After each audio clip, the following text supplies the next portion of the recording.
Chapter 201. Deep Meditation. Cain bought a regular fishing rod at the largest fishing shop in Vermilion City, and then, under the enthusiastic recommendation of the owner, he also purchased bait that supposedly had a great effect. Additionally, he bought a small chair and headed straight to the beach. Although the weather today was average, there were still quite a few people fishing on the beach. The fishermen probably knew that, in fact, the better the weather, the harder it might be to fish. Of course, for experts, there isn't much difference. Cain walked through the crowd and continued on until he reached a secluded part of the beach where there were almost no people. He found a spot under a rocky cliff, set up his chair, sat down, and began working with the fishing rod. In truth, Cain had never fished, not on Earth or in his previous life. He didn't know anything about this skill and had simply decided to try it on a whim today. He just wanted to find a way to relax, to ease his always tense body. Suddenly, he thought of fishing as a way to calm his mind, and being so close to the sea, he decided to give it a shot. Cain, somewhat clumsily, placed the bait on the hook. After casting the rod several times, he finally managed to get the hook to fall in the right spot. He wiped the sweat from his forehead and realized that fishing wasn't as easy as it looked. Slowpoke, meanwhile, was lying calmly next to Cain's chair, watching his clumsy movements. It tried to suppress a laugh, attempting to stay composed, although Cain had already noticed. Cain coughed awkwardly to get Slowpoke's attention, suggesting it keep its composure, and then released Skorupi and Miltank. With Cain's current identity in the league, the presence of Slowpoke and Miltank posed no problems. Since Skorupi was appearing for the first time and Cain hadn't yet decided what role it would play among his Pokémon, he let it out to enjoy a bit as well. Skorupi, as soon as it appeared, was very interested in the sand. It soon buried itself completely, leaving only its tail visible, moving above the surface. In the last battle the day before, Skorupi had leveled up twice, reaching level 14. However, from now on, its leveling speed would likely slow down. The quick level up was because, during its juvenile phase, it had accumulated enough to enter the growth phase, experiencing a rapid level increase. In the future, further improvements would require constant honing. Leaning back in the chair, Cain planned his Pokémon's training, feeling completely relaxed. Even the smell of the sea felt fresh and invigorating. His mind was completely clear, and the gentle breeze brushing his face seemed to open all the pores in his body. Slowpoke, surprised, looked at Cain, noticing something strange. Through its psychic perception, it felt that Cain was gradually disappearing, though it could still clearly see him. Understanding Cain's state, Slowpoke quickly connected telepathically with Miltank and Skorupi, explaining the situation and asking them not to disturb Cain or let anyone else interrupt him. Miltank nodded seriously, and even Skorupi, who was usually playful, emerged from the sand and positioned itself quietly next to Cain, watching for any movement in the sand to prevent anyone from approaching. But what was Cain actually doing? Cain wasn't clear on what he was doing. If he had to explain it, he would say he was simply in a blank state. However, this blankness was a bit special. Cain felt his mind was empty, without needing to think about anything, simply enjoying the moment. Slowly, he seemed to see the system in his mind, a black card glowing with a peculiar light, flashing again and again. When he tried to touch it, he came out of that state. Opening his eyes, Cain saw Slowpoke and the others on high alert and quickly asked, "What's going on? Is there an enemy nearby?" Slowpoke, noticing Cain had awakened, hurried to use telepathy to explain his previous state. "So, I entered what psychics call a rare state of deep meditation," Cain said in amazement, recalling what he had read in the psychic training manual Sabrina had given him. Psychics, in their daily lives, can occasionally enter a state called deep meditation. No one knows exactly how to access this state, but those who manage to often experience a significant increase in their psychic powers. To confirm Slowpoke's account, Cain took out his psychic power training manual and compared the descriptions. Finally, he confirmed that he had indeed entered a state of deep meditation.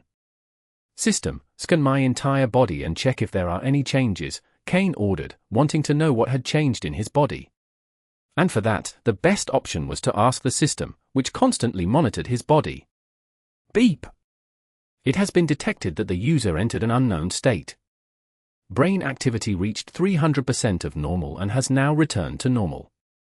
However, the user's overall brain activity has steadily increased to twice the usual level, the system reported, showing a 3D model of Cain with his brain activity levels. So, has my psychic ability improved significantly? Cain asked excitedly. For him, his psychic abilities had always been a serious issue, almost more frustrating than if he hadn't awakened them at all. Cain focused and began to move the sand with his psychic power. First 1 grain, then 2, then 3. The number of sand grains started to increase, but so did the pressure on Cain. He soon reached his limit, his face turning red with effort. In front of him was a small pile of sand, about the size of 2 thumbs, contrasting with Cain's reddened face as he struggled with all his might. Although he had experienced an improvement in his deep meditation state, and his psychic ability had doubled, considering his original skill, the improvement wasn't much. Cain couldn't help feeling frustrated. After all the effort, and with the system and others on high alert, his psychic power had only marginally improved. Such a rare opportunity for deep meditation seemed to have been wasted. If Cain had psychic abilities as powerful as Sabrina's, another deep meditation session would have meant a remarkable improvement in his abilities. End of chapter. Chapter 202. Clouds that do not disperse. Although his psychic ability hadn't improved much, Cain still felt much more relaxed. That constant feeling of having a dagger hanging over his head had disappeared, and after the deep meditation, he felt in a state of total emptiness, as if not only his mental strength had grown, but every cell in his body was enjoying it. He twisted his neck, making his bones crack, and with a smile, patted his Pokémon on the head before turning his gaze to the bobber in the water. It was a beautiful day, and Cain thought that when his strength was great enough that no one could influence him, finding a beach and enjoying this life would be wonderful. Yadentilda! Slowpoke let out a soft grunt and lay back down to rest. Perhaps other Pokémon didn't notice much, but Slowpoke, being very sensitive to psychic abilities, could perceive the change in Cain. It was as if a stormy lake had calmed down. However, that didn't mean the lake was harmless, but rather that it was gathering strength for an explosive moment. As Cain watched the bobber, he noticed it move slightly, bobbing up and down a few times. Cain was perplexed, as he had never fished before and wasn't sure if this meant a fish had bitten the hook. While he was still hesitating on whether to pull on the rod, the bobber suddenly sank. Even someone with no experience knew that something had been caught. Cain stood up and grabbed the rod with both hands to keep it from being pulled away. After familiarizing himself with the fish's resistance, he gave a firm pull and pulled a red Magikarp out of the water. It started wildly jumping around on the sand, spitting bubbles, looking quite lively. Magikarp is known as one of the Pokémon with the greatest survival capacity in the aquatic world, the equivalent of persistent little insects on land. They can survive in any kind of water, no matter how dirty, and in the ocean, they make up a large part of the marine fauna. Additionally, Magikarp is a classic example of a Pokémon whose potential transforms drastically after evolution. Its base value is only 200, but upon evolving into Gyarados, its base value rises to 540, practically tripling. Gyarados' combat power is well known to everyone, and its fierce temperament and tendency to appear in groups make most trainers prefer to avoid facing them. However, since Magikarp practically has no combat abilities, it is considered a fairly weak Pokémon in the water, so few trainers choose to raise them to evolve into Gyarados. Most trainers who have a Gyarados have directly caught one that has already evolved. Cain was quite interested in capturing a Gyarados if he found a suitable one. However, Gyarados isn't called that for nothing. Its violent nature makes it difficult to tame, and this is the main reason why, despite being such a strong Pokémon, so few trainers have one. For now, he set aside the idea of Gyarados and didn't pay more attention to the Magikarp that was jumping on the sand. Cain knew these Pokémon have incredible survival abilities and that even if they stayed out of the water for a day, they would still be very active. When Cain finished fishing, he would return them to the sea. He baited the hook for a second time, and he already felt much more skilled at it. He cast the rod, sat down, all in one smooth motion, and was starting to look like a real fisherman. However, he hadn't been sitting long before the bobber sank again. Another fish had taken the bait. Cain, thinking about how good the bait recommended by the seller was, saw another Magikarp fall onto the sand next to the first and start jumping. Then came the third, the fourth, the fifth, all Magikarp, and each time at shorter intervals. In the end, as soon as the hook touched the water, a Magikarp was biting it. Cain looked at the dozen Magikarp jumping on the sand and thought his fishing day might be over. They were too intense. Even knowing there was a hook, they kept biting without fear, and Cain could clearly see that in the area where he always cast his line, there was a group of Magikarp lurking, waiting for Cain to fish again. Cain wondered if this area of the ocean had so few resources that the Magikarp were desperate for any food, even if it was on a hook. However, aside from Magikarp, Cain didn't see any other aquatic Pokémon. Could it be that there was an overpopulation of Magikarp? It didn't seem to be the case because if there were so many Magikarp, the fishermen on the beach wouldn't be so interested in fishing here. Just then, Slowpoke suddenly got up, and Cain frowned, looking toward the horizon. A large dark cloud was approaching the coast. Additionally, beneath that cloud, there were several water whirlpools and some brief flashes of lightning in the sky. Is a storm coming? Cain murmured as he watched the scene. Cain just wanted to relax and fish, but first, he encountered a horde of Magikarp, and now it seemed an unusual storm was approaching. Not only Cain noticed the approaching cloud, but the other fishermen as well, who began gathering their gear to take shelter from the rain. But as the cloud approached, Cain felt something wasn't right. The cloud was too solid and contrasted too much with the surrounding sky. It didn't look like a natural storm cloud. Is this a cloud formed by the rain dance move? Cain asked in a doubtful tone, but he was almost sure it was. He gathered his few fishing tools and kicked the Magikarp back into the water. Cain was ready to leave because the situation didn't seem normal. Other trainers also noticed the peculiarity of the cloud and quickly decided to leave.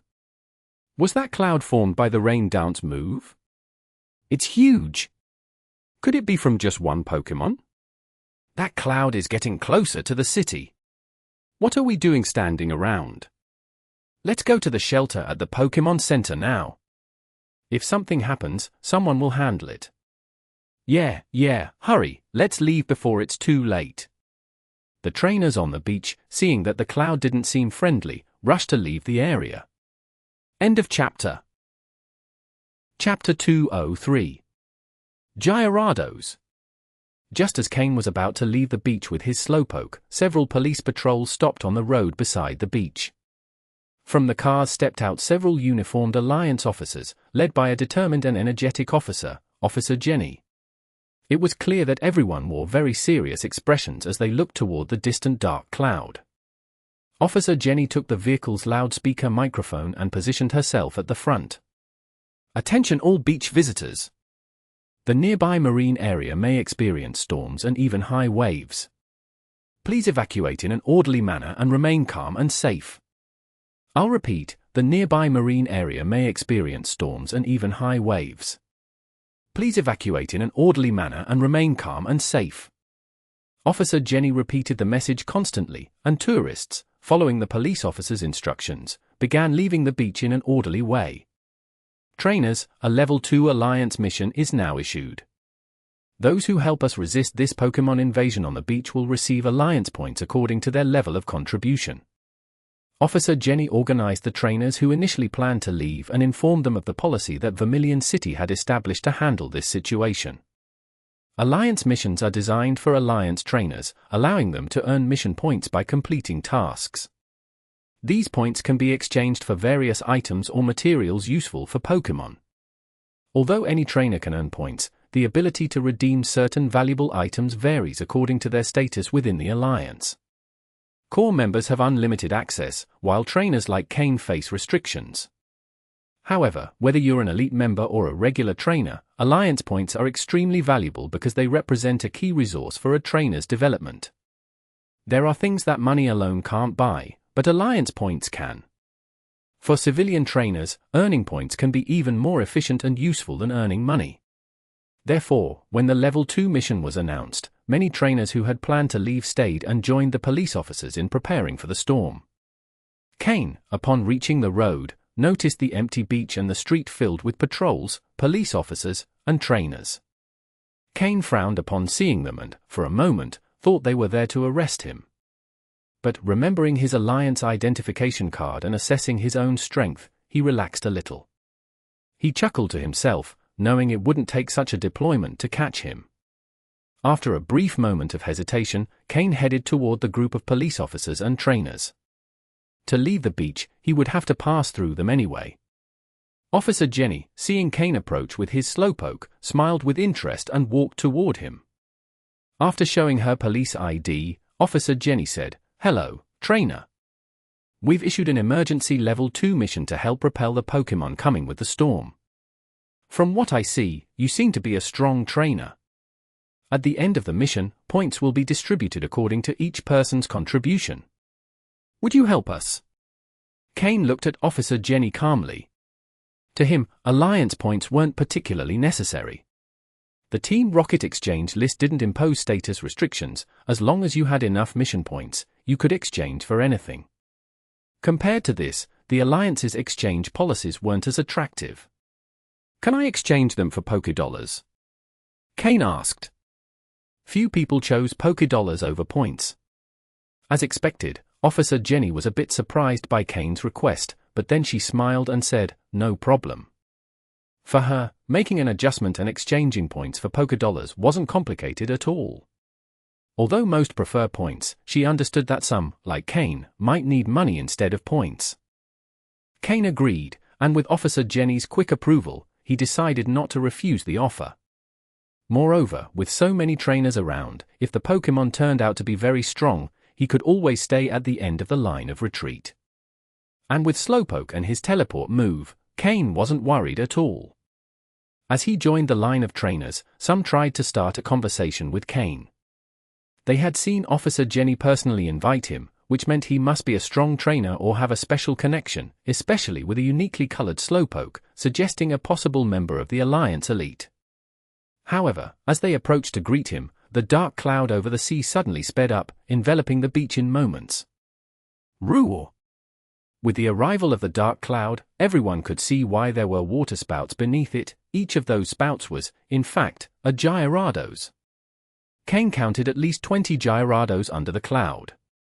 Officer Jenny maintained a serious expression, but with no surprise, clearly aware of the nature of this storm and the number of Gyarados involved. She recruited the trainers because she knew the number of Gyarados could exceed her officer's capabilities. Many trainers were already aware of the threat, as reflected in their calm and prepared demeanor. Taking advantage of the little time left before the storm arrived, Cain, curious, turned to a trainer beside him who showed no surprise. "Hey, aren't you surprised at all to see so many Gyarados here?"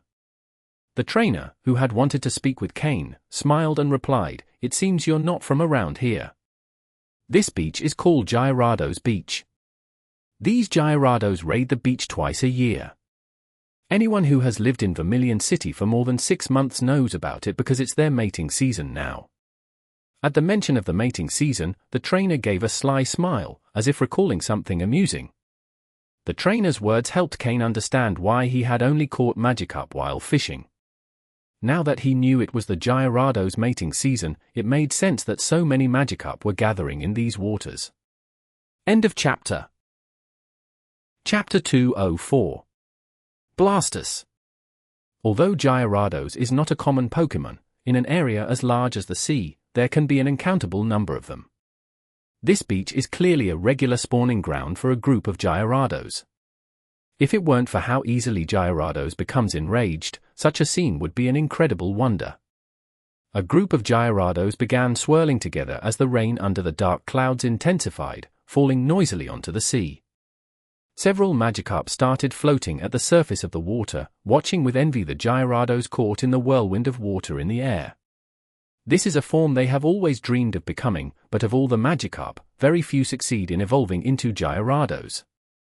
This is truly impressive. "If it ends like this, we probably won't have anything to do," Cain commented as he watched the ever-growing water vortex in the distance. "Don't get excited too soon, this is just the beginning. Soon the Gyarados mating season will come, when they become even more enraged. When that happens, it'll be total chaos. If we don't stop them, residents near the beach will be in trouble, said the person from before, hearing Cain's comment. Oh. Cain narrowed his eyes as he observed the dozens of Gyarados in the distance. They're coming. With a low warning from the person, the Gyarados began shooting out of the water vortex, their eyes completely red with rage as they charged toward the beach, bringing waves that flooded the shore in an instant. Many of the recruited trainers were locals from Vermilion City, while the other half were trainers from out of town. Seeing the terrifying horde of Gyarados approaching, panic ensued. Not all trainers have the courage to face a horde of Gyarados, especially those just beginning their journey, who descended into complete chaos. Some trainers with less mental fortitude even triggered some panic, running around like headless chickens. They never imagined that this mission would make them face a group of enraged Gyarados. Fortunately, Officer Jenny was prepared for such a situation. A group of police joined the trainers, each one leading 4 or 5 trainers, forming small teams and calming their terrified hearts. With clear leadership, the panicked trainers began to settle down. Guided by the police officers, each team of 5 or 6 people faced one Gyarados, ensuring that as long as no major mistakes were made, there would be no problems. If a Gyarados was stronger, it was assigned a larger team to face it. If it was weaker, a smaller team handled it. The idea was to make sure that each Gyarados was confronted by someone. Of course, among the Gyarados, there were also some that were extremely powerful. The strongest of all was directly confronted by Officer Jenny. An enraged Gyarados was fighting against a much smaller Blastoise in size, while an Arcanine helped keep it under control. Although Arcanine is a fire-type Pokémon, it showed no disadvantage against Gyarados. Occasionally, it fiercely charged at Gyarados with explosive flames, blackening and scorching its scales. Meanwhile, Officer Jenny, standing at the sidelines, remained completely focused, directing Blastoise and Arcanine, giving them various commands.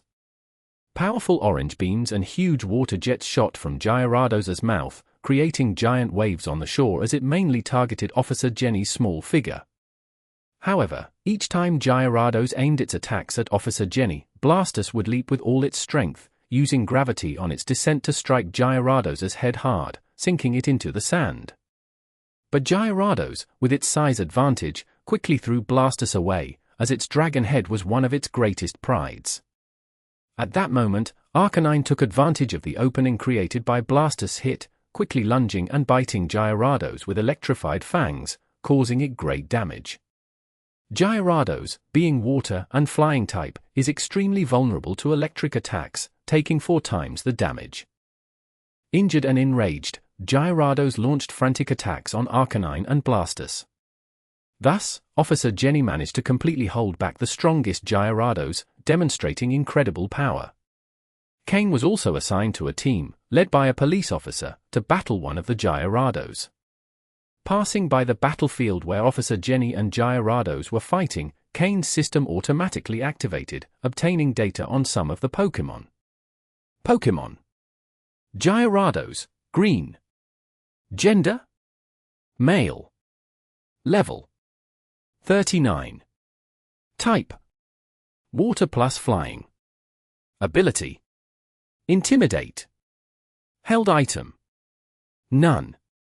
Egg moves. None. Basic moves.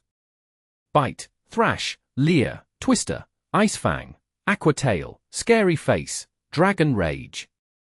Learned moves. Hyper Beam, Water Pulse.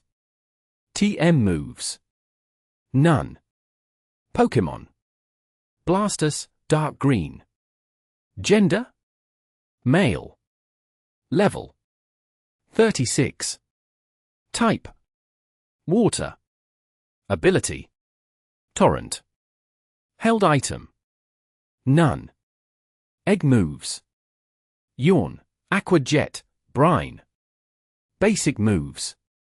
Flash Cannon, Tackle, Tail Whip, Water Gun, Withdraw, Bubble, Bite, Rapid Spin, Protect, Water Pulse, Aqua Tail. Learned moves. Iron Tail, Ice Punch, Hydro Cannon, Dragon Pulse. TM moves. Ice Beam, Hyper Beam, Rain Dance, Brick Break, Rock Slide, Surf.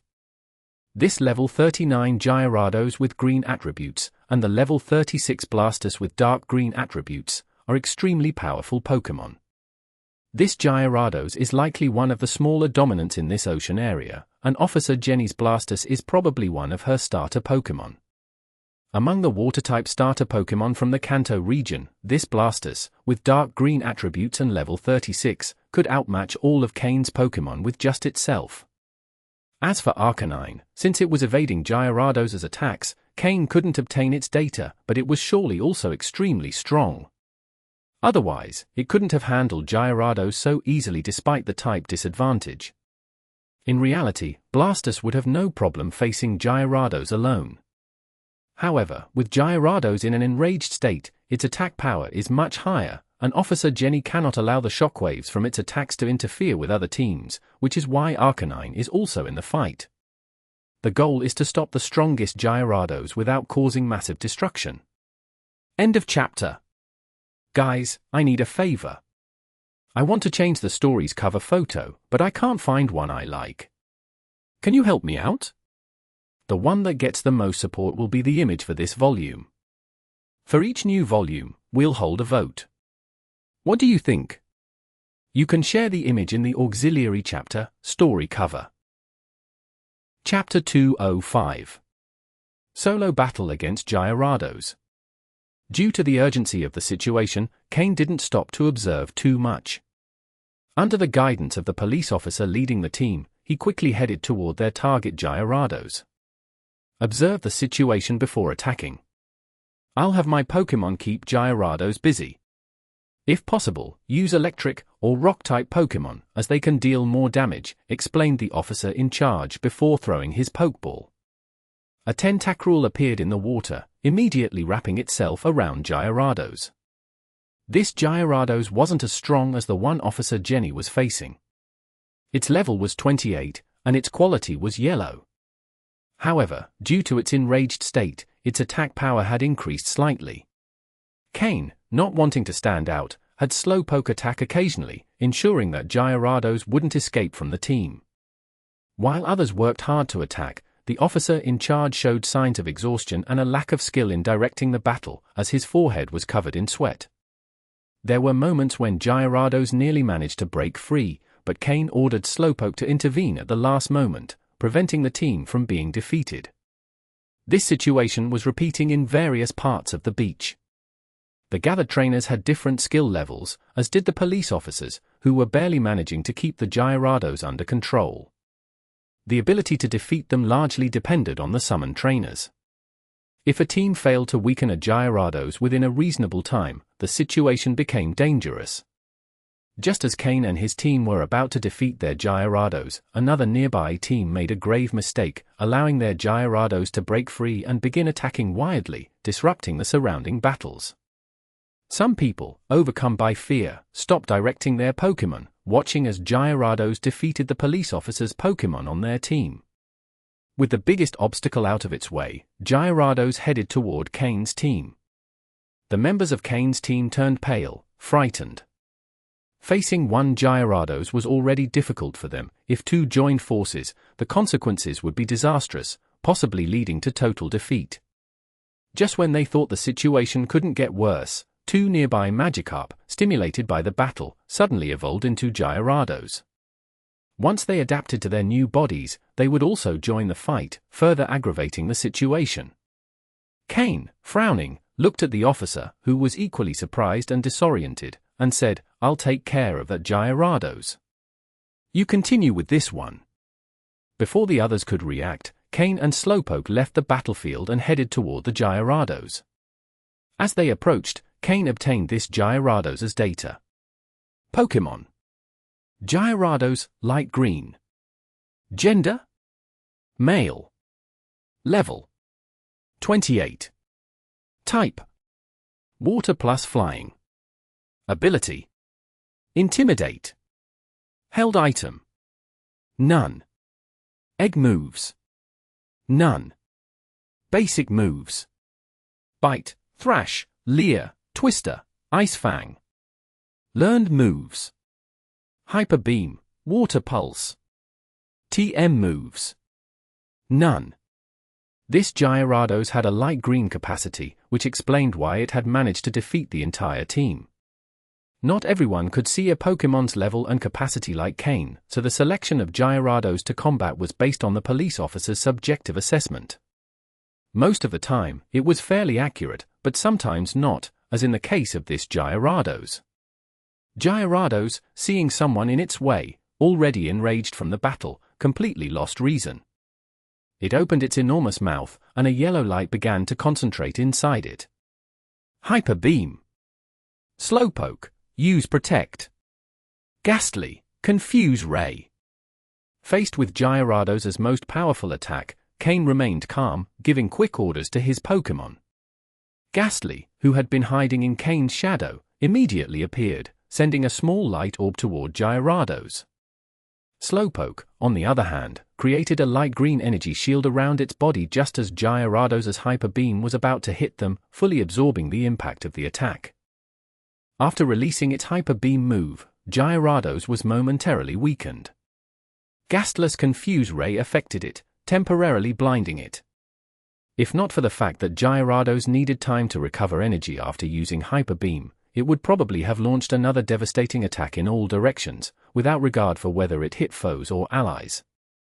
Slowpoke, use Psyshock, then Calm Mind. Gastly, use Shadow Ball.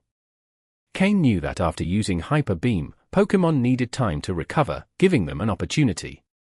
Although Gyarados was blind and out of control, it still had the capacity to move and attack instinctively. Gyarados, blinded and enraged, thrashed violently in the water, causing huge splashes and waves that affected nearby battles. When Gyarados regained its sight, the effect of Gastly's Confuse Ray began to wear off.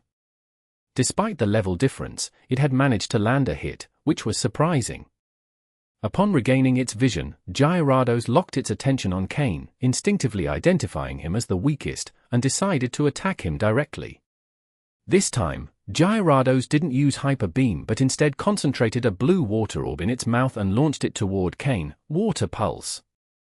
Slowpoke, use Water Gun reinforced with Confusion. Gastly, keep using Shadow Ball. Cain remained unfazed as he gave instructions to counter the attack. Gastly continued launching Shadow Balls, while Slowpoke, after using Calm Mind, strengthened the Water Gun move with Confusion, sending a water jet that pierced through Gyarados' Water Pulse, hitting it directly in the face. End of chapter. Guys, I need a favor. I want to change the story's cover photo, but I can't find one I like. Can you help me out? The one that gets the most support will be the image for this volume. For each new volume, we'll hold a vote. What do you think? You can share the image in the auxiliary chapter, story cover. Chapter 206. Defeating Gyarados. Gastly hasn't fully developed its poison type yet, and the moves Cain bought last time haven't been used either. Otherwise, even though Gastly's level is a bit lower than Gyarados', with moves like Toxic to wear it down, winning wouldn't be impossible. After all, this Gyarados has already lost all strategy in its fighting. After being hit in the face by Slowpoke's Water Gun, Gyarados was pushed back a little, but the effect of the Water-type move was mediocre. Aside from shaking its head, it didn't cause much damage. However, while Gyarados was stunned, Slowpoke and Gastly didn't stop attacking. Slowpoke, keep using Psyshock. Gastly, launch as many Shadow Balls as you can.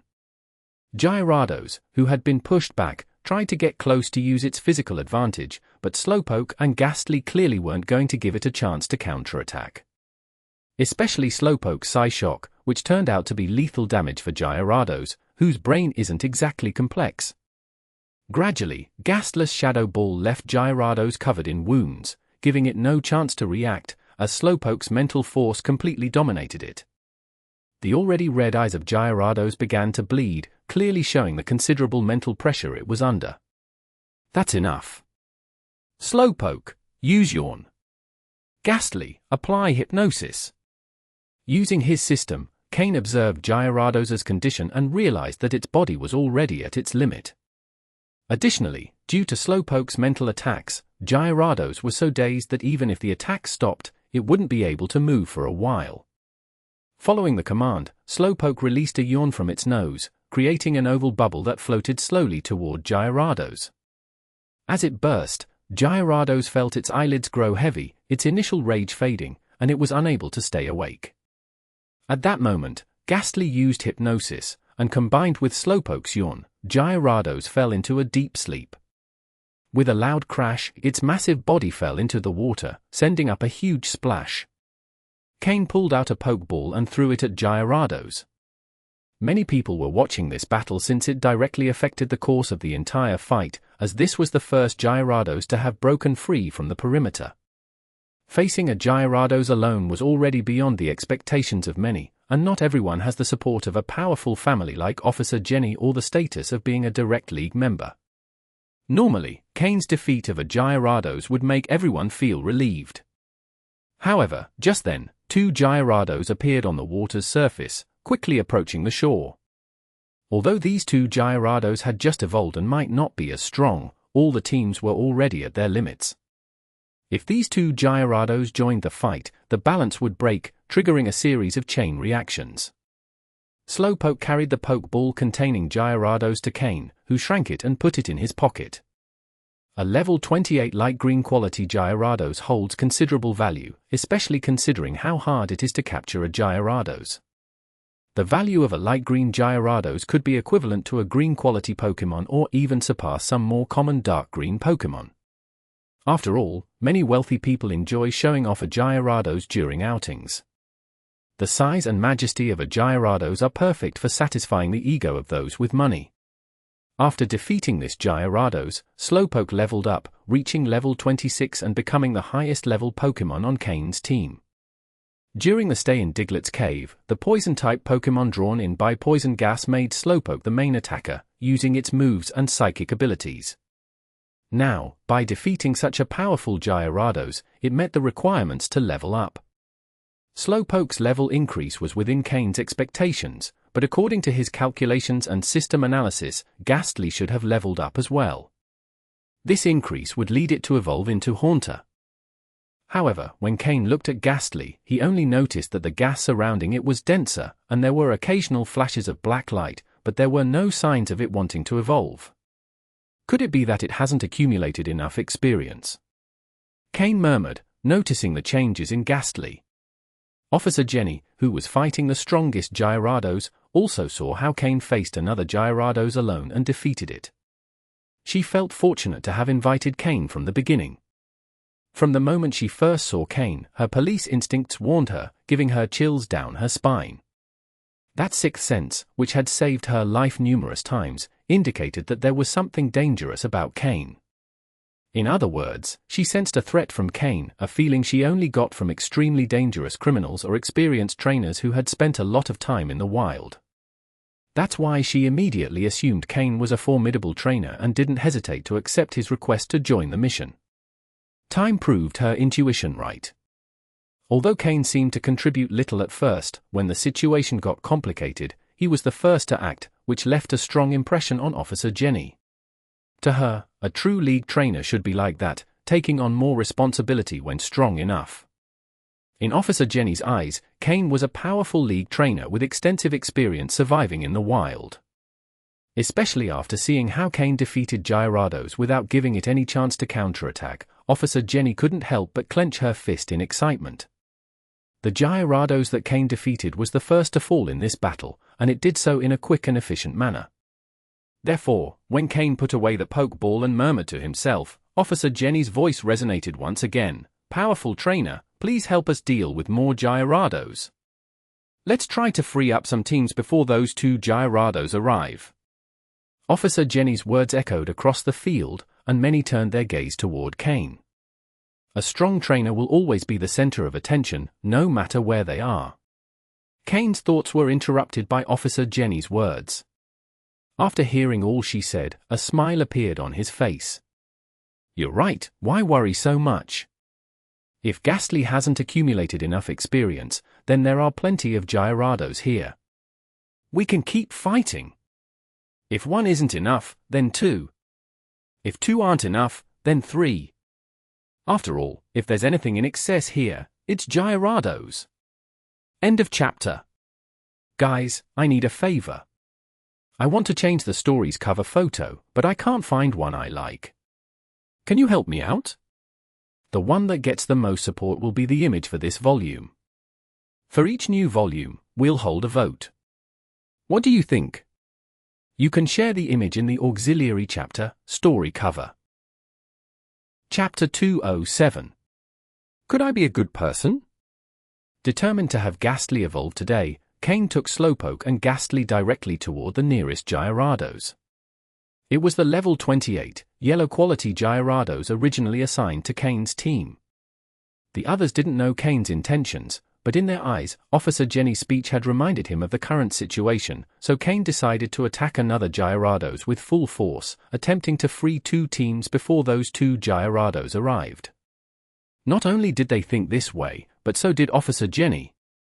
Seeing Cain and his 2 Pokémon fighting Gyarados without hesitation, Officer Jenny thought this powerful trainer needed money, so she decided they would later convert points into money for him. Also, since he had made a great effort, it would be fair to give him a larger share.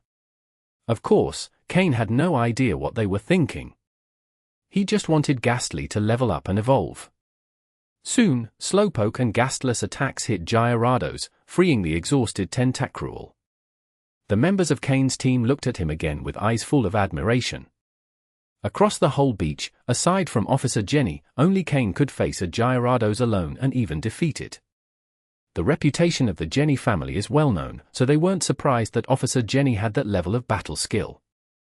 But Cain, who seemed younger than most of them, could also face a Gyarados on his own. Although the Gyarados Cain was fighting was clearly weaker than Officer Jenny's, Cain seemed much younger than her. Everyone thought of one word: promising. Slowpoke, use confusion to control it. Gastly, launch Shadow Ball with all your strength. Cain didn't know they misunderstood him, and even if he did, he wouldn't care. Slowpoke used confusion to immobilize the over 5-meter-long Gyarados, while Gastly continuously launched Shadow Ball, concentrating the attacks on a single point until Gyarados' scales peeled off and blood began to flow. Slowpoke also understood that this was a crucial moment for Gastly, so it increased the strength of confusion, ensuring Gastly could attack without worry. The previous Gyarados had great aptitude and, therefore, strong fighting ability. This one, although the same level, had lower aptitude, making it easier for Slowpoke to control. When the others saw that Slowpoke had Gyarados under control, they wanted to help. "Don't bother me. Go help others," Cain shouted without looking at them. Cain was focused on helping Gastly gain experience, and he didn't want others interfering. Who did they think they were to come and take advantage? Yes. Startled by Cain's shout, everyone, including the policeman, responded loudly. Especially the League officer, who instinctively gave a military salute, showing he was used to receiving orders this way. After this, they all ran off to help in other battles, feeling lighter on their feet and humming a tune as they went. Now that Cain had defeated 2 Gyarados and was facing a third, they thought there would be enough people to handle the other 2 Gyarados that hadn't yet reached the shore. And since they saw Cain as someone who wouldn't stop after defeating this Gyarados, they expected he would continue searching for more Gyarados, freeing up more teams, which would make the battle easier and help resolve the crisis. That's why they were so relaxed now. As for Cain not intervening initially and letting others fight alone, they thought it was a training method, allowing them to experience a real battle so they could grow. Some even secretly thanked Cain for showing them the harshness of nature, and they promised to be extremely cautious when trying to survive in the wild. Thus, everyone interpreted Cain's actions in their own way. In reality, Cain's motives were simple: he just wanted Gastly to gain more experience and evolve. If Cain knew what they were thinking, he would wonder, could I actually be a good person deep down? Is that what motivates my actions? But Cain didn't know any of this. Soon after, another yellow aptitude Gyarados was defeated and captured by Cain. And the black light dots on Gastly's body grew denser and denser. End of chapter. Chapter 208. Complete Accumulation. The battle on the beach began to clear up. Officer Jenny's 2 Pokémon could now subdue Gyarados, but because Gyarados was in a frenzy, its attack power had increased considerably. Additionally, Jenny didn't want the shockwaves from the battle to affect others, which made her fight cautiously. However, after some time, the Gyarados she was facing started coming out of its frenzy, covered in wounds, and could no longer withstand the increasingly powerful attacks from Jenny's Pokémon. If it didn't flee soon, it might not survive. Cain was also paying attention to Jenny's battle. If the Gyarados she was fighting attempted to escape, the other Gyarados would surely follow. Then, Cain's plan to evolve Gastly by defeating Gyarados might fail. Cain sped up his attacks alongside Slowpoke and Gastly. When Gastly defeated another Gyarados, other teams also started seeing cases of Gyarados being defeated. After all, Cain had freed many people, and with so much help joining other teams, the pressure lessened. With a group of trainers attacking a single Gyarados, it was not surprising that they eventually defeated it. However, as they were league trainers and held an overwhelming advantage, they didn't kill Gyarados. Also, because there were so many people, no one had the right to capture it. After defeating it, they simply left it lying in the water. Cain couldn't help but scoff at this. A bunch of fools, wasting a golden opportunity to make money. They should have captured it, hidden it, and then sold it to make a good sum, or simply kept it. Whether to sell it or use it, it was an excellent choice. That's why people say league trainers are quite naive in the early or intermediate stages.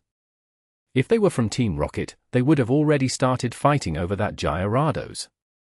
Such a powerful Pokémon would significantly boost the strength of anyone who captured it. Shaking his head, no longer paying attention to the others, Cain ordered Slowpoke and Gastly to unleash their full power to defeat more Gyarados. The 4th. The 5th. When Cain was preparing to attack the 6th, the Gyarados fighting Officer Jenny let out a cry of pain and began slowly retreating toward the sea, dragging its severely wounded body. Jenny ordered her Blastoise to pursue it closely. Now that Gyarados had stopped resisting, Blastoise could attack without restrictions. However, since Blastoise is a water-type Pokémon and Gyarados has double resistance to water-type moves, and having returned to the sea, Arcanine could no longer continue the chase, and Blastoise alone didn't have enough attack power. With the Gyarados leader retreating, the other Gyarados also cried out in pain and began retreating. Gastly was enveloped in a black glow that grew stronger and stronger, but it still lacked a bit to be completely covered.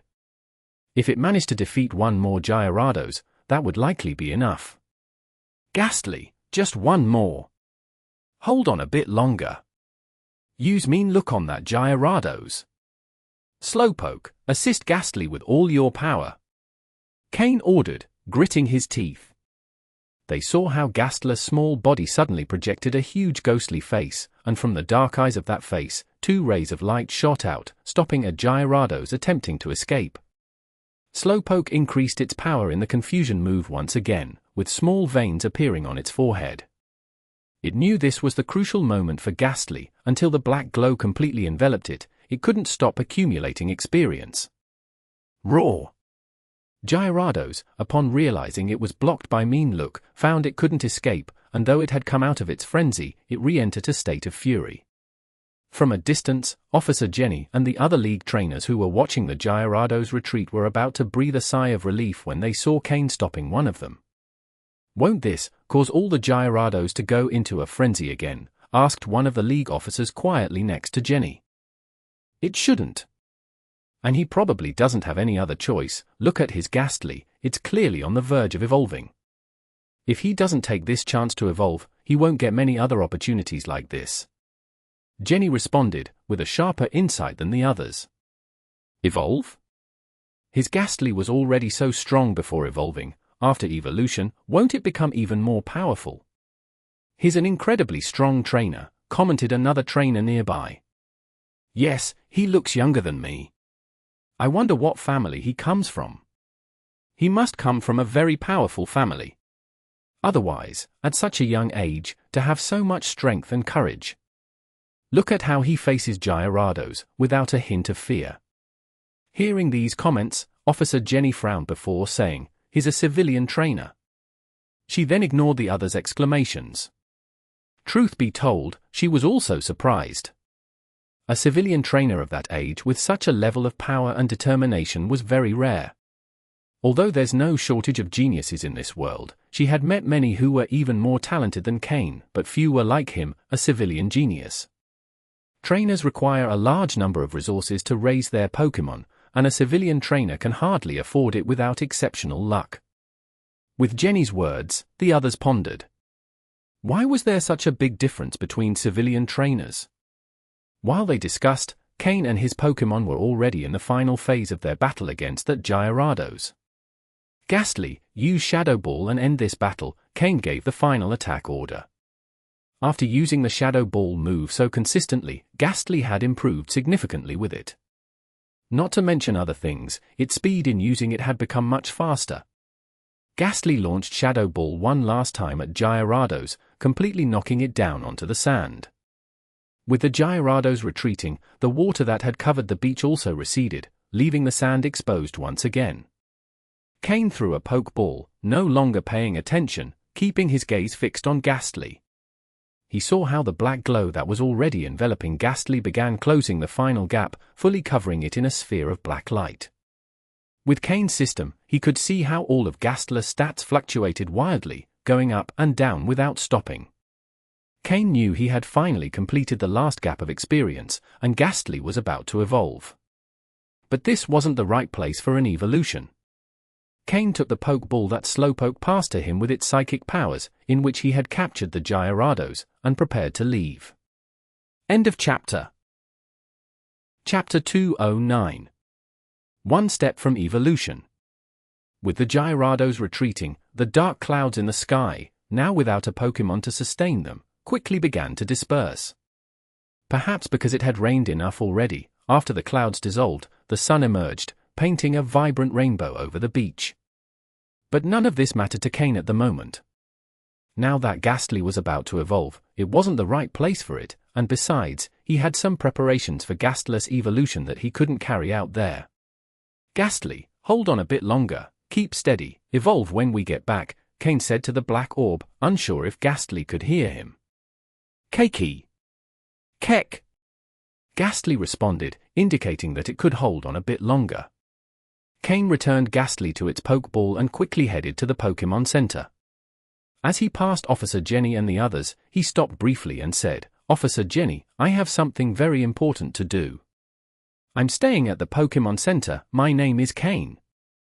With that, without looking back, he ran toward the Pokémon Center. Officer Jenny wasn't bothered, as she saw Gastly's condition, it was clearly on the verge of evolving. Cain was probably taking it to the Pokémon Center so the evolution process would be safer and free from interruptions. As for finding Cain later to distribute the mission rewards, knowing his name, with Officer Jenny's skills, it wouldn't be difficult to locate him at the Pokémon Center. Fortunately, Vermilion City's Pokémon Center wasn't far from the beach, and with Cain's excellent physical condition, it didn't take him long to arrive. After passing the security check, he headed straight to his room. Once inside, he locked the door and released all his Pokémon. When all the Pokémon appeared, Slowpoke used telepathy to explain Gastly's situation to the others. Upon learning that Gastly was about to evolve, all the Pokémon took a defensive stance. Cain waved his hand, indicating they didn't need to be so tense. After all, they were in a Pokémon Center, one of the League's strongholds, and generally, there wouldn't be any issues. Besides, if someone was powerful enough to cause trouble there, Cain wouldn't have any chance to stop them. Not to mention that Team Rocket had a strong presence in Vermilion City, no one would dare attack the League under their watchful eye. The city security had improved considerably, and a balance had been established between the League and Team Rocket. The League controlled everything visible, while Team Rocket handled everything underground. The revenue from Vermilion City's port was significant, no one would want to disrupt that balance. Mill Tank, give Slowpoke a bottle of milk to recover energy. Slowpoke, use Calm Mind to restore your psychic power, as Gastly will need a strong psychic shield when it evolves, Cain instructed. Today, Slowpoke had fought a lot, so it was somewhat fatigued. However, with Miltank's milk and the Calm Mind move, it would quickly regain its strength. Meanwhile, Gastly, now completely enveloped in black light, floated in the air.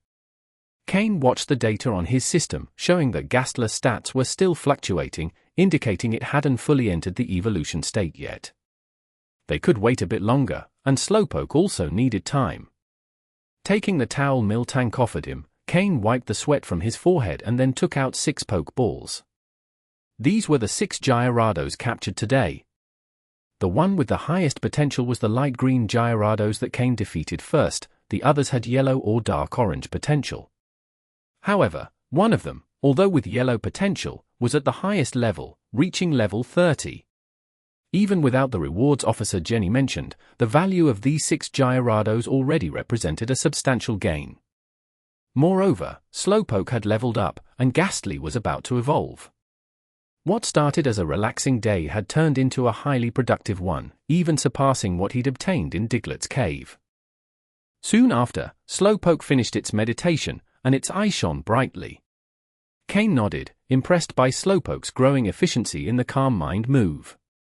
Slowpoke, use your psychic powers to form a barrier around Gastly. It can be large, but make sure not to interfere with the evolution, Cain ordered. Yardoon Slowpoke nodded, and its eyes began to glow, creating a blue shield around the black orb enveloping Gastly. Seeing that the shield was formed, Cain took out a special device that contained poisonous gas. Although Gastly had been absorbing a bit of this gas every day, it hadn't actually consumed much in total, only about a tenth. Gastly, I'm going to release the poisonous gas. Absorb as much as you can, Cain said from outside the shield. Gastly was on the verge of evolving, and at this moment, absorbing the gas would increase the absorption rate and improve the efficiency of reorganizing its gaseous body during evolution, fully unleashing its poison-type potential. Once it evolved into Haunter, its poison attribute would be fully developed. Cain placed the device's opening inside the shield and released the gas slowly. The poisonous gas was very potent, originating from a near-elite-level Pokémon before it died. Although it was no longer controlled by the original Pokémon, it was still difficult to handle. While Slowpoke's psychic powers counteracted the poison, Slowpoke wasn't strong enough to contain it completely, so if Gastly didn't absorb the gas quickly, it could accumulate and become uncontrollable. Fortunately, Gastly, in its evolution state, absorbed all the gas without letting anything escape. Gradually, as the device released half of the gas, Gastly's absorption rate began to slow, but it still continued. Cain watched the data on his system, seeing Gastly's stats stabilize, indicating the evolution was near. After releasing some final traces of gas, Cain closed the device, leaving 40% of the gas remaining. When Gastly absorbed the last traces of gas inside the shield, Slowpoke sighed with relief, handling that amount of energy hadn't been easy. Gastly, it's now your turn to evolve, Cain murmured. All the preparations were complete, only the final step remained. End of chapter. Chapter 210. The evolution of Gastly. After absorbing all the toxic gas, Gastly's data, according to the system scan, abruptly stopped. Then, as if there was a pause, it suddenly spiked to its peak. To Cain and his other Pokémon, Gastly, who was wrapped in a dark glow, began to gradually change its shape. Finally, the light of evolution appeared over Gastly. After defeating 6 Gyarados and absorbing most of the toxic gas from a quasi-elite level Weezing, Gastly was finally evolving. Gastly's body, bathed in the light of evolution, began to transform. From being a floating sphere, some spikes that resembled horns started to appear, and 2 hands with 3 claws each suddenly emerged in front of the sphere. These 2 claws had no physical connection to the main body, as if they had appeared out of nowhere. Then, its entire body began to grow. From a small sphere, Gastly swelled like a balloon, increasing in size. When the light of evolution faded, a Haunter was fully revealed before Cain. Cuckoo! Haunter let out a faint sound, observing his new body and newly acquired hands, trying to adapt to his new form. Gastly, no, Haunter, congratulations! Today you've taken a big step forward in your power. Cain, looking at the Haunter in front of him, felt extremely happy and smiled widely.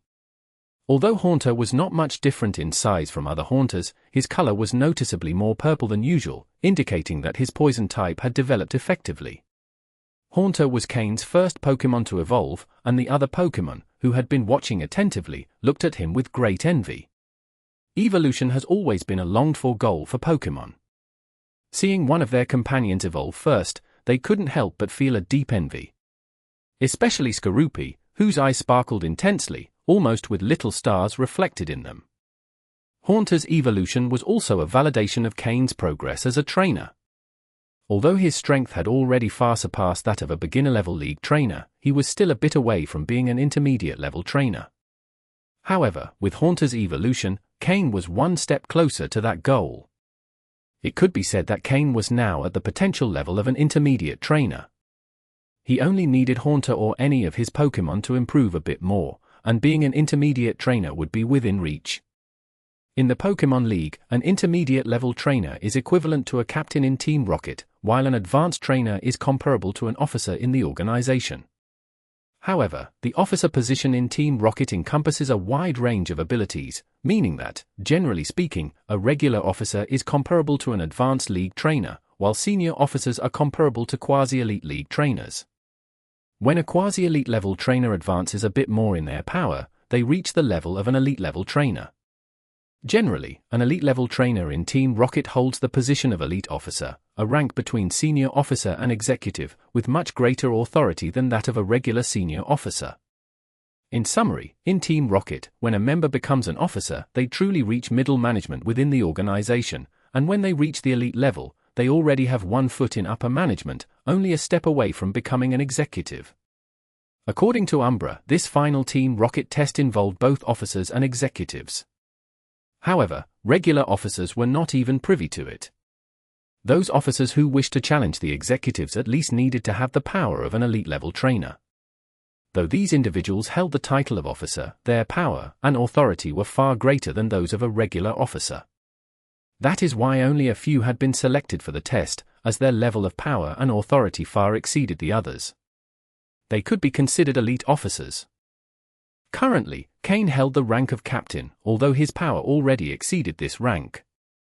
However, he was still a bit below the officer level. He was confident that before the final test began, he could reach that level of power. Of course, reaching the power of an officer does not automatically grant the corresponding position and authority. One needs at least the recognition of a middle management member and to pass a test to obtain the title.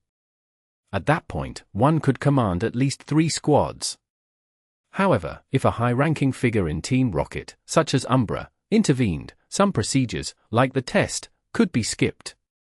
Returning to the topic, now that Haunter had successfully evolved, Cain, through the system, was able to obtain his data. There was only one detail that surprised Cain. Pokémon. Haunter, quasi-light blue. Gender? Male. Level. 25. Type. Ghost plus Poison. Ability. Levitate. Held item. None. Egg moves. Fire Punch, Scary Face, Haze. Basic moves. Hypnosis, Lick, Spite, Mean Look, Curse, Nightshade, Confuse Ray, Sucker Punch. Learned moves. Rest, Shadow Ball, Psychic, Skill Swap, Snore. TM moves. Protect, Hidden Power, Grass, Sleep Talk. There weren't many significant changes, but what surprised Cain was the appearance of a new color classification, quasi-light blue. In his previous life, Cain had never seen or heard of a Pokémon with a quasi-light blue classification. System, what does this quasi-light blue mean? Cain asked the system directly. Since Haunter originally had a dark green classification, but by absorbing a large amount of extremely potent toxic gas, his poison-type talent increased considerably. However, this improvement still hasn't reached the level to break the dark green classification, so the system has temporarily classified it as quasi-light blue. The system responded in its mechanical voice. Quasi-light blue? Due to the large increase in his poison-type talent, but without yet reaching the full light blue classification, the system temporarily classified him as quasi-light blue. In any case, even if it's quasi-light blue, he's still at the blue level. Haunter's evolution not only brought an increase in his power, but his classification change also significantly contributed to his growth. This was something Cain hadn't expected. Although he noticed an increase in Gastly's leveling speed while using the toxic gas, he never imagined that using it during evolution would improve his classification in this way. Cain began considering whether, in the future, he should use items with special energies during the evolutions of all his Pokémon to improve their classification and optimize their potential. This could be an interesting possibility to explore. End of chapter. Chapter 2:11. Officer Jenny's visit. After Haunter's evolution, his overall strength increased significantly, and along with the improvement in his potential, he was no longer behind any of Cain's other Pokémon. Moreover, after evolving, Haunter had already developed his Poison-type talent. It was just a matter of teaching him a few Poison-type moves for this talent to fully manifest. Gastly's evolution into Haunter not only meant an improvement in his physical condition but also in his form. For instance, with the 2 hands he now possessed, Haunter could learn more physical moves, like Poison Jab. This move, which is both Poison-type and physical, would allow Haunter to have a better balance in his attacks. The moves Cain had bought on the black market had not yet been used, as the timing hadn't been right. For a Pokémon to learn moves using TMs, a learning device is needed. There are many learning devices at Pokémon centers, but if Cain were to use them with all the TMs he owns, it would undoubtedly attract attention. Also, although the Pokémon Center learning devices require a League ID card to be swiped to use them, and it is not explicitly stated that they register data, only a fool would trust that the League doesn't keep that information in its central database. Although Cain's system can block data registration on the learning devices, using them in front of the Pokémon Center staff without displaying data would be too suspicious. For this reason, Cain decided not to use the TMs at the Pokémon Center. Instead, he preferred to pay on the black market for his Pokémon to learn the moves. However, some of his Pokémon, like Slowpoke and Miltank, could use the learning devices at the Pokémon Center, but Cain thought it wasn't urgent and preferred for all his Pokémon to learn together in the future. All of Cain's Pokémon returned to normal after Haunter's evolution, and Haunter began getting used to his new body. Apart from having 2 hands and a larger size, there weren't many other changes. Regarding Haunter's new quality, the system informed Cain that if Haunter absorbed the remaining 40% of the poisonous gas, his potential would stabilize at light blue. However, if he stopped absorbing it for a while, it could drop back to his previous quality. After chatting with his Pokémon for a while, someone knocked on Cain's room door. After returning all his Pokémon to their Pokeballs, Cain opened the door and saw Officer Jenny, who had fought the Gyarados on the beach. Cain kindly invited her in. Once inside, Officer Jenny looked around for a moment, checking the environment, but found nothing unusual, just a standard Pokémon Center room. Noticing Cain watching her, Officer Jenny smiled apologetically. "Sorry, it's a professional habit, don't take it the wrong way." Cain invited her to sit and offered her a glass of water, smiling as he said, "No worries, I completely understand." Officer Jenny, being a direct and efficient person, took a bank card out of her pocket and placed it on the table. "This is the reward for your participation in the Level 2 emergency mission. It's 200,000 in cash, I hope you don't find it too little." She knew that for a trainer of Cain's level, 200,000 wasn't a significant amount, but it was the most she had been able to gather, considering the number of trainers who participated in the battle. Although Cain had done most of the work, everyone had seen it, and she couldn't simply give all the money to Cain without distributing some to the others. In fact, part of those 200,000 came from Officer Jenny's own reward, which she decided to give to Cain. Cain was surprised, he hadn't expected to receive so much. Knowing the League, he thought they'd give him 100,000 at most. It was clear that Officer Jenny had added something from her own pocket. However, Cain didn't mention it. After all, money is money, regardless of where it comes from, and he pocketed it without hesitation. "It's more than enough, thank you very much," Cain said, though his actions showed that he had no reservations about it. Officer Jenny, seeing how Cain pocketed the card without hesitation, couldn't help but smile with slight irony but quickly regained her composure. Well, my task here is done. I won't take up any more of your time. I'll be off. Now that Cain had accepted the card, Officer Jenny no longer felt indebted and considered everything settled. As she left, Officer Jenny said, I believe your name is Cain, right? Thank you for your help. I hope we meet again in the future. With that, she closed the door and left. Cain, looking at the closed door, smiled with a peculiar expression and murmured, Meet again? I'm sure we will. Officer Jenny didn't ask what Cain would do with the Gyarados, and Cain didn't reveal his plans. They seemed to have a tacit understanding. Some league trainers sell captured Pokémon to make money.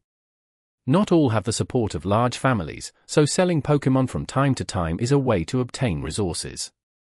As long as it isn't done openly, the league usually turns a blind eye. After all, blocking all development paths would make it hard for the league to maintain control over organizations like Team Rocket. So, as long as the number of Pokémon sold isn't large, the league won't interfere in these matters. Additionally, the Gyarados Cain captured are under his control, and what he does with them is his decision. Even Officer Jenny couldn't do anything without concrete evidence. In fact, even if Officer Jenny knew that Cain sold the Gyarados, as long as he didn't do it in front of her, she probably wouldn't act against him. To become a high-ranking officer in the city, backed by the Jenny family, one has to have a certain level of cunning. In this world, what powerful trainer doesn't have some secrets? Even the Jenny family is no exception. After that, Cain decided not to go out with his Pokémon anymore. Now, the beaches of Vermilion City were full of people working on debris and wreckage cleanup. End of chapter. Chapter 212. How to make money with Grimer. Oh, right. Cain suddenly remembered something important. He took a Pokeball from his pocket, which contained the yellow Grimer he had captured in the Diglett cave, the one with the ability to absorb to evolve its quality. According to the system's calculations, it was estimated that in 3 days, Grimer would have absorbed all the energy, and its potential would evolve to a dark yellow color. Moreover, during this time, Cain had let Grimer out to absorb some corpses, so it hadn't completely exhausted the energy in its body yet. However, according to the system scan, it had already successfully become a dark yellow potential Pokémon. Its potential really has evolved, even if only to dark yellow. Cain looked at the Pokeball in his hand, observing through the transparent part how Grimer rested quietly inside, absorbing the energy without showing any signs of resistance. Grimer wasn't foolish. Being able to rest comfortably while enjoying a never-ending source of energy and occasionally going out to feed was ideal for a soft-bodied Pokémon like him. The environment inside the Pokeball was quite comfortable. System, analyze Grimer's current data, as well as the possibility of improving its potential. If further improvement is possible, compare the resources needed with those for a Grimer whose potential is already naturally dark yellow. Cain left the analysis to the system, which quickly responded. Beep! According to the calculations, if energy is sufficient, the next potential improvement for Grimer is estimated to take 10 days and require twice the resources compared to a Grimer whose potential is already dark yellow. The system quickly presented a summary of the data and displayed 2 comparative tables of resources and time in front of Cain.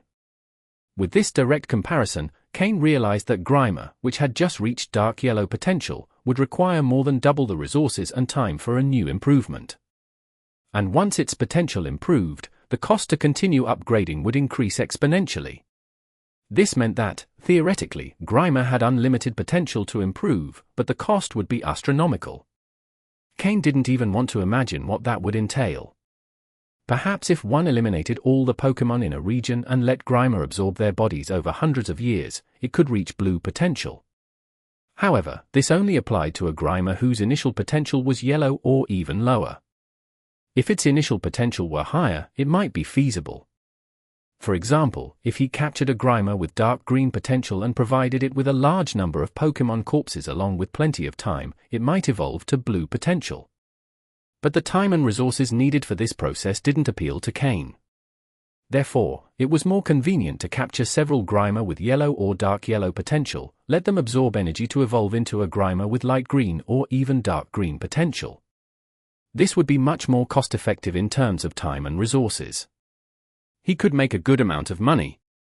A dark green potential Pokémon is considered elite in the Pokémon world, and its price would be several times higher than a green potential Pokémon. After all, battles often leave behind wild Pokémon corpses, so it would be an efficient use of those resources and a way to earn extra money without affecting his normal activities. Cain thought he had found a pretty effective way to make money without impacting his daily routine. Whenever he had Pokémon corpses, he'd give them to Grimer. When he didn't, Grimer would just fast for a few days. After all, his endurance was impressive, he could go weeks without eating with no problem. Cain decided that his initial goal for Grimer would be to reach light green potential, and additionally, he wanted it to be a Grimer that hadn't previously improved its potential. Then, he planned to go to the Vermilion City black market to buy several Grimer with green potential and, after some training time, evolve them to dark green potential. This increase in value was something even Cain found tempting. A dark green potential Pokémon, regardless of species, would be valued at over $1 million Pokédollars. If it were also a rare species, the price could reach several million. The higher a hunter's level, the greater their earnings. Selling $1 million Pokédollar Pokémon to the Hunter Association also grants 1 million reward points, which dramatically increases purchasing power. And while the Hunter Association buys Pokémon at twice their price, they won't be at a loss. In fact, the association buys Pokémon at a slightly below market price, around 80%, which is still a good offer for most people. The Hunter Association holds major auctions from time to time, inviting millionaires from the Pokémon world. These millionaires compete with each other, causing a Pokémon's price to multiply several times. They buy at 80% of the market price and then sell at or above the standard price, gaining substantial profits. After all, there are more Pokémon buyers than sellers. Sometimes, the association uses these deals to gain favor with powerful trainers, which brings additional benefits. In the evening, Cain prepared to go to the Vermilion City black market to see if the Hunter Association had Grimer with the characteristics he was looking for, and also take the opportunity to register the Gyarados he had captured as part of a mission. Remember that Gyarados is one of the most sought-after Pokémon on the Hunter Association's mission list, so its price tends to be high due to the high demand. Additionally, if he had the chance, Cain also wanted to find a learning device so his Pokémon could learn the moves he had bought last time.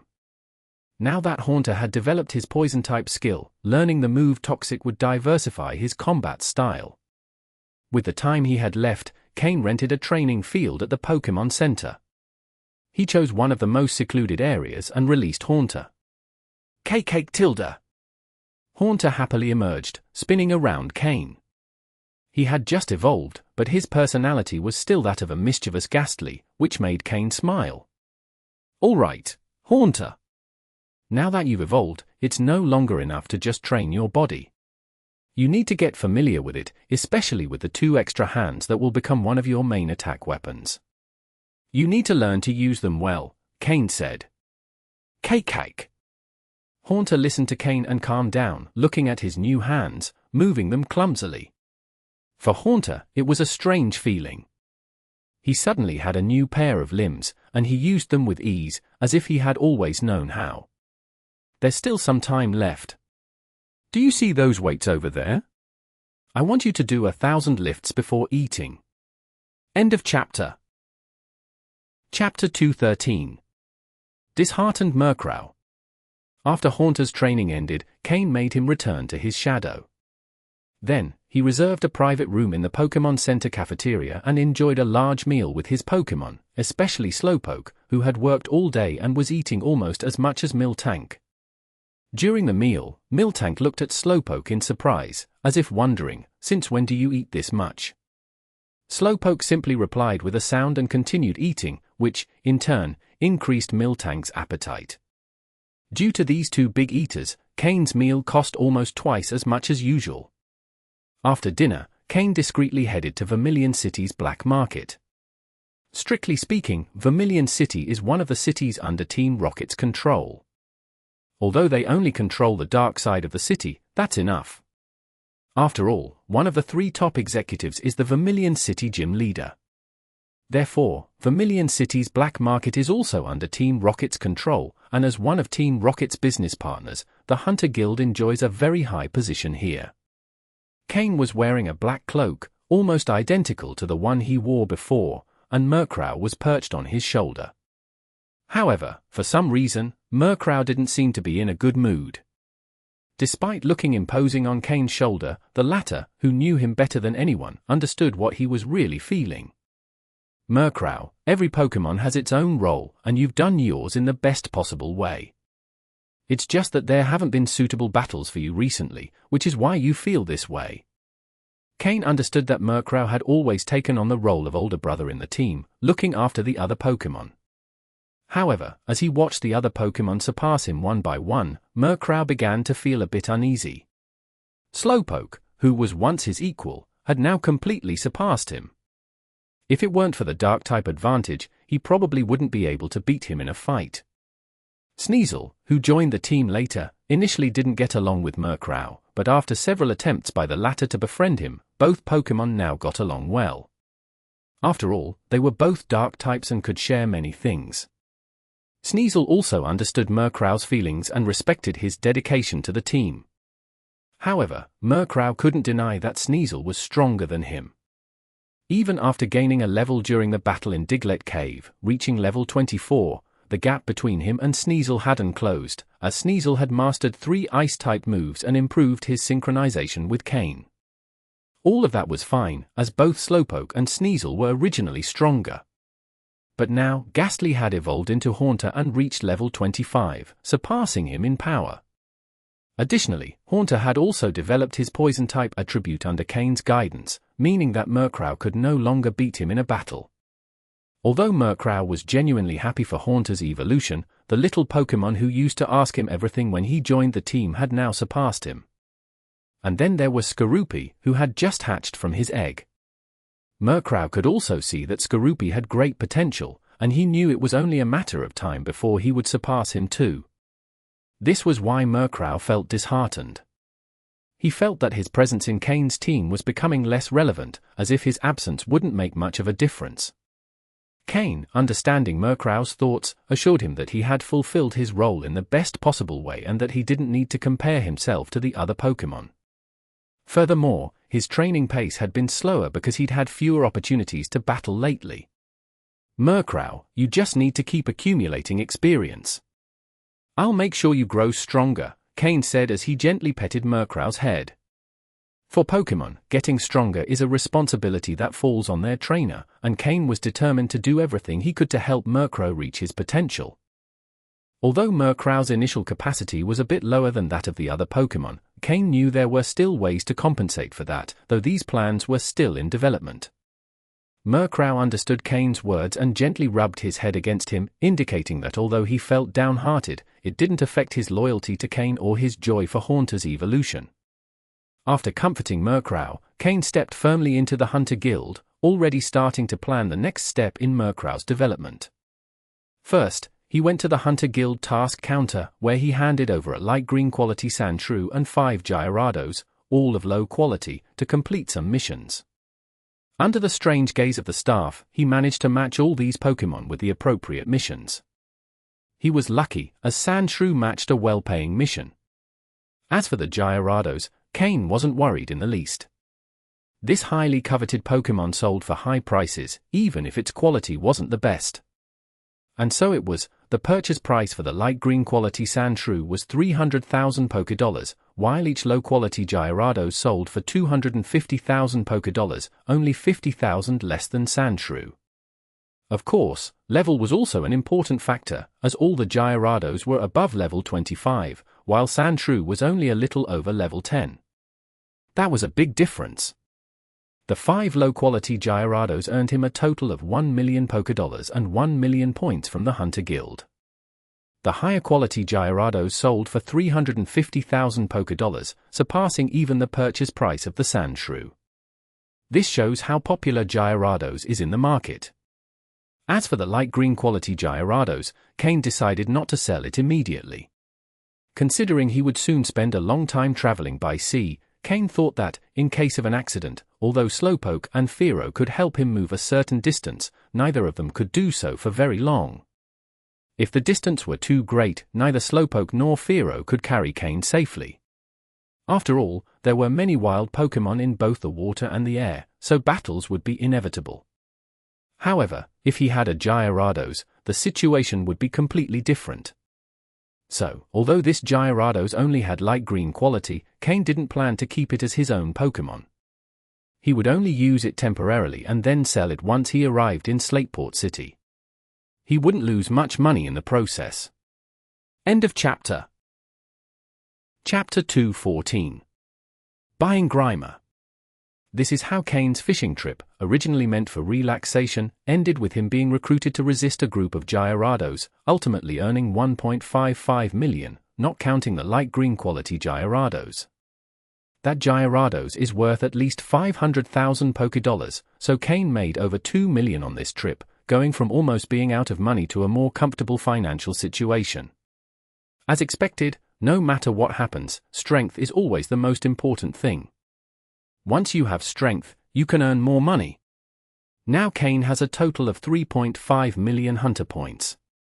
He only needs to earn 1.5 million more to be promoted to a 3-star hunter, which will allow him to make money even faster. Additionally, there's a detail: points in the Hunter Association are cumulative, meaning you only need to accumulate 5 million points in total to advance, rather than needing to save each point without spending. It's a pretty reasonable rule. After assigning the missions, Cain decided not to take on any more missions for now.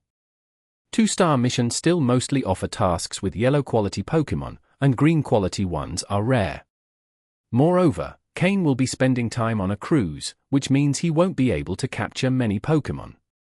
It's better to capture a green quality Pokémon first and then match it to a mission. Some might wonder, if you can capture Pokémon directly and then assign them to a mission, what's the point of ranking hunters by stars? Firstly, ranking up unlocks more missions and allows you to assign more tasks. For example, both 2-star and 3-star missions have a task for capturing a Gyarados. The 3-star mission requires a dark yellow quality Gyarados and offers 400,000 Pokédollars, while the 2-star mission requires the same dark yellow quality Gyarados but only offers 350,000 Pokédollars.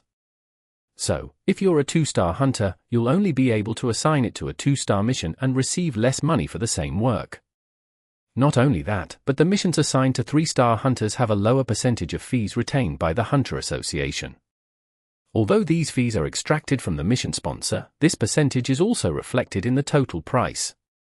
So, no matter how you look at it, the higher your hunter rank, the more money you can make, and the difference between stars is significant. Another key thing is that the Hunter Association allows you to exchange points for Pokémon, but not all Pokémon are available for all ranks. For example, some Pokémon that are available to 3-star hunters cannot be fully redeemed with points by 2-star hunters. This means that if a 3-star hunter can redeem a light green quality Gyarados for 600,000 points, a 2-star hunter might need 300,000 points plus 300,000 Pokédollars to get the same Pokémon. Of course, if you have a lot of money, you don't have to worry about the points system. Even if you're a 0-star hunter, you can pay the full price. The Hunter Association is a business, after all, and it won't turn away a customer unless they're blacklisted. So, as long as you have money, rank isn't as important. But for professional hunters, rank does matter. They can redeem a high-quality Pokémon entirely with points and then sell it to another for Pokédollars, earning much more than the points are worth. This is the real method that high-ranking hunters use to make money.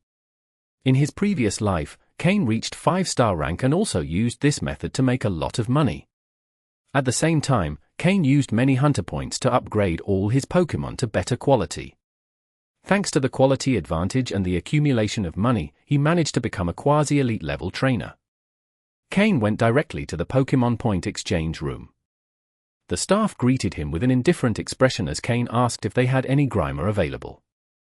When the staff learned that Cain wanted to exchange for a Grimer, they looked at him strangely. It's no surprise, as very few trainers opt for a Grimer, so few that you almost never see them. Nobody wants to be near a pile of smelly sludge every day, so Grimer's price is generally not very high, and it can even be difficult to find one available. After all, keeping a Grimer contained isn't easy. At least a metal cage isn't enough. However, Cain got lucky. After a computer check, the staff found that there were indeed 2 Grimer in the Hunter Association's warehouse in Vermilion City. It said that one is light green quality, and the other is green quality. Both are decent. Grimer isn't like Gyarados, it's not a popular Pokémon. For it to be worthwhile, it has to be at least green quality, so those in the warehouse are light green quality at minimum. Surprised that they actually had 2 Grimer, Cain smiled. After all, this Pokémon really stinks. At Cain's request, the staff reluctantly led him to the warehouse where the Grimer were kept. No matter the Pokémon you're exchanging for, even if it has good quality, it's always important to check it first. Especially for someone like Cain, who has a system to cheat, he can immediately see which of the 2 Pokémon is superior. Of course, if both Grimer are good, Cain wouldn't hesitate to buy both. After all, both are an investment that will double in value. When they arrived at the location, the staff quickly left, saying that if Cain decided to buy one, he only needed to enter the ID number into the device on the side and swipe his card to redeem the points. The Pokeball would be delivered by the device. Cain, somewhat resigned, covered his nose. Although the Grimer were enclosed in 2 transparent glass boxes, these had small holes to allow air in and prevent the Grimer from suffocating. This also allowed the foul smell to escape. Cain activated his system and scanned the data of the 2 Grimer. As for quality, there was no difference from what the staff had said. One was green quality, and the other was light green quality. As for egg moves and learned moves, Cain didn't care much. After all, he didn't intend to keep these Pokémon as part of his team, only to improve their quality and then sell them. System, check if either of these 2 Grimer has improved in quality and if there are chances for further improvement. In situations like this, it's better to let the system collect the data and compare it. Beep. Scan results displayed. The data of the 2 Grimer were compared with the data of other Grimer that Cain had. End of chapter. Chapter 2:15. Learning moves. Through the data shown by the system, it's clear that neither the green quality Grimer nor the light green quality Grimer has ascended in quality level. In other words, as long as resources are sufficient, blue quality is possible, and the time required is almost 10 times less than that needed to raise a yellow quality Grimer to blue quality. However, in the estimated data provided by the system, Cain found that, whether with the light green quality Grimer or the green quality Grimer, if you want to raise the quality once, the time required is longer than Cain expected. Previously, when the yellow quality Grimer ascended to dark yellow, the time required was 3 days, and to go from dark yellow to light green took 5 days. But according to the system's calculations, if the light green quality Grimer ascended to green quality, as long as resources and energy were continuous, it would still take 15 days, and as for the green quality Grimer, the system still can't make an estimate. Still, it's within an acceptable range. It's much better than waiting months or years, Cain thought. Because if the dark yellow quality Grimer wanted to ascend once more after reaching light green, the system estimates the time required would be a month. Since Cain considers both Grimer worth training, he doesn't hesitate further. The light green quality Grimer, level 17, costs 200,000 Pokédollars, which is much cheaper than a yellow quality Gyarados, while the green quality Grimer, level 18, costs 350,000, only slightly more expensive than a light green quality Sandshrew. This shows how undervalued these Pokémon are, with prices almost lower than a Beedrill of the same quality. Cain entered the cage numbers of the 2 Grimer directly into the nearby machine, swiped his Hunter ID card, and after deducting 550,000 points, received the Pokeballs for the 2 Grimer. He stored everything, put the Pokeballs in his pocket, and then adjusted his hood before heading directly out of the Hunter Guild. Who would notice his presence? Absolutely no one. After leaving the Hunter Guild, Cain found a Pokémon Move tutor shop and spent 10,000 Pokédollars to rent an optimal learning device, then locked himself in a private room. Although these Move tutor shops often secretly record data from Pokémon that use the TMs, they don't have real-time monitoring, so Cain can safely let the system interfere with the machine, preventing it from saving Pokémon data. Cain placed a bunch of TMs on the table, then put the Pokeballs one by one into the learning device, and through the system, directly transferred the way to use the moves into the Pokémon's mind. If the Pokémon could learn the move, then the TM was used. Used TMs are automatically destroyed, preventing any reuse. First, Cain put Murkrow into its Pokeball, then inserted the TM for the move Taunt into the learning device and waited 3 minutes, after which the TM move was recorded in Murkrow's mind. When he released Murkrow again, although it hadn't used the Taunt move, Cain could see in the system scan data that in the TM move bar, the new move Taunt appeared. Then, all the Pokémon followed the same process. Slowpoke learned the Ground-type move Bulldoze, which made up for the lack of Ground-type Pokémon in the team. Haunter, who had just evolved, was one of the Pokémon Cain had prepared moves for from the beginning. In addition to the Toxic move he obtained some time ago, Haunter also learned the Taunt move. Miltank used many TMs because it hadn't used any before, so in addition to the basic moves Protect and Hidden Power, Cain also prepared a Survival move, Substitute, and a Fighting-type move, Brick Break. Then there's Sneasel, who, like Miltank, hadn't used TMs before, so it also learned Protect and Hidden Power, along with a Fighting-type move, Low Sweep, and a Dark-type move, Dark Pulse. All are pretty useful moves. Finally, there's Skorupi, the lower-level Pokémon. Originally, Cain planned for Skorupi to learn the Poison-type move Poison Jab, but considering that Skorupi hasn't fully developed its Poison-type attribute, even if it learned Poison Jab, it wouldn't be very effective. So, after thinking it over, Cain decided to give the Poison Jab move to Haunter. Originally, Gastly couldn't learn the Poison Jab move, but after evolving into Haunter and gaining a pair of hands, Haunter can learn that move. Additionally, although Haunter hasn't fully developed its Poison-type attribute, its toxicity already has some effect, so learning the Poison Jab move offers a better cost-benefit ratio. As for Skorupi, given its lower level, Cain decided to buy it moves later. Thus, Skorupi used the TMs for the moves, Protect, Hidden Power, and Taunt. Having not fully mastered basic moves, learning 3 new moves will take up a significant portion of Skorupi's future training time. So far, all of Cain's main combat Pokémon have learned the staple moves, Protect and Hidden Power. Additionally, each one has learned useful combat moves which, once mastered, should significantly improve their performance in future battles. However, it is still unknown what attribute the Hidden Power move is for the Pokémon that just learned it. Only after using it for the first time will it be known. Cain put all the Pokeballs on his waist, and his left hand finally left the learning device. Now, the learning device can record Pokémon data again, and there will be no trace of its use on this occasion. After using all the TMs, Cain had completed the 2 main objectives of his visit to the black market. After that, he walked around the black market as usual, got rid of pesky followers, and then left. Upon returning to Vermilion City, he didn't stay outside long, as it wasn't early. Cain headed straight for the Pokémon Center. Tomorrow at 10 in the morning is the departure time for the luxury cruise, the SS Anne. A long journey by sea, even on the SS Anne, doesn't guarantee absolute safety.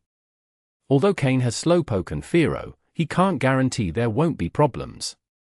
After all, Slowpoke is not the ideal type of Pokémon for transporting people on long sea journeys, so it's necessary to tame that Gyarados he left behind. Although the light green quality Gyarados doesn't meet Cain's requirements, if used purely as a means of transport, it's more than enough, even somewhat luxurious. After all, Cain's flying mount, Fearow, is yellow quality. End of chapter. Chapter 216. Tail Cutting Technique. Once again, he rented a training field at the Pokémon Center. It was already night, but thanks to the adequate lighting, there were still quite a few people training their Pokémon on the field. Cain found a secluded training field and released the Pokeball containing Gyarados. Since capturing it, Cain had only provided basic treatment to keep it alive, without giving it much more attention. As a result, when it came out again, its physical and mental condition was not good at all. In fact, it was extremely poor, even worse than Cain had expected, due to the fury it had experienced during the day. Slowpoke stood beside Cain, calmly observing the severely weakened Gyarados, with a blue glow in its eyes. If an experienced psychic were present, they would sense that the psychic power within Slowpoke was flowing strongly. Then, Haunter, who always hid in Cain's shadow, appeared beside Slowpoke, mockingly looking at the scarred Gyarados with its triangular eyes. But Gyarados, true to its species, despite being covered in scars and with a low spirit, showed no signs of surrendering, especially when it looked at Slowpoke and Haunter. Although it's a temperamental Pokémon, that doesn't mean it lacks intelligence. It immediately recognized that Slowpoke and Haunter were the same Pokémon that had defeated it. Now, seeing its old enemies, its rage increased even more. Just as it was about to roar, Slowpoke silenced it using its psychic power, preventing any sound from escaping. After all, the training field was still full of people, even though Cain was in an isolated area where no one paid them any attention. However, if Gyarados were to roar, with its powerful voice, it would undoubtedly attract the attention of most people. Luckily, in its current state, Slowpoke alone was enough to overpower it. Realizing it couldn't make any sound, Gyarados' fury grew even more, and it tried to charge. But upon moving, its wounds throbbed with pain, and it couldn't even cry out before collapsing to the ground. When it tried to get up again, it felt a massive force pressing down on it, preventing it from moving. Haunter, use Skill Swap, let it feel what Intimidate is, Cain said in a cold voice. He knew that Gyarados was a difficult Pokémon to tame. Although they had defeated it, its fierce temperament was the main reason so few trainers dared to use a Gyarados. Without the right tactics, taming a Gyarados wasn't an easy task. Sometimes, even if it appeared submissive on the surface, it could become uncontrollable during a battle, making it even harder to handle. So, with a stubborn, straightforward-tempered Pokémon like Gyarados, the only option was to keep it under constant control, beating it down until it fully submitted and lost all spirit. Most Gyarados have Intimidate as an ability, and this one was no exception. So, after Haunter used the move Skill Swap, Gyarados' ability changed to Levitate, while Haunter gained the Intimidate ability. At that moment, for Gyarados, Haunter, who was already unpleasant to look at, became even more terrifying, filling it with fear. During the previous battle, Haunter, when it was still a Gastly, had already defeated Gyarados, so the effect of the Intimidate ability was even more pronounced. One could see Gyarados lying on the ground, its movements of struggle growing weaker. Its huge eye showed a trace of fear. It was then that Cain began to walk slowly towards it, with Slowpoke and Haunter flanking him on the left and right.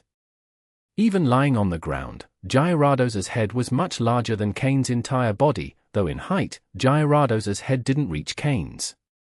Cain looked down at it coldly, showing no emotion, with an icy expression. And Gyarados' attention also shifted from Haunter to Cain. Its enormous eyes met Cain's, neither backing down. But, for some reason, Gyarados felt that this human's expression was incredibly cold.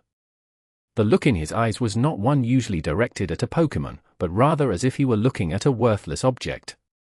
This made it feel a chill deep within. This was the way Cain used to capture Pokémon in his previous life. For the Cain of his past life, Pokémon were nothing more than valuable tools. If they were damaged or couldn't keep up with him, he would simply replace them. That's why, when he captured Pokémon, he did so without showing emotion. If they didn't submit, he would beat them until they did. And it was for this reason that in his past life, Cain ended up being betrayed by everyone. But in this life, Cain had changed his way of thinking. He considered each Pokémon he recognized as part of his family and treated them with affection. The results were much better than he expected. His Pokémon not only showed outstanding combat power but also an extraordinary sense of cohesion. However, Cain only showed this affection toward Pokémon he recognized. He knew his heart was small, and that being able to welcome these Pokémon was already enough. This Gyarados, to Cain, was nothing more than a tool Pokémon, so his approach was simple and direct, just like in his past life. After all, in his previous life, he had been a high-level trainer, and facing a level 20 Pokémon was not something that intimidated him. So, although Cain was much smaller than Gyarados, to that Pokémon, Cain seemed incredibly imposing, as if he were growing and becoming even taller. especially with Haunter's Intimidate ability constantly at work beside him. Gyarados, I know you can understand me. Listen carefully to what I'm about to say. If you dare resist again, today will be the day of your death, Cain said in a cold, emotionless voice. For some reason, when Gyarados looked into Cain's eyes and heard his words, it stopped struggling, though a trace of rebellion still remained in its enormous eyes. Cain nodded to himself. This Gyarados had a bit more courage than some of the cowards he'd captured in his past life. It doesn't matter if you accept it or not, during the day, it was me who defeated you. If it weren't for my mercy, you would already be dead. As the victor, I have the right to order you to do whatever I want. Saying this, Cain lifted his foot and firmly planted it on Gyarados' head. When Gyarados saw Cain's action and wanted to resist, Cain shouted sternly, "If you move, I'll cut off your tail first and then throw you back into the sea." Immediately, Gyarados stopped moving. The tail? If Cain had threatened to kill it, it probably wouldn't have been afraid, but by mentioning cutting off its tail and then tossing it into the sea, Gyarados realized that this would mean becoming the laughingstock of all Gyarados.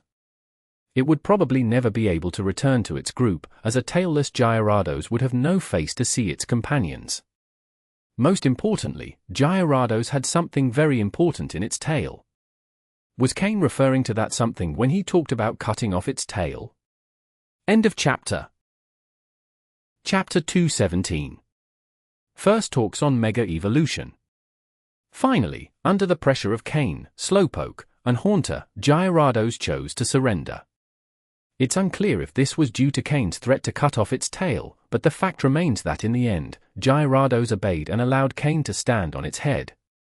Additionally, Cain had Slowpoke use its psychic power to sense Gyarados' inner state and discovered that, aside from fear and terror, there was no intention of rebelling.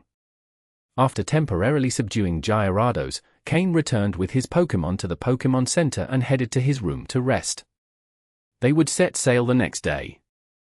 That night, Slowpoke and Haunter went over the experiences and techniques they had learned in battles against various Gyarados. Other Pokémon followed their usual training routines before going to sleep. The next morning, after completing his morning training and having a quick breakfast at the Pokémon Center, Cain headed to Vermilion City's port. Although the departure time was set for 10 o'clock, the SS allowed boarding from 7 a.m.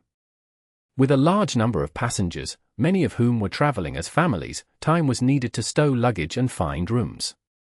When Cain arrived at the port, people were already boarding the ship.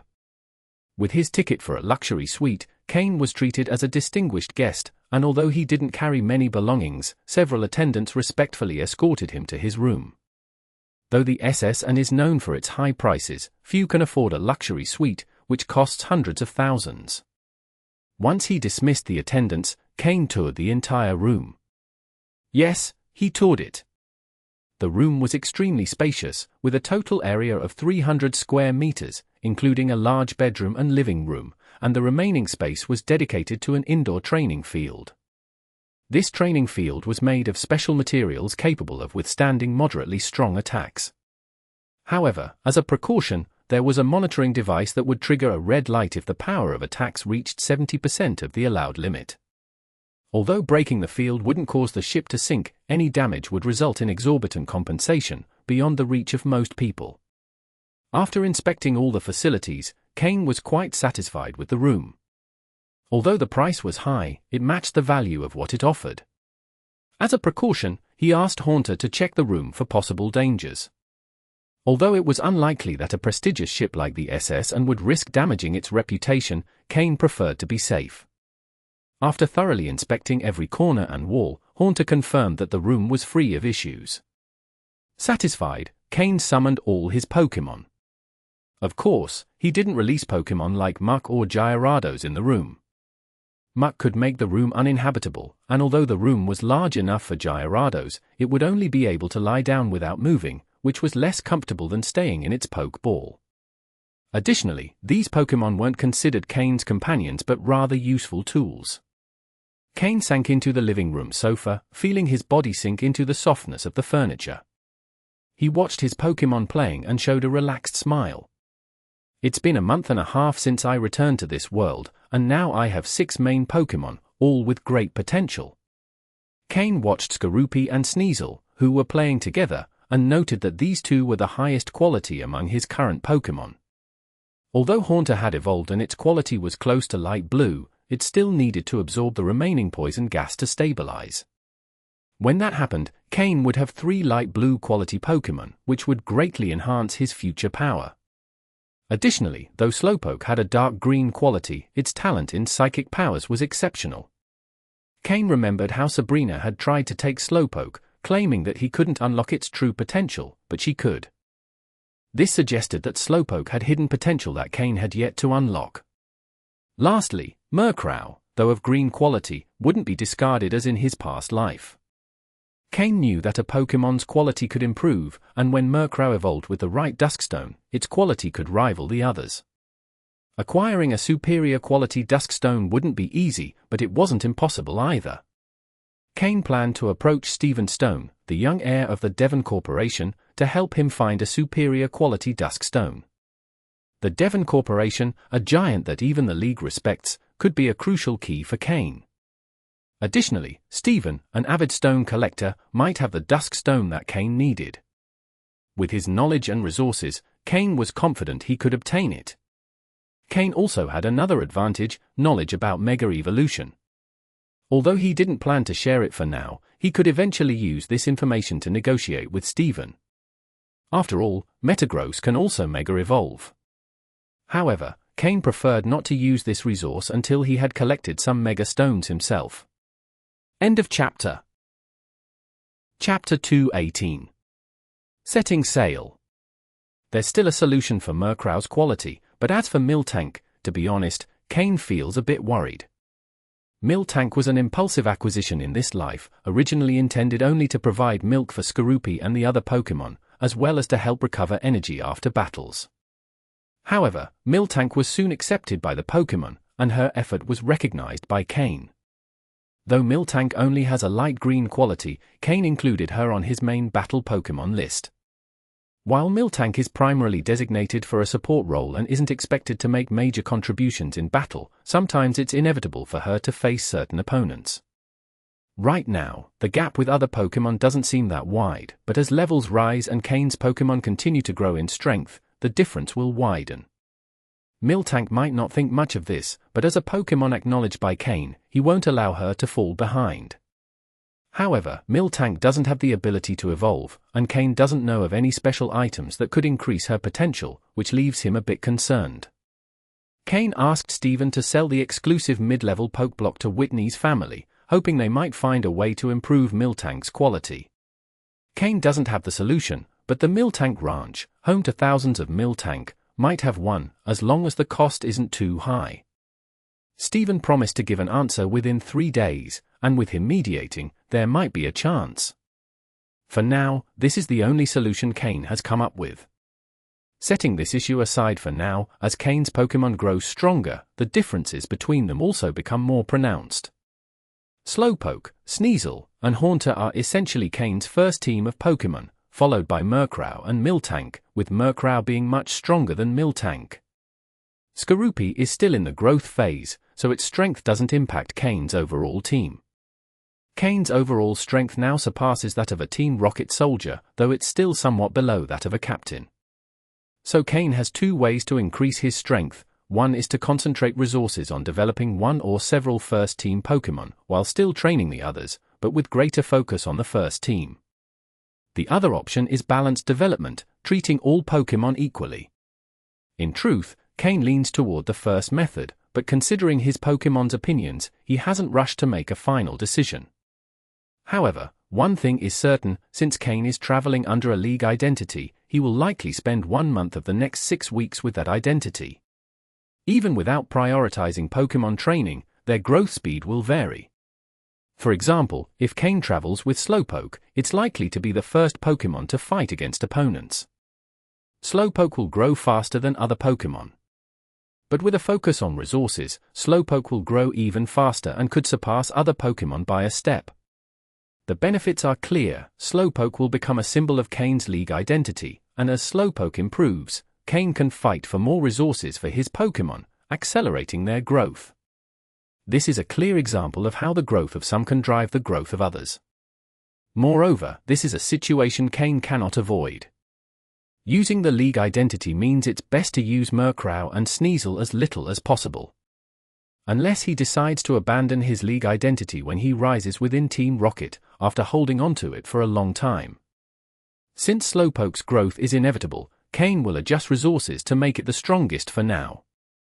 Cain stood up and communicated all his ideas to his Pokémon. All of the Pokémon accepted his decision without objection.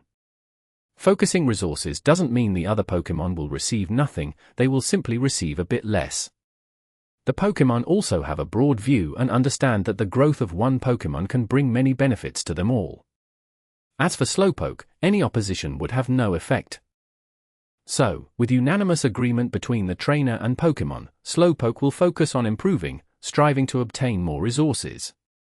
When Cain and his Pokémon made their decision, the SS and finally began to set sail. With announcements echoing repeatedly, the massive and luxurious SS and began its journey towards Sinnoh's coastal city, with a stop in Slateport City in the Hoenn region, Cain's destination city. After setting sail, Cain left his room with Slowpoke and headed to the deck. It was Cain's first time traveling on such a large ship, and the view from the deck was said to be impressive. Guided by the signs, Cain made his way through the ship's complex paths and reached the deck. Today's weather was very sunny, likely because the rain summoned by the Gyarados the previous day had cleared many clouds from the sky. Now the sun was high, and the sky was clear. When Cain reached the deck, there were quite a few people. Many were dressed in elegant tailcoats and dresses, under large umbrellas, holding wine glasses while chatting animatedly.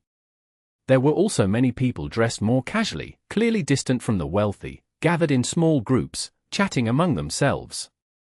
Of course, some were alone, leaning on the railing, gazing at the distant sea.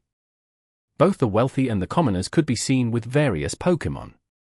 The reason the SS and is so large is that it's primarily designed for trainers, whether common or from notable families. Moreover, the SS and has many public facilities for trainers, with dozens of training and battle areas available. Nearly every day, these are packed, so reservations are necessary if you wish to use them. Of course, luxury suite passengers like Cain have their own indoor gym. But for battles, they may need to use the public facilities. Cain and Slowpoke reached the front of the deck, feeling the sea breeze and the warmth of the morning sun. Breathing in the salty sea air, Cain felt as if he were submerged in the ocean water. The ship moved quickly, but given its massive size, the journey was very smooth. Standing at the bow, Cain felt no shaking, even as the waves crashed against the ship. End of chapter. Chapter 219. Challenge. After spending a while on the deck, Cain returned inside the ship. No matter how beautiful the scenery outside, with the sea wind blowing like that, a person can't endure it for too long. At the very least, their mouth will dry up. Upon returning inside, he grabbed a free bottle of mineral water, opened it, and took a few sips, easing the dryness in his mouth somewhat. As Cain drank, a young man of around 17 or 18, wearing gold-rimmed glasses and looking scholarly, approached. He slightly adjusted his glasses on the bridge of his nose and, smiling, said, "Hello, my name is Takuya, Imura Takuya. I'm a trainer too.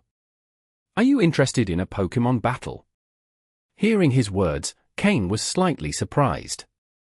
Since his rebirth, this was the first Pokémon battle challenge someone had issued him. Judging by his appearance, the other person didn't seem to be a commoner. At the very least, he was a member of a minor family. It's rare for a family member to challenge a commoner to a battle. It's worth noting that in the Pokémon world, family bonds are very strong, especially in some up-and-coming families that look down on commoner trainers, forgetting that they themselves once started as commoner trainers.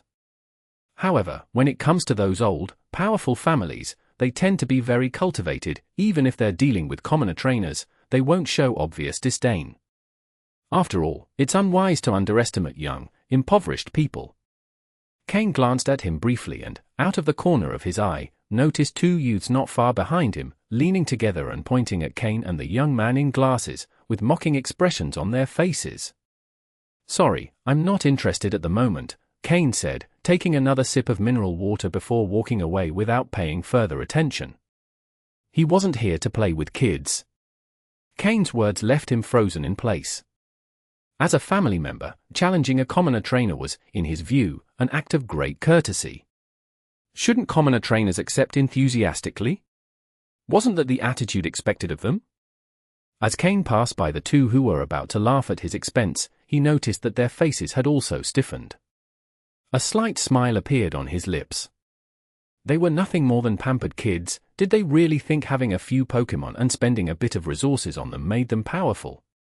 Wait a moment, have a Pokémon battle with me.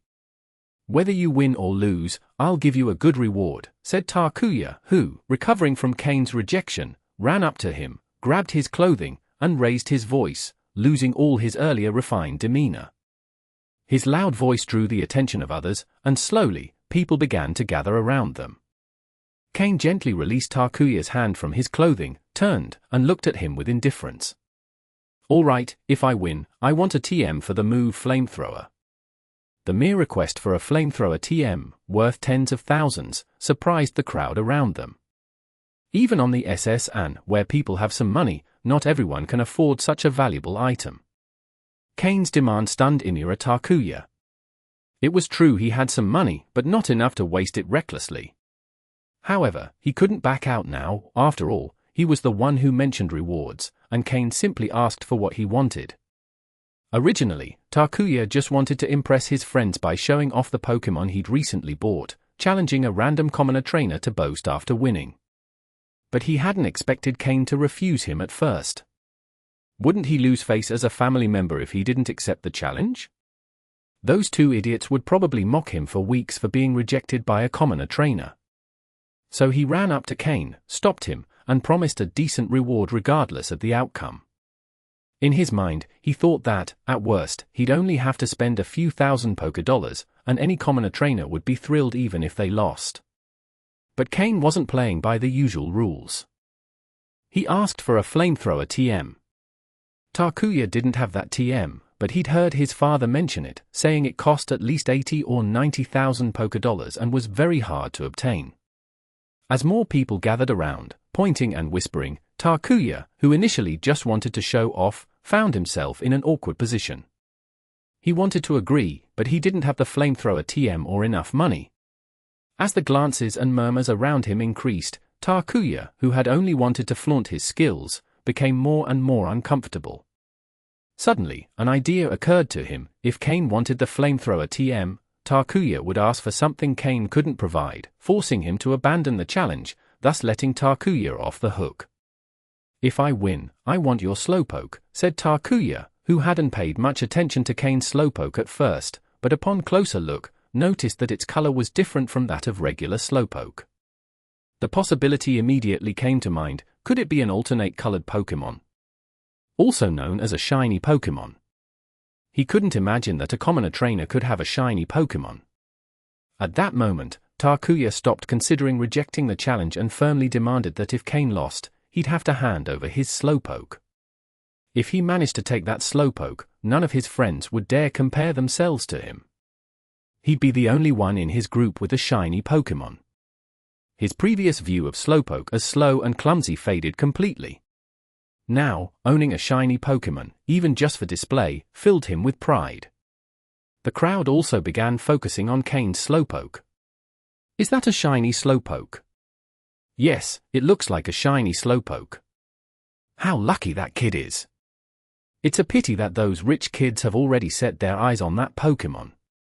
The shiny Slowpoke color is very similar to a regular Slowpoke. If it hadn't been pointed out, I wouldn't have noticed. What's a Slowpoke? The murmurs of the crowd reached Cain's ears, making him frown. Slowpoke's color is pink, but due to its nutritious diet, the blood vessels under its skin have a more vibrant red. It's not easy to distinguish at a glance, but after Imura Takuya pointed it out, many began to notice Slowpoke. Now, not only Takuya, but many surrounding the scene showed signs of greed. End of chapter. Chapter 220. Preparing for battle. Cain observed the young man in front of him, named Takuya Imamura, for a moment before smiling and saying, "All right, but first I want to see your TM for the move Flamethrower. At the same time, a cold spark flashed in his eyes. If they weren't on a ship, Cain might have lost his composure upon seeing someone coveting his Pokémon. Hearing Cain's acceptance, Takuya Imamura immediately felt delighted, not considering at all whether he had a 100% chance of defeating Cain. He was just an ordinary trainer. How many resources could he possibly have to train his Pokémon? Besides, his jacket was that of a beginner-level trainer, which indicated that, at best, his level was also that of a beginner trainer. He himself had already defeated several beginner-level trainers, and, moreover, this time he had a new Pokémon with a certain type advantage. He was determined to take the risk. In the Trainer League, attire is an important symbol. If you're at a beginner trainer level, you wouldn't wear a regular trainer's clothes, and if you're at an intermediate trainer level, you wouldn't wear beginner attire. It's a matter of prestige. The stronger you are, the more respect you get according to the level of your clothing. The opposite is also true. A beginner trainer wouldn't wear intermediate level attire, as if they did and challenged someone, they'd end up being ridiculed for their arrogance if they lost. Therefore, a trainer's clothing generally reflects their level. In Cain's case, although he hasn't reached the intermediate trainer level, he's much stronger than the average beginner trainer. At the very least, if Cain fought 10 beginner-level trainers from the league in the wild, he could beat them all. If the battle were indoors, he could defeat at least 3, without taking any damage. Cain wore the league's beginner trainer attire simply for convenience. At the very least, with that clothing, the chances of a police officer stopping him on the street were nearly zero, as long as he didn't look too suspicious. Takuya Imamura, realizing he didn't have the TM for Flamethrower, felt distressed. He knew this was an opportunity to obtain a shiny Pokémon. If he missed it, he would surely regret it later. He immediately started searching for his 2 friends, finally finding them in a corner of the crowd. "Wait a moment, I'll be right back," he said quickly as he went to fetch them, leading them to a secluded corner. At that moment, an elderly man dressed in simple, even somewhat worn clothes, with completely white hair and thick bottle-bottom glasses, approached Cain and spoke to him in a low voice. "Young man, this isn't right for you. Even if the other guy has the TM for Flamethrower, it's not worth what your Pokémon is worth. Besides, they're kids from wealthy families. You should leave before they come back. Go back to your room and hide. You just have to wait until the ship reaches port." Although his voice was low, Cain sensed that the old man had a lot of energy, but he was intentionally speaking in a low tone so no one else would hear. "I see your Slowpoke is well trained. It must have been eating at least advanced level poke blocks, with many other nutritional supplements. You're not lacking in money, so it would be better to avoid trouble and leave. Listen to this old man," the elder added before Cain could respond. Cain was surprised, as the elder had accurately identified that Slowpoke was consuming advanced level poke blocks. For someone who appeared to be a civilian, using intermediate level poke blocks would already be a luxury. The elder even noted that Slowpoke had been consuming other supplements, which was true. Cain had given it Miltank milk, nothing more. An elder with this kind of knowledge could only be a Slowpoke researcher, knowing so much about them that he could determine its diet just by observing it. However, Cain was more inclined to believe that this elder was at least an advanced breeder, and not only that, but one with a lot of experience. Otherwise, he wouldn't have such a sharp eye. But an advanced breeder dressed so poorly? Aren't breeders supposed to be wealthy? As these thoughts crossed Cain's mind in an instant, he set aside his curiosity and smiled, saying, "Don't worry, sir. He's no match for me. I need that TM." Cain had already planned to buy a Flamethrower TM for Slowpoke, but he couldn't do it before due to a lack of money. Now, a fool had come to offer it. Why was he so sure Takuya Imamura wouldn't be a match for him? Because when he passed by Takuya earlier, Cain used his system to scan the data of the Pokémon in Takuya's Pokeball and confirm its level. It was an electric-type Pokémon, so Takuya thought that with it, he'd have a sure win against Slowpoke. However, Cain knew that while Slowpoke is a water type, it's also a psychic type, and he had a strategy prepared against electric-type Pokémon. In general, type advantages often determine victory, but it also depends on the trainer's skill. If both trainers are at the same level and their Pokémon are equally trained, then yes, the type advantage could be decisive. But that doesn't apply when facing a spoiled young man who only relies on resources. Ah. The elder sighed upon hearing Cain's response. He knew he wouldn't be able to persuade him. He looked at Cain once more, and seeing the confidence in his eyes, he seemed to remember someone he knew. He was stunned for a few seconds, and when Cain looked back at him, the elder shook his head slightly and walked away from the crowd. He was no longer interested in watching the battle. He had advised Cain out of professional habit.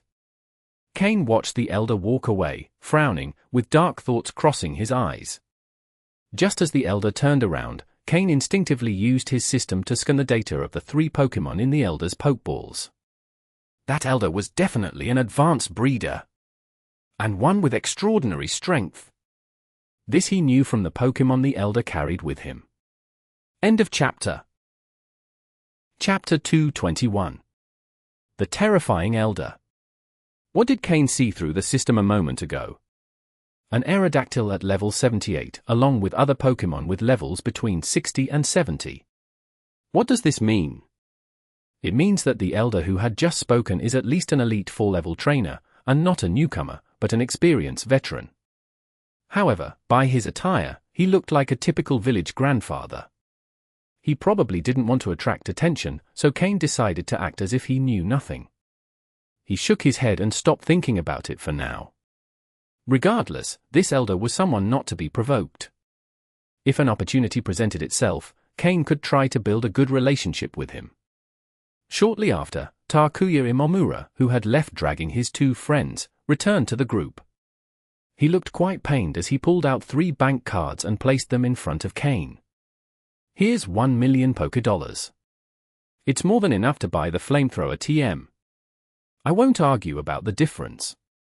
It's a matter of pride, Takuya said with a grand air, though he couldn't hide the pained expression on his face. To borrow that much money from his 2 friends, he had to promise them plenty of benefits. In total, the value of those benefits was much higher than the amount he had borrowed. Cain looked at him with a sarcastic smile and said, "My Slowpoke is worth much more than that money. Don't try to act magnanimous. Who are you trying to impress?"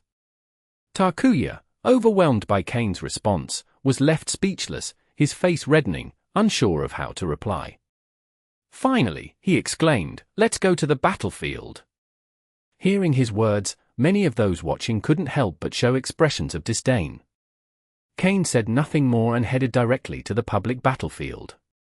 As they moved, many people interested in the spectacle followed them to the battlefield. Along the way, more people joined, and by the time they arrived, the field was surrounded by a growing crowd.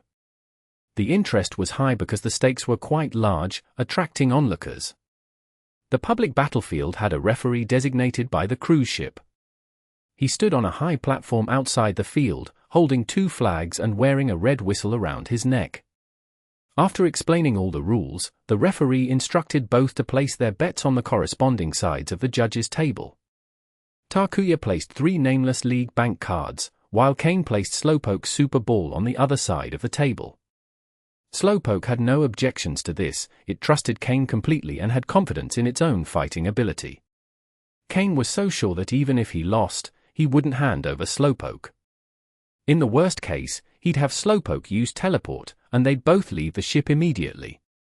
With Gyarados as a means of sea transportation, returning to Vermilion City wouldn't be a problem as long as nothing unexpected happened.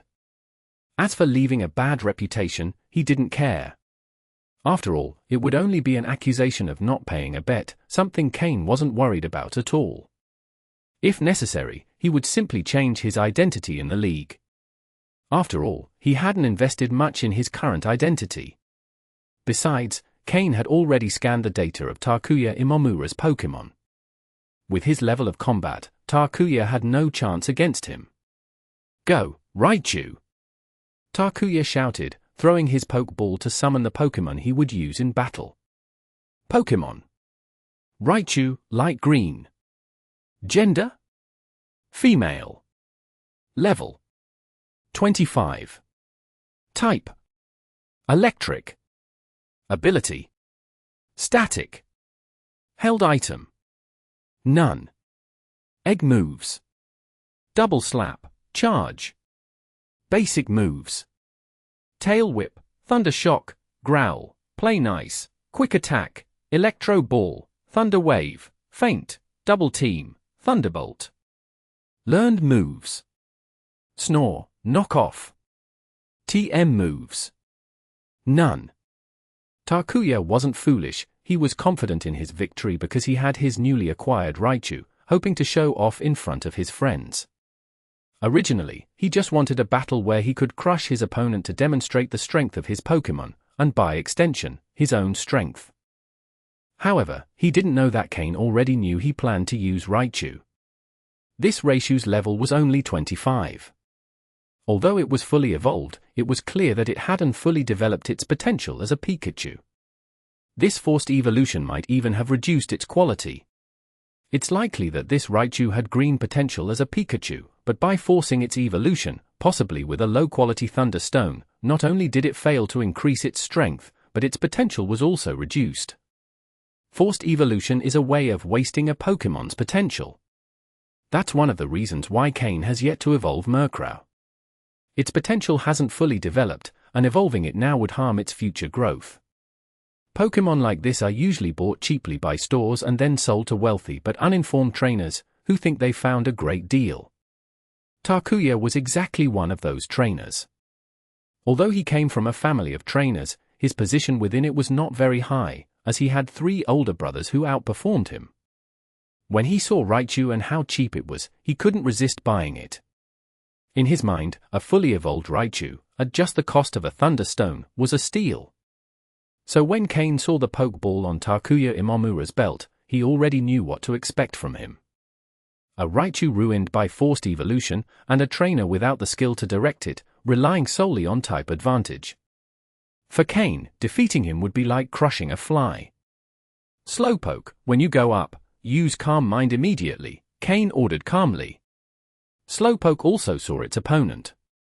Pokémon have a keen sense of detecting the strength of their rivals, especially those with combat experience. Upon seeing Raichu, Slowpoke couldn't help but show slight disdain. At first, it thought its opponent would be strong, but it turned out to be only at that level. However, after following Cain, Slowpoke had developed good habits. It wouldn't underestimate any opponent and would always stay alert in battle. Upon entering the battlefield, it immediately began to focus on using Calm Mind. Meanwhile, the opponent was still basking in the crowd's cheers. To most people, an electric-type Raichu, in its fully evolved form, should be able to crush a water-type Slowpoke. Right? Just by looking at the situation, Takuya already considered himself the winner, and he truly believed it.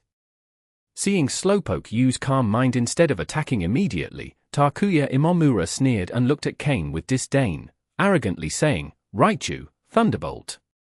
Finish it in one hit." The crowd, seeing Takuya Imamura order Raichu to use Thunderbolt while Slowpoke was still meditating with its eyes closed, couldn't help but show expressions of pity toward Cain. End of chapter. Chapter 222. Crushing Faces. However, it couldn't be denied that this Raichu truly lacked battle experience. As a Pokémon capable of storing electricity in its body, using electric abilities should only require activating internal electric energy. But this Raichu took a full 3 seconds to concentrate its electric energy, something that would normally be unacceptable in a battle, as no Pokémon would allow that much prep time. Finally, Raichu managed to charge its Thunderbolt move to full power. A powerful stream of high-voltage current emerged from its body, striking directly at Slowpoke. At that moment, Slowpoke also awoke from its meditative state, and its round eyes began to shine with an intense blue glow of psychic energy. Never before in battle had it had so much time to meditate, and now it felt its body was filled with psychic energy. "Slowpoke, use Protect," Cain ordered coldly. Just as the words left his mouth, Slowpoke responded instantly. Cain's command came late, right as Raichu's attack was about to hit, but the synchronization between the trainer and his Pokémon was perfect. Slowpoke created a protective barrier just in time to block the attack. Raichu's Thunderbolt move, with all its intensity, collided with the barrier from Protect, kicking up a cloud of dust.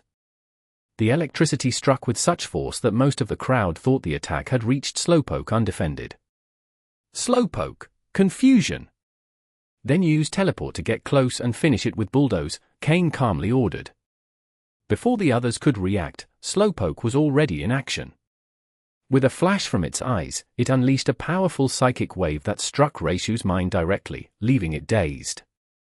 Raichu, stumbling, couldn't avoid being reached by Slowpoke, who had used Teleport to appear right next to it. Slowpoke raised its front paws, charged with ground energy, and slammed them down hard on Raichu's face. The ground cracked from the impact, sinking Raichu into it. Raichu! Takaya instinctively shouted, but it was useless. Again! Cain ordered. Slowpoke raised its front paws once more, now with more precision, and slammed them into Raichu's face again. The cracks in the ground deepened, and Raichu was completely defeated. With Raichu out of combat, Slowpoke looked to Cain for new orders. Cain shook his head, understanding that Slowpoke wanted to know if it should finish off the opponent's Pokémon. But Cain decided it wasn't necessary, given the situation. This was Slowpoke's first time participating in a formal battle like this, and it was still adjusting to the differences between wild and regulated fights. Understanding its trainer's decision, Slowpoke looked disdainfully at Takuya Imamura, who was still stunned. Then, with a dismissive gesture, it used its psychic power to retrieve its Pokeball and the 3 league cards that were on the referee's table, bringing them to Cain's side. It was then that the referee, who seemed to be in shock, finally raised the flag signaling victory for Cain and declared, "The winner is Slowpoke." The crowd, still surprised, could barely believe what had just happened. They knew Slowpoke had a small chance of winning, but they never imagined it would defeat Raichu so overwhelmingly and in such little time. It was a quick, decisive victory. Many wondered how a Raichu, who supposedly had the advantage, could be defeated so easily. But a few understood the reason. Slowpoke wasn't only stronger in terms of skill and physical condition, but Cain had also prepared Slowpoke with a ground-type move, Bulldoze, which was doubly effective against electric types like Raichu. Cain had trained Slowpoke to counter electric-type Pokémon, knowing that they would face such opponents at some point. And although Slowpoke hadn't fully mastered the move, it only meant that it needed to use it twice instead of once to defeat Raichu.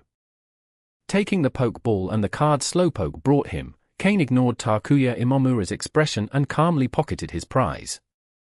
As he did, he couldn't help but think about how easy it had been to make money off a fool like him. If only more like him would come along.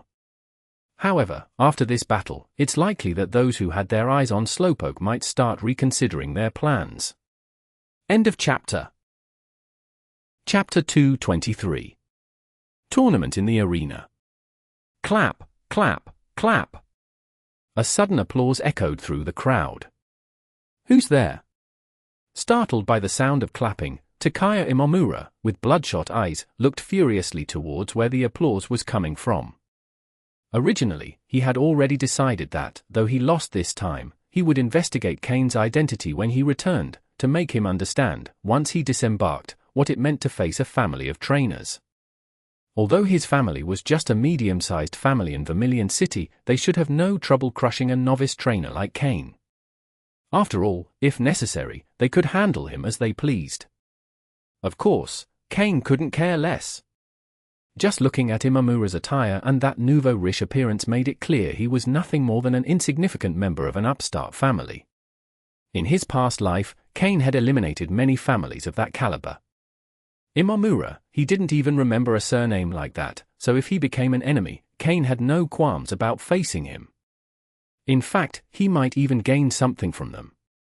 After all, he was on his way to the Hoenn region, where a minor family from Kanto held no influence. If they dared to come, Cain wouldn't hesitate to take them out. He might even gain something in the process. His killing skills had become a bit rusty since his past life. The crowd began to part, revealing a short, stout old man dressed in a black evening suit, with small round glasses held by 2 fine chains on the sides. He had a greyish mustache that seemed stuck to his mouth and wore a kindly smile on his face. If not for the 2 elegantly dressed women holding him by the arms, he would have looked like the typical friendly neighborhood grandpa. When Takaya Imamura saw the old man, he instinctively shrank, snapping out of his anger over the defeat, and lowered his head, glancing at the old man in secret. Seeing that he wasn't paying him any attention, Imamura sighed in relief and began to move slowly backward. "Mr. Yamamoto! Mr. Yamamoto! Mr. Yamamoto!" Many in the crowd recognized the old man and greeted him with respect. The so-called Mr. Yamamoto responded with a smile, nodding with satisfaction at the attention he received. Cain also looked at the old man called Yamamoto. After thinking for a moment, he didn't recognize any major family name in Kanto by that name but noticed the old man was observing him with a smile. It's hard to be rude to someone who's smiling at you, so Cain nodded as a sign of respect. "Young man, you have remarkable talent. My name is Yamamoto Daikazu, and it was I who financed the SS Anne's voyage," Yamamoto Daikazu said, stroking his mustache, still smiling. Upon hearing that, Cain narrowed his eyes. The Yamamoto family? They certainly weren't a major family in Kanto, otherwise, he would have heard of them. Any family that could rent the SS and was not something a small family like Imamura's could compare with. "Mr. Yamamoto, how can I be of service?" Cain bowed slightly. A family capable of renting the SS and was not one Cain wanted trouble with if he could avoid it. Seeing that Cain was finally showing respect, Yamamoto Daikazu smiled even more, visibly pleased. "Ha ha ha, I don't have many hobbies, but I greatly enjoy watching Pokémon battles. Unfortunately, I don't have the talent to be a trainer and participate in battles. But after watching you easily defeat an opponent who had a type advantage over your Pokémon, I couldn't help but applaud." As he said this, Yamamoto Daikazu glanced at Takaya Imamura, who was still slowly retreating. The latter was drenched in cold sweat, bowing repeatedly in respect. Yamamoto Daikazu showed a hint of disdain in his eyes. To him, a family as insignificant as Imamura's wasn't worth dirtying his hands for. Cain noticed this detail and looked at the two elegant women beside the old man. "Doesn't have other hobbies?" "Yeah, right." This old man was shrewd. Cain nodded but said nothing. Yamamoto Daikazu continued, "That's why I've decided to organize a small Pokémon tournament on the SS Anne. After all, there's still a long way to go to the next stop, and it won't take too much time. Of course, since it's a tournament, there will be prizes. Let's see, the main prize will be a TM for Ice Beam, Earthquake, and Surf." Yamamoto Daikazu announced the prizes, looking at Slowpoke beside Cain as he revealed them. Cain frowned slightly but quickly relaxed. What did Yamamoto Daikazu mean by looking at Slowpoke? All three moves he mentioned were compatible with Slowpoke, but was this a coincidence or a deliberate strategy? And since it will be a tournament, there will be other rewards as well. My secretary will handle the details shortly. However, everyone who participates, win or lose, will receive a consolation prize of at least 5,000 Pokédollars, so I hope everyone will be encouraged to participate. Ha ha ha. The old man stroked his mustache again and added, "But conventional battles can be boring, and they're also a bit unfair for less experienced trainers. So this time, we'll be using an elimination-style tournament format." Yamamoto Daikazu didn't explain what this format entailed, leaving it to his secretary to handle later. For some reason, Yamamoto Daikazu kept looking at Cain and his Slowpoke intermittently, making Cain feel uneasy. However, he detected no ill intent in Yamamoto Daikazu's gaze, so he didn't overreact. After finishing his speech, Yamamoto Daikazu, supported by the two women, slowly walked away from the crowd. Although he was clearly in good health, he insisted on having help to walk. And those two women by his side didn't seem like ordinary people either. When Yamamoto Daikazu was out of sight, everyone present seemed to collectively sigh in relief. Facing the head of a large family, whether as a family trainer or an independent trainer, kept everyone tense, fearful of provoking his wrath. As for Takaya Imamura, he was so scared he nearly wet himself. Now, he wasn't even thinking about revenge on Cain, he was only worried if he had left a bad impression on Yamamoto Daikazu and whether he would take retaliatory action. For someone of Yamamoto Daikazu's level, eliminating a family like Imamura's would require no effort. Just by mentioning his displeasure in casual conversation, there would be plenty of people willing to destroy the Imamura family to win his favor. Although no one knew what he was thinking, the discussions in the crowd began to pick up. Almost every trainer present was interested in Yamamoto Daikazu's tournament. After all, just for participating, they would receive 5,000 Poké-Dollars. The cheapest ticket on the SS and only cost 3,000 Poké-Dollars. End of chapter. Chapter 224. Ominous Premonition. While everyone else was excited and anxious, Cain and his Slowpoke quietly slipped away from the crowd. To be honest, the first place prize was extremely tempting, and with Cain's current strength and resources, it was something he greatly desired. It's worth noting that the moves Ice Beam, Earthquake, and Surf each had a value comparable to Flamethrower.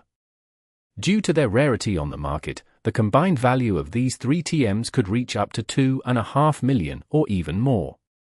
Additionally, each participant would receive a minimum reward of 5,000 Poké-Dollars, which amounted to an expense close to $1 million. Not to mention the prizes for second and third places, among others, which further increased the costs. However, remembering that the family behind this event had rented a cruise like the SS, and Cain wasn't surprised. He had simply encountered yet another wealthy family. Quietly, he returned to his room. Since the first place prize in this tournament interested him so much, Cain decided that he would definitely participate. After all, once he arrived in Mauville City, he planned to train Slowpoke and the others in battles. Why not take advantage of this opportunity to get prepared? He still didn't know the specific rules of the tournament, so he could only wait patiently. Cain released the rest of his Pokémon. Perhaps due to spending so much time in the wild, they didn't like being inside their Pokeballs, especially Skorupi. Now, Skorupi's body had grown to the size of 3 basketballs. Cain believed that, in a short time, it would cross the growth stage and reach the normal size of a Skorupi. Although Cain didn't see Imura Takuya as a threat, there were a few people in the previous crowd who did give him a slight sense of danger. Cain wasn't arrogant enough to believe he could win first place with certainty. After all, in a formal battle, many of his unconventional tactics wouldn't be viable. If they were in the wild, it would be a different story. He could handle most of the passengers on this ship without issue, including those with powerful Pokémon. Of course, this didn't include the old man with the overwhelming strength of his Pokémon. A trainer of this level, with just one Pokémon, could sweep all the passengers on the ship without anyone being able to resist.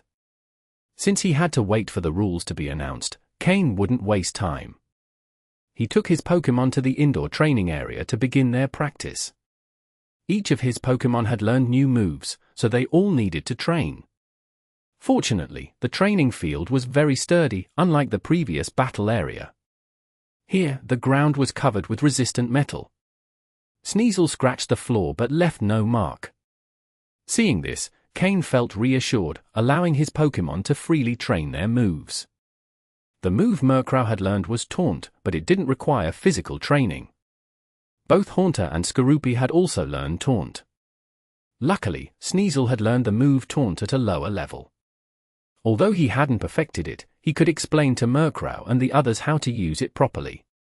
Cain left Sneasel in charge of teaching the Taunt move to the other Pokémon and resolving their questions.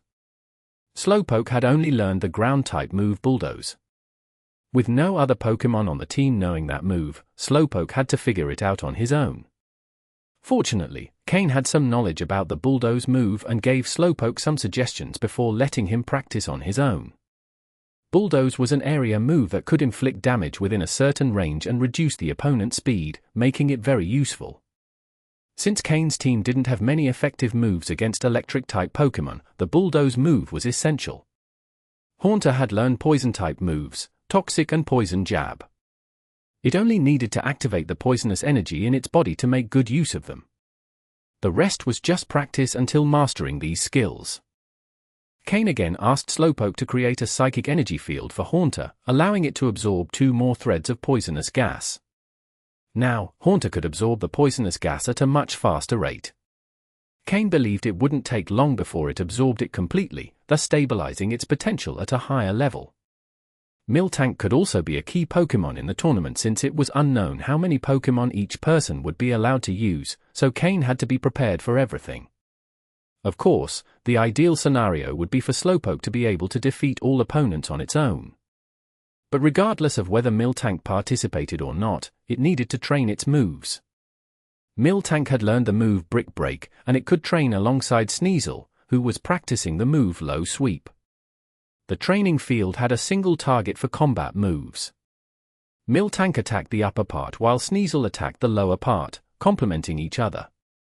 As for Skorupi, it continued focusing on mastering its basic moves.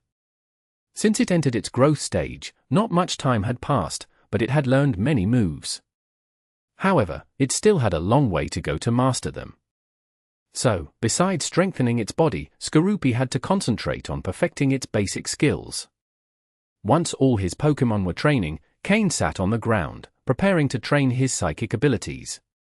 However, as soon as he sat down, his right eyelid began to twitch. Cain frowned. According to an old saying on Earth, the left eye jumps for fortune, the right for misfortune. Although it was just a joke, for some reason, Cain felt a bad premonition. Ever since he became a psychic, he hadn't fully mastered his abilities, but he seemed to have gained an inexplicable ability. It was like an animal instinct, a sharp intuition. Cain had always relied on his intuition to survive in the wild. After all, sometimes it was better to be safe than sorry. But this intuition was sporadic, sometimes accurate, sometimes not. However, since becoming a psychic, Cain's intuition had become sharper. Now, just as he was about to begin his psychic training, his right eyelid started twitching uncontrollably, and his intuition told him that something bad might happen. Cain shook his head, trying to dispel those thoughts. Although something bad might happen, there wasn't much he could do until it occurred, especially being in the middle of the ocean with no way to escape. However, it was always good to be cautious. With so many things on his mind, it took him longer than usual to enter a meditative state. End of chapter. Chapter 225. Chilling. However, after entering deep meditation, Cain quickly came out of it.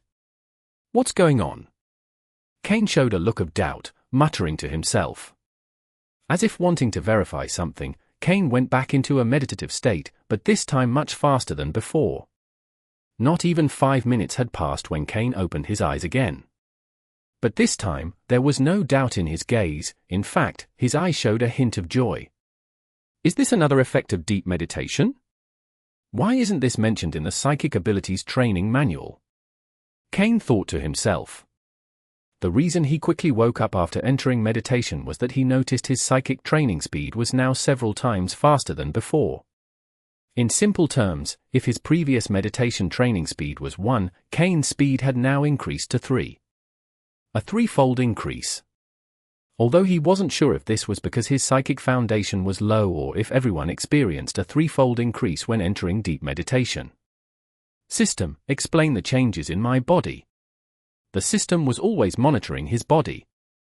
Beep, brain activity level is 3 times higher than before and remains at that level, increasing psychic training speed by 3 times.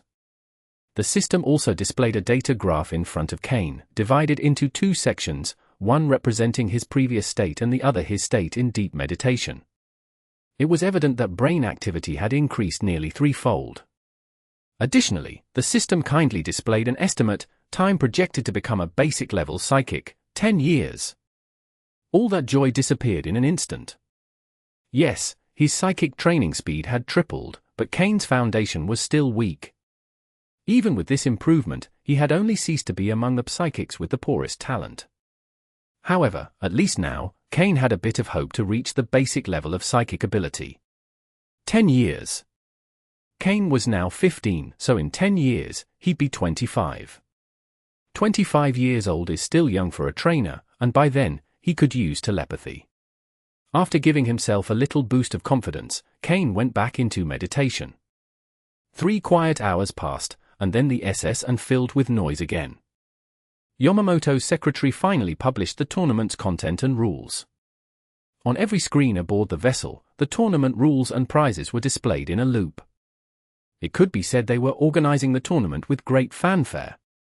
Cain also sat in his room, watching the large TV screen in front of him, where the rewards for each position were shown one by one. First place: TMs of the moves Ice Beam, Earthquake, and Surf. Second place: TM of the move Flamethrower. Third place: 300,000 $. Fourth place: altogether, the prizes reached nearly 4 million $. Yamamoto was being really generous. Any trainer who placed in the top 8 would receive a prize valued at least 50,000 $. Additionally, so that everyone could battle without worry, Yamamoto had opened the SS And's Pokémon treatment room, and all treatment costs would be free. All this was to ensure they could witness an exciting battle. Then, the tournament rules were also displayed on the screen. Considering that there might be many trainers participating, and their abilities varied greatly, letting some of the stronger trainers fight in each match would be a waste of time. Therefore, the tournament was divided into 2 rounds, preliminaries and finals. The first round of preliminaries involved dividing all registered trainers into 8 groups, randomly selected, and having them compete in a free-for-all battle on one of the SS And's 8 battlefields. Only 2 trainers from each field would advance, determining the top 16. Of course, since it was a random selection, it was possible that one field could have 3 or more very strong trainers, while another could have relatively weak trainers, resulting in the elimination of a strong trainer due to an unfavorable draw. For this reason, those eliminated in the first round would enter a loser's bracket, where they could compete in additional battles, and the top 4 would have a chance to challenge the 16 qualifiers. If they managed to win the challenge, they would replace that person in the top 16. Then the main tournament would begin, where each trainer could use 3 Pokémon, and elimination matches would proceed by draw. Finally, prizes would be awarded according to the final positions. It's important to mention that during the preliminaries, each trainer could only use 1 Pokémon. In the battlefield, if their Pokémon was thrown out of the area or unable to continue, they would be eliminated. Eliminated trainers would receive a consolation prize of 5,000 $. Those who reached the main tournament but didn't make the top 8 would receive 20,000 $. Overall, the tournament format was very reasonable, and the prizes were attractive enough for most trainers on board to register. However, for the truly powerful, these prizes might not be so interesting. For example, the ordinary-looking old man who had warned Cain before, probably the most powerful on the ship. Someone of his caliber likely wouldn't be interested in these prizes. Otherwise, Cain wouldn't even bother participating. Yamamoto, being able to rent a ship like the SS An, surely had powerful guards at his disposal. If they participated, no one else would stand a chance, and everything would be predetermined. However, these individuals, for various reasons, would not participate in the tournament. Registration closed at midnight, and anyone who wanted to participate only needed to call reception from their room. Since they had recorded each person's information upon ticket purchase, they knew who registered by their room number. After thinking for a bit, Cain called reception and registered. The process was quick. In less than a minute, Cain was registered, and he was informed that the preliminaries would start the next morning. The entire tournament schedule was well organized and proceeded so efficiently that it seemed everything had been planned in advance. From the moment Yamamoto announced the tournament, all staff members on the ship began moving quickly, performing their tasks in an orderly manner, and soon all tournament preparations were complete. Tomorrow the tournament would officially begin. But the more Cain saw how quickly and efficiently everything was done, the more he felt something was wrong. Everything was too smooth, too perfect. So perfect that it sent a chill down Cain's spine. End of chapter. Chapter 226. The Fire-type starter Pokémon. The next morning, Cain and his Pokémon finished their morning training and, following the broadcast instructions, headed to the largest open area of the ship. Here, there were a total of 16 battlefields and 16 training areas, all for public use. If you wish to use them, you only need to leave a deposit, and you can use them for free. You'll only be charged if you cause any damage to public property. When Cain arrived, there were already a lot of people present. Not only were there trainers, but there were also many regular people who weren't trainers. After all, while the SS and is primarily a luxury cruise catering to trainers, they also have families, and when going on vacation, of course, it's better to bring the family along. Also, money is money. Even if ordinary people want to buy tickets, they won't be turned away. Selling to anyone is still selling. Cain stood silently to the side as more people gradually arrived. He believed that after a while, the competition would start. Many people, like Cain, were accompanied by their Pokémon. Within the system's scanner range, all the data of the Pokémon were visible. Most Pokémon were in their teens in terms of level. Even if a few reached the 20s, they were only at level 21 or 22, just barely reaching level 20. Moreover, the average quality of the Pokémon wasn't very high. On average, they ranged from light yellow to yellow, with only the occasional light green. When enough people were present, a head judge climbed onto the already prepared podium. Without much explanation, he briefly went over all the rules again and then directly announced the start of the tournament. As for the distribution of people on each battlefield, it had already been randomly assigned by the staff on the computer after registration closed. Now, you only needed to go to the battlefield displayed on the screen, where your name appeared, and wait for the preliminary round to begin. Cain glanced quickly and saw that there were about 200 to 300 participants, distributed across 8 fields, meaning there were around 30 to 40 trainers on each field. Of those 30 or 40, only 2 could advance to the next round, making it quite difficult. Of course, that was only for the others. Cain was assigned to Field 7. When he arrived with his Slowpoke, many people looked at him, showing a hint of hostility in their eyes. Yesterday, many had witnessed Cain's battle with Takuya Imamura, and most of them had an idea of Cain's strength. They knew they couldn't defeat him in a one-on-one match.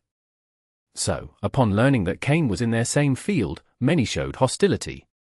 Cain only smiled faintly, with no emotion about it. For him, it was nothing more than the useless complaints of the weak.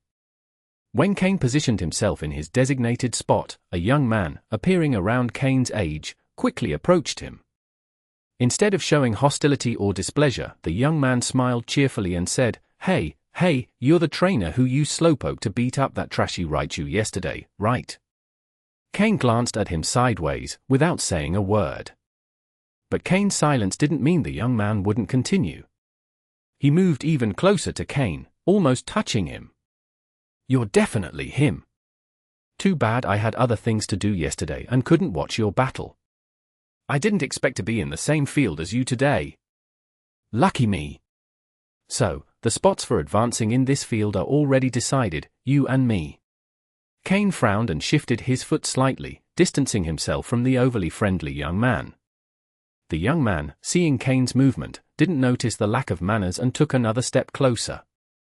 But this time, he couldn't get any nearer, as Slowpoke, uncomfortable with the situation, created a psychic energy barrier around Cain, which the young man walked right into. "Ouch, that hurt," the young man cried, rubbing his head. Cain frowned, looked at the young man, and asked, "What do you want?" "Oh, right, I was thinking that our skills are among the strongest in this field, so why don't we team up and eliminate the others together? What do you think? Here, apart from you, everyone else is trash," he said, showing a look of disdain when referring to the others. Upon hearing his words, Cain automatically glanced at the young man's Pokémon. His eyes narrowed immediately. Before, he hadn't noticed, but the Pokémon next to the young man was a Charmeleon, the evolved form of Kanto's Fire-type starter Charmander. Pokémon. Charmeleon, dark green. Gender? Male. Level. 25. Type. Fire. Ability. Blaze. Held item. None. Egg moves. Bite, Dragon Pulse, Metal Claw. Basic moves. Scratch, Growl, Ember, Smoke Screen, Dragon Rage, Scary Face. Learned moves. Thunder Punch, Fire Punch. TM moves. Flamethrower, Protect, Rock Slide, Substitute. This was the first time in this life that Cain saw a Kanto region Fire-type starter. In terms of potential, Charmander was definitely the Pokémon with the most potential among the 3 starters for Cain. Of course, this was assuming they were of the same quality. After all, Charizard has 2 Mega Evolution forms and, although Charizard is a fire and flying type, it actually has a trace of Dragon-type blood within it, allowing it to learn some Dragon-type moves. Among Dragon-type Pokémon, there are no weaklings. Alright, Cain said, nodding to show his acceptance. Most people who own a starter Pokémon are direct members of the Alliance. Judging by this young man's age, he was undoubtedly a direct family member of the Alliance. Moreover, his Pokémon was indeed one of the strongest on this battlefield, so teaming up to eliminate the others wasn't impossible. After all, for Cain, fighting anyone was the same. This time, it was the young man who was stunned. Hearing Cain's clear and affirmative response, he was first surprised, then delighted, and laughed, saying, "Ha ha ha, I knew you had a good eye. Very well. If we join forces, together we'll crush everyone."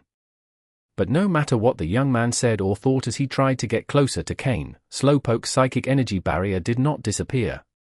Suddenly, the young man slapped his forehead and said, "I forgot to introduce myself. My name is Jin, I'm from Viridian City in Kanto, and this is my first journey." He then extended his hand, looking at Cain sincerely.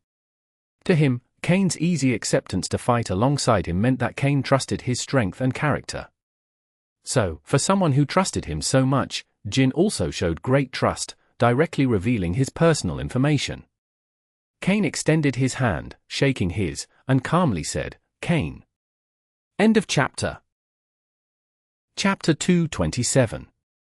Attracting Hatred. After shaking hands with Cain, Jin was very excited and wanted to hug him. But Cain stepped back, and Jin once again bumped into the psychic barrier created by Slowpoke. Jin looked at Slowpoke with a resentful expression, then at Cain, who maintained a calm face. Jin realized it had been a fantasy to think Cain would hug him, thus marking the beginning of a legend. Before Jin could continue complaining, the referee announced that all participants were present and that Pokémon should enter the battlefield. The battlefield was rocky, which for Cain was neither a great advantage nor a disadvantage. The Pokémon were alert, watching their opponents. Some had already allied beforehand to eliminate the others. Cain and Jin fell into this category, with Jin's Charmeleon positioning himself next to Slowpoke to show his support. Many trainers wanted to attack Cain's Slowpoke first, knowing it was a formidable opponent. However, Jin's Charmeleon stood next to Slowpoke, deterring many of them. Slowpoke looked at Charmeleon and then at Cain, and after receiving Cain's approval, decided not to blast Charmeleon away with his water gun move. Since Slowpoke had been with Cain, no unfamiliar Pokémon had come this close to him. His battle instinct almost led him to use water gun, but he held back. With the sound of the referee's whistle, the free-for-all battle began immediately. "Slowpoke, use Calm Mind," ordered Cain. "Cain, how do you want to handle this? Shall we go together, or?" Jin asked confidently. "Half for each of us," Cain replied. "All right." Charmeleon charged onto the field, fiercely attacking the Pokémon in combat. Jin, remaining calm, directed him in a low but clear voice, which Charmeleon instantly obeyed. This impressed Cain, who now saw Jin in a new light. "Slowpoke, let's go too. Teleport, then bulldoze, and finally use confusion to throw them out of the field," said Cain. "Yaden tilde tilde," Slowpoke responded. Slowpoke teleported to the center of the Pokémon in battle, and although he hadn't fully mastered the bulldoze move, he had improved a lot. Slowpoke's sudden appearance startled the other Pokémon and their trainers. Having not challenged Slowpoke initially, many were trying to eliminate the weaker ones first. But now, Slowpoke had become everyone's target, and the trainers quickly directed their Pokémon toward him. However, Slowpoke paid them no attention. Earth-type energy was already focused in his front paws, and by striking the ground, he caused the rocky field to crack, disrupting the movements of the other Pokémon and leaving them staggering. Slowpoke didn't stop there. After using Calm Mind, his psychic power increased, and he unleashed confusion at full strength. Pokémon flew through the air, tracing beautiful arcs as they exited the battlefield. The trainers watched helplessly as their Pokémon were thrown by an invisible force.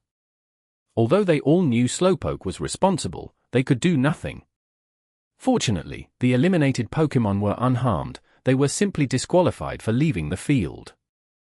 Because of this, the trainers didn't hold much resentment toward Cain. In fact, some admired his strategy. Ha ha ha. I knew you were a person with good judgment. Charmeleon, we need to work harder. Jin exclaimed upon seeing Slowpoke sweep through the field like an autumn wind, easily eliminating the others. Roar! Charmeleon responded with a cry, attacking with even more ferocity. Cain trusted Slowpoke, so after his initial command, he let him handle the field freely. Meanwhile, he observed Jin's Charmeleon. Charmeleon was well trained, although he had some deficiencies, they weren't significant. He used his moves with ease, defeating opponents with a single strike or quickly throwing them off the field. Noticing this, some attempted to team up to face Slowpoke and Charmeleon. However, their Pokémon barely surpassed level 20 and had no real battle experience, so they couldn't withstand Pokémon of Slowpoke's caliber. Moreover, Slowpoke didn't need to defeat or injure them, he simply used his psychic powers to throw them out of the field. As more Pokémon flew through the air, the spectators gathered, intrigued. Seeing it was the same Slowpoke that defeated Takaya Imamura the day before, many showed looks of understanding. To them, Slowpoke was being even more careful than the previous day, merely throwing the others out without using his full strength. They believed Cain had ordered him to hold back since healing a Pokémon isn't easy. Slowpoke's consideration contrasted with Charmeleon's brutality, which eliminated opponents with a single strike. Thus, the eliminated trainers directed their resentment toward Jin, even those who were thrown by Slowpoke. When the last Pokémon was defeated by Charmeleon, he returned, panting, to Jin's side, who quickly took out a medium-level Pokeblock to feed him. It was then that Jin noticed many looking at him with hostility, and he became alarmed. Cain, why are they looking at me like that? I wasn't the only one who eliminated them, was I? Jin asked in a low voice as he approached Cain. Cain simply looked away and stepped aside, thinking to himself, with such a fierce Charmeleon, if you don't attract the hatred, who will? Immediately, all the hostile gazes focused even more on Jin. If looks could kill, or at least strike, Jin would already be a battered man. End of chapter. Chapter 228. Strengthening Bonds. The battlefield where Cain and his team were stationed was the first to finish their fight. Since Cain had already shown his strength in public, those participants without an organized plan didn't dare to face Cain's Slowpoke directly. Additionally, Cain was fortunate to be paired with Jin as his teammate. The two strongest fighters agreed not to face each other, avoiding many issues. It was just about quickly eliminating the weaker opponents. However, other fields weren't as lucky. On one of the fields, the two strongest fighters clashed from the start, and both ended up injured, allowing others to seize the opportunity. Regardless, it wasn't too much of an issue. As long as they had enough strength, even in the losers bracket, they could become one of the 16 finalists. It would just be a bit more complicated. When all the battles on the fields concluded, the 16 finalists were temporarily established.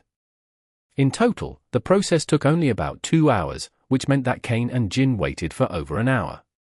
Perhaps due to good prior preparation, there were no cases of severely injured Pokémon. And since treatment was free, everyone fought with all their strength. There were many incidents involving bleeding. The trainers of the Pokémon that Cain's Slowpoke had thrown out of the field were ultimately grateful that their Pokémon hadn't suffered any injuries. They had only been startled when they were tossed out of the arena. Compared to those Pokémon still in the treatment room, they were much luckier. Receiving those 5,000 Pokédollars was quite satisfying.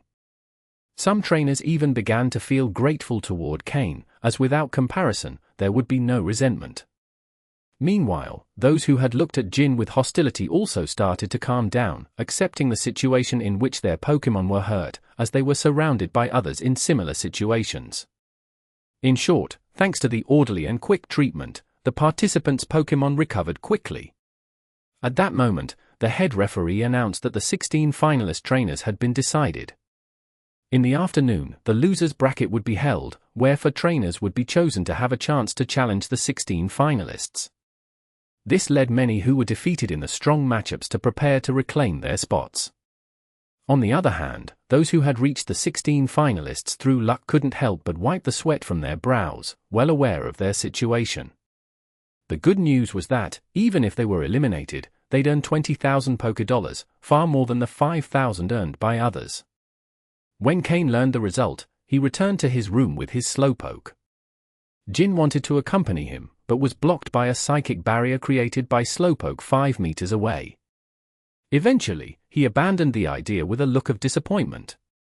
He only thought that Cain still didn't know him well enough and that he'd need to be even friendlier in the future. Cain didn't know what Jin was thinking, but if he had, he would probably feel quite uncomfortable. People who got too close too quickly were the ones who made him most uneasy. Besides, Jin had no ill intentions. Cain wasn't the type to eliminate someone simply because they annoyed him. He only eliminated those who tried to harm him or damage his interests. Even if he were to eliminate Jin, it wouldn't bring Cain many benefits and could cause him problems. It's not easy to eliminate a member of the league's main faction, especially in such a crowded place. Of course, Cain had no plans to kill him. Jin's warmth was uncomfortable, so in the future, whenever Jin got close, he'd just have Slowpoke create a psychic barrier. On the way back to his room, Cain passed by the ship's dining area and saw a familiar figure. After hesitating a bit, he decided to approach. That familiar figure was the old man who had warned him yesterday. Although he hadn't managed to persuade Cain, his intentions were good. Upon getting closer, he saw that the old man was wearing the same worn clothes. In one hand, he held a cup of tea, and in the other, a newspaper with a calm expression. On the SS and dressing like that was quite unusual. Many people passing by looked at him with disdain. If not for the pokeballs on his belt, someone probably would have insulted him by now. But the old man didn't seem to pay attention, he simply enjoyed his tea and newspaper as if nothing around him mattered. Even when Cain approached, the old man showed no reaction until he was very close. The old man lowered his newspaper, adjusted his glasses, and upon seeing Cain, smiled. "Ah, it's you. Do you need something, young man?" he asked. His voice was clear and strong now that he didn't have to speak softly. Cain smiled and said, "I just wanted to thank you, sir, for your warning yesterday." Hearing this, the old man waved his hand. "Yesterday, as an old man, I worried unnecessarily. I saw such a well-trained Pokémon and feared that those rich kids would take it from you. I didn't think that someone capable of raising such an excellent Pokémon would also have great combat skills." Saying this, he looked a bit embarrassed. Yesterday had indeed been unnecessary. The trainer possessed extraordinary skill and didn't need to worry about being defeated. "Anyway, sir, I want to thank you. Thanks to you, I won yesterday's battle. Allow me to treat you to lunch. It's almost lunchtime." The old man looked at Cain in surprise, then glanced at the Slowpoke at his side. He seemed to understand something and, laughing, responded, "Ha ha ha. Very well, I'll accept your invitation." Then he carefully folded his newspaper and placed it in his pocket. He finished his tea in one gulp and called the waiter. "Waiter, bring me the menu." He didn't seem the least bit concerned about being the guest. When the waiter brought the menu, he opened it directly to the end and ordered all the most expensive dishes. The waiter looked at him with doubt, wondering if he could pay, but the old man smiled and pointed at Cain. "Don't look at me, this young man will pay." Cain didn't flinch, nodded at the waiter, and handed him a bank card. "Please, bring the dishes quickly," he said. The waiter nodded repeatedly, eagerly taking the menu and card. He could only think of 2 words. A generous customer. The old man had ordered food totaling 30,000 Pokédollars. Cain smiled and refilled the old man's teacup, then sat obediently to the side. The old man, pleased with Cain's attitude, nodded in satisfaction and then asked, "Tell me, what do you need?" End of chapter. Chapter 229. Shining Stone. Cain smiled and said, "Sir, seeing that you could identify the level of the Pokeblock used by Slowpoke and notice that it has been consuming nutritional products continuously, I suppose you're a researcher specialized in Slowpoke, right?" Upon hearing this, the old man was surprised. He looked at Cain for a while, trying to discern if there was any hidden emotion in him, but saw nothing but serenity, like a crystal-clear stream. The old man had thought that this young man had discovered his true identity and was trying to get close to him, something he was quite used to, given his position. But Cain's words left him a little perplexed. He had clearly sensed something more, but seemed to have misinterpreted his identity. Though somewhat puzzled, he soon recovered from the surprise. He realized he had rushed to conclusions, and now this young trainer, who seemed to be of beginner class, was inviting him to a banquet. This made him feel as if he were taking advantage of his age. If Cain had really guessed his identity correctly, it wouldn't matter, he would let him pay, and in the end, give him some sort of reward, thus balancing any potential favor for the well-intentioned advice from yesterday. But now that Cain had misinterpreted his identity, letting him pay for this grand meal somehow seemed a bit excessive. Suddenly, the old man's face turned slightly red. However, thanks to his age, he had thick enough skin that it didn't show. Cain looked at the old man with some curiosity. He already knew who he really was, but decided not to mention it. Cain wasn't foolish. Directly revealing the secret would make it more difficult to approach the old man, and might even result in rejection. Sometimes, it's better not to say everything all at once. Ha, ha. Ha! Boy, you have a good eye. Indeed, I'm a researcher specialized in Slowpoke. The old man laughed to cover his discomfort. He realized he was wrong, so he planned to make sure he was the one to pay the bill. Although this 30,000 Poké meal hurt him a bit. Cain, glancing down, showed a hint of mockery. From the old man's behavior, it was clear that he was associated with the League. The fact that he was a League member wasn't necessarily good or bad for Cain. At least he didn't have to worry about a fickle person who might kill him at any moment. After all, talking to someone at the level of an elite level 4 trainer could be a dangerous task. One wrong step could lead to serious trouble. Cain asked Slowpoke to sit in another chair and then called Miltank, who sat next to Slowpoke. How could two people eat a meal that costs 30,000 Poké? If they couldn't finish it, they could let the Pokémon help eat it and thus avoid waste. When Miltank appeared, the old man's eyes gleamed slightly. Then, looking again at Slowpoke beside Cain, he seemed to understand the situation. He thought that the nutritional supplement for Slowpoke was actually Miltank's milk, which was quite a smart choice. And Cain, who let Slowpoke and Miltank sit in the chair, showed no discomfort but rather a slight approval. In this era, not many people treated Pokémon as friends. "So, sir, I'd like to ask you some questions," Cain said humbly after the Pokémon had sat down. "Ask," replied the old man, taking a sip of tea with a relaxed air. "Why can Slowpoke learn fire-type moves?" Cain asked after thinking for a moment. The old man set down his cup and organized his thoughts. Although Slowpoke is a water and psychic-type Pokémon, sometimes the type of moves it can learn isn't directly related to its type. For example, Ghost-type and Psychic-type Pokémon counter each other, but Ghost-type Pokémon can still learn Psychic-type moves. Why? Actually, not only Pokémon, even humans can use psychic abilities. You may have never seen one, but there are people who can use psychic abilities because their mental strength is strong enough, and with certain training, they can use psychic abilities. In the same way, although Slowpoke is a water-type Pokémon, it's extremely sensitive to different types of energy. If it can use psychic-type moves, it means its mental power is actually quite strong. So, although it appears slow and distracted, it's actually a great master in disguise. A great mental strength gives them control over energy that surpasses many other Pokémon, so it's not surprising that it can learn fire-type moves. The old man gave a long explanation, demonstrating his extensive knowledge about many Pokémon. Without such studies, he wouldn't have been able to create high-level Pokeblocks. Cain remained thoughtful. In truth, he had never thoroughly researched these things.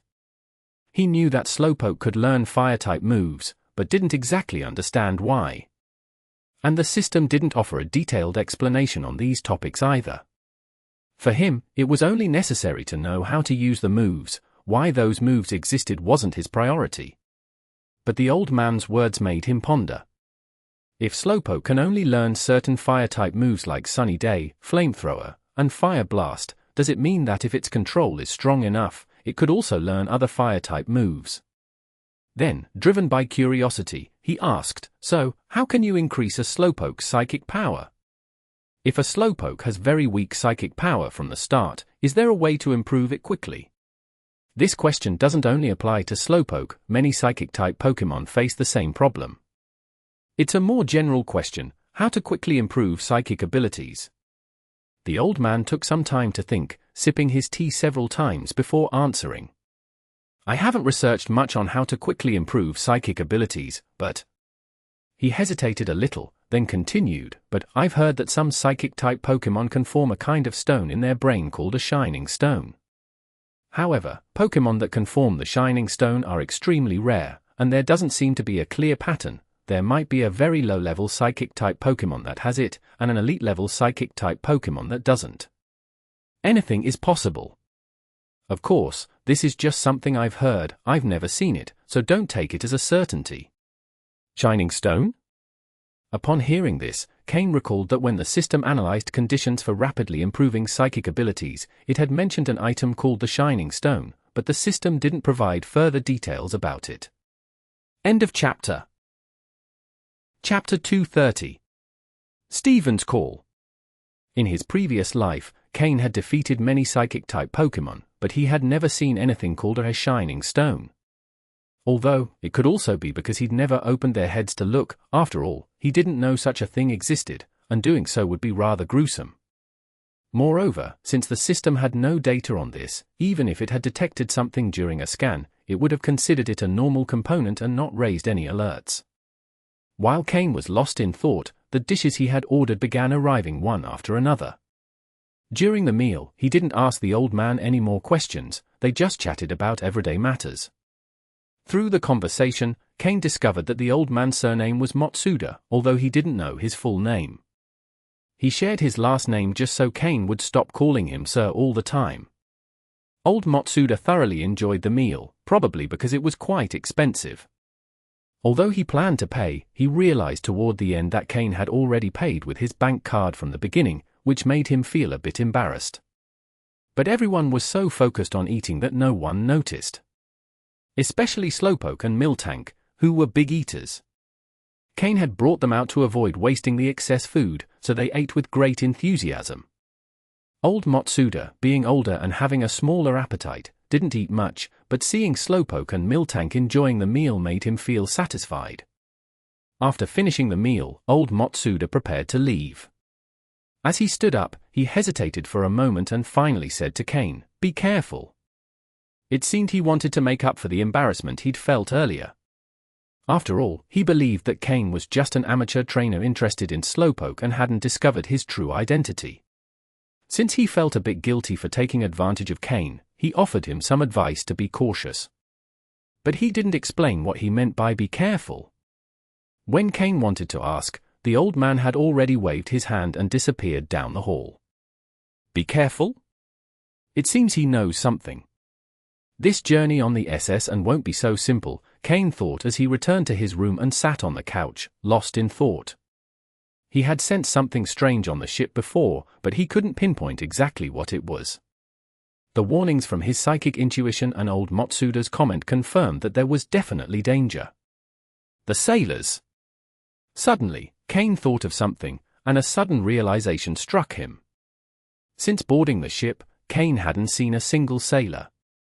Although sailors generally didn't appear much in the cabins, as they spent most of their time at their posts or on the bridge, one should have seen a few at least a couple of times. However, so far, Cain hadn't seen any trace of them. Of course, it could also be because he had stayed in his room most of the time and hadn't gone out much. But, considering all the circumstances, the SS and journey was becoming increasingly strange. Even Yamamoto himself, the man who introduced himself, was quite suspicious. However, at this moment, Cain couldn't do much. If something really happened, at least he had the ability to escape. If all else failed, he could always turn to old Matsuda. With his level as an elite level 4 trainer, no one could stop him. Cain had appeared in front of him several times, so he could ask for his help if it came to that. People from the Pokémon League are usually like that, indecisive and overly compassionate. In the afternoon, the losers round would take place, which had nothing to do with Cain. He decided to train his Pokémon in his room. Meanwhile, he attempted to meditate, although his worries made it difficult to enter a meditative state. Midway through meditation, his phone began to ring. Cain took it out and saw it was a message from Steven, asking him to call via video conference if he had time. Fortunately, the luxury suite on the SS and was equipped with a special video phone, as well as various teleportation devices. Cain let his Pokémon continue training on their own and went to the video phone to dial Steven's number. Almost instantly, the call connected, and Steven appeared on the screen. "Hello, Cain. Long time no see," Steven said with a smile. From the background behind Steven, it seemed he was still at home. Cain smiled and replied, "It hasn't been that long. How's everything? Have you gotten any results from what we discussed?" Steven, realizing it hadn't actually been very long, chuckled to hide his awkwardness, then adopted a serious expression and said, "There's no issue. They're willing to buy your recipe for Pokeblocks, but you didn't give me your specific conditions, so I just mentioned that you wanted to negotiate without going into details." Cain nodded. At the time, he'd thought of messaging Steven his conditions, but he had forgotten. "I'd like to exchange the recipe for a method to improve the quality of a Miltank. As you know, I have a Miltank, but when I captured it, its quality was somewhat mediocre, so I want to improve its quality and potential. But since there are few Miltank available on the market, I thought I could trade my recipe for a method from them." Steven frowned and said, "That condition will be a bit complicated. You must know that methods to improve Pokémon quality are quite secret. I'm afraid your Pokeblock recipe isn't worth that much. There are many methods to improve a Pokémon's quality, but most of the time they're accidental improvements. Finding a reliable method that works consistently is difficult. It requires hundreds or even thousands of experiments to be validated." "I know. In any case, I want to exchange my recipe for a method to improve Miltank's quality. Also, I'm willing to sign a confidentiality agreement not to disclose the method. If necessary, I can offer more in return," Cain said, rubbing his temples. The Miltank market was practically monopolized by Whitney's family. Even if the method to improve Miltank's quality was leaked, it wouldn't have much impact on their business, and Cain was practically giving them his recipe without asking for much in return. Steven knew that Cain was right, but when it came to a family secret, even if the impact of its disclosure was minimal, the question of principles was different. It wasn't something that could be measured in monetary terms. "All right, I'll try to ask. But this time I can't guarantee anything, as you're touching on quite a delicate topic," Steven said, feeling somewhat frustrated. Even though his family was more powerful than the Miltank Ranch family, he couldn't push them on this matter without creating controversy. He might even be accused of using his influence to pressure other families, which would be a significant political issue. Steven began to wonder if he'd made the right choice in agreeing to help Cain with this. End of chapter. Chapter 231. The danger begins to manifest. Afterward, Cain and Steven continued exchanging information on various topics, mostly related to Pokémon. Although Steven's strength far exceeded Cain's, in terms of knowledge, Cain surpassed him by far. Therefore, during their conversations, it was mostly Cain who explained things while Steven listened like a student. If someone saw this situation, they would probably be quite surprised. After all, this is the young heir of the Devon Corporation. Not to mention that if he mastered all the vast knowledge of the corporation, not even 10 Cains could compare to him. But Cain has the system, and when things get tough, he can always consult the system's database. So, it would be unusual for Steven to surpass Cain. However, as the future heir of the Devon Corporation, Steven is no ignorant. In fact, he has many unique ideas that gave Cain a new perspective, showing him that some things could be understood in different ways. After all, Cain had been a human on Earth. Even though he had already lived 2 lives in the Pokémon world, he still retained some fixed ideas from his life on Earth, whereas Steven, being native to the Pokémon world, had a somewhat different way of thinking. What he shared was truly characteristic of the place. Especially when they talked about stones, Steven got very excited, almost as if he wanted to have a long conversation with Cain. He discovered that Cain also knew a lot about different types of stones. If it weren't for the fact that they were separated by a video call, Steven would probably have served Cain a cup of coffee to keep chatting all night. What Steven didn't know is that Cain, to keep up with all the information about stones, almost had to review all the system's data. Who knows why someone who would be a future league champion knew so much about stones, even more than about Pokémon? Cain took the opportunity to ask Steven indirectly if he had any superior quality dusk stones. Unfortunately, Steven was more interested in unknown stones, so he hadn't specifically gathered evolutionary stones. He didn't have a superior quality dusk stone in his collection. Cain asked him to keep an eye out and, if he found one, to let him know. Steven happily agreed, as after all, they were just stones, paying a bit of attention wouldn't be a problem. While they chatted, Cain even vaguely asked if Steven had seen any Mega Evolution stones, but Steven had no particular memory of what Cain described. Although Cain's description of the stone sparked great interest in Steven, who repeatedly asked where he had seen it. Finally, Cain had to make up some lies to calm Steven down, but from Steven's expression, it seemed like he might start a big search. When he couldn't find the Mega Evolution stone or discover its purpose, Cain could take the opportunity to trade it for something else. At least he gave Steven a hint to use the vast resources of the Devon Corporation to look for Mega Evolution stones. However, even if Cain managed to acquire a Mega Evolution stone now, he wouldn't dare to use it yet.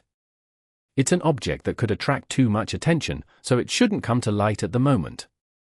The two spoke via video call for 2 hours. Steven still didn't seem satisfied, and if Cain hadn't interrupted him, they probably would have spent the entire afternoon talking. It seemed like they were having an endless call. Of course, everything they discussed was related to Pokémon knowledge. Steven also asked Cain about customizing Pokeblocks for his Metang, but since the system had not yet completed the analysis, Cain simply said that he hadn't finished experimenting with it. Cain took a deep breath and wiped the sweat from his forehead. Although talking with Steven didn't pressure him, keeping up with all the topics Steven brought up took a lot of effort. Despite this, his somewhat restless mind gradually calmed down after talking to Steven. No matter what might happen on the SS, Cain knew he had to stay calm, and he was at least sure he could escape if things got dangerous. However, to be safer, Cain decided to be prepared in advance. Soon, the afternoon passed quickly, as the Pokémon continued training according to a plan.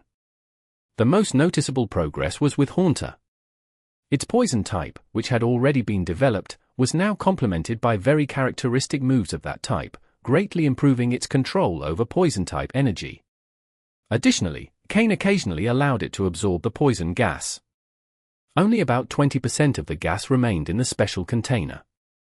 The poison gas contained a large amount of energy, and if Haunter managed to absorb it all, aside from being able to improve its quality to the highest possible level, it would likely also gain another level.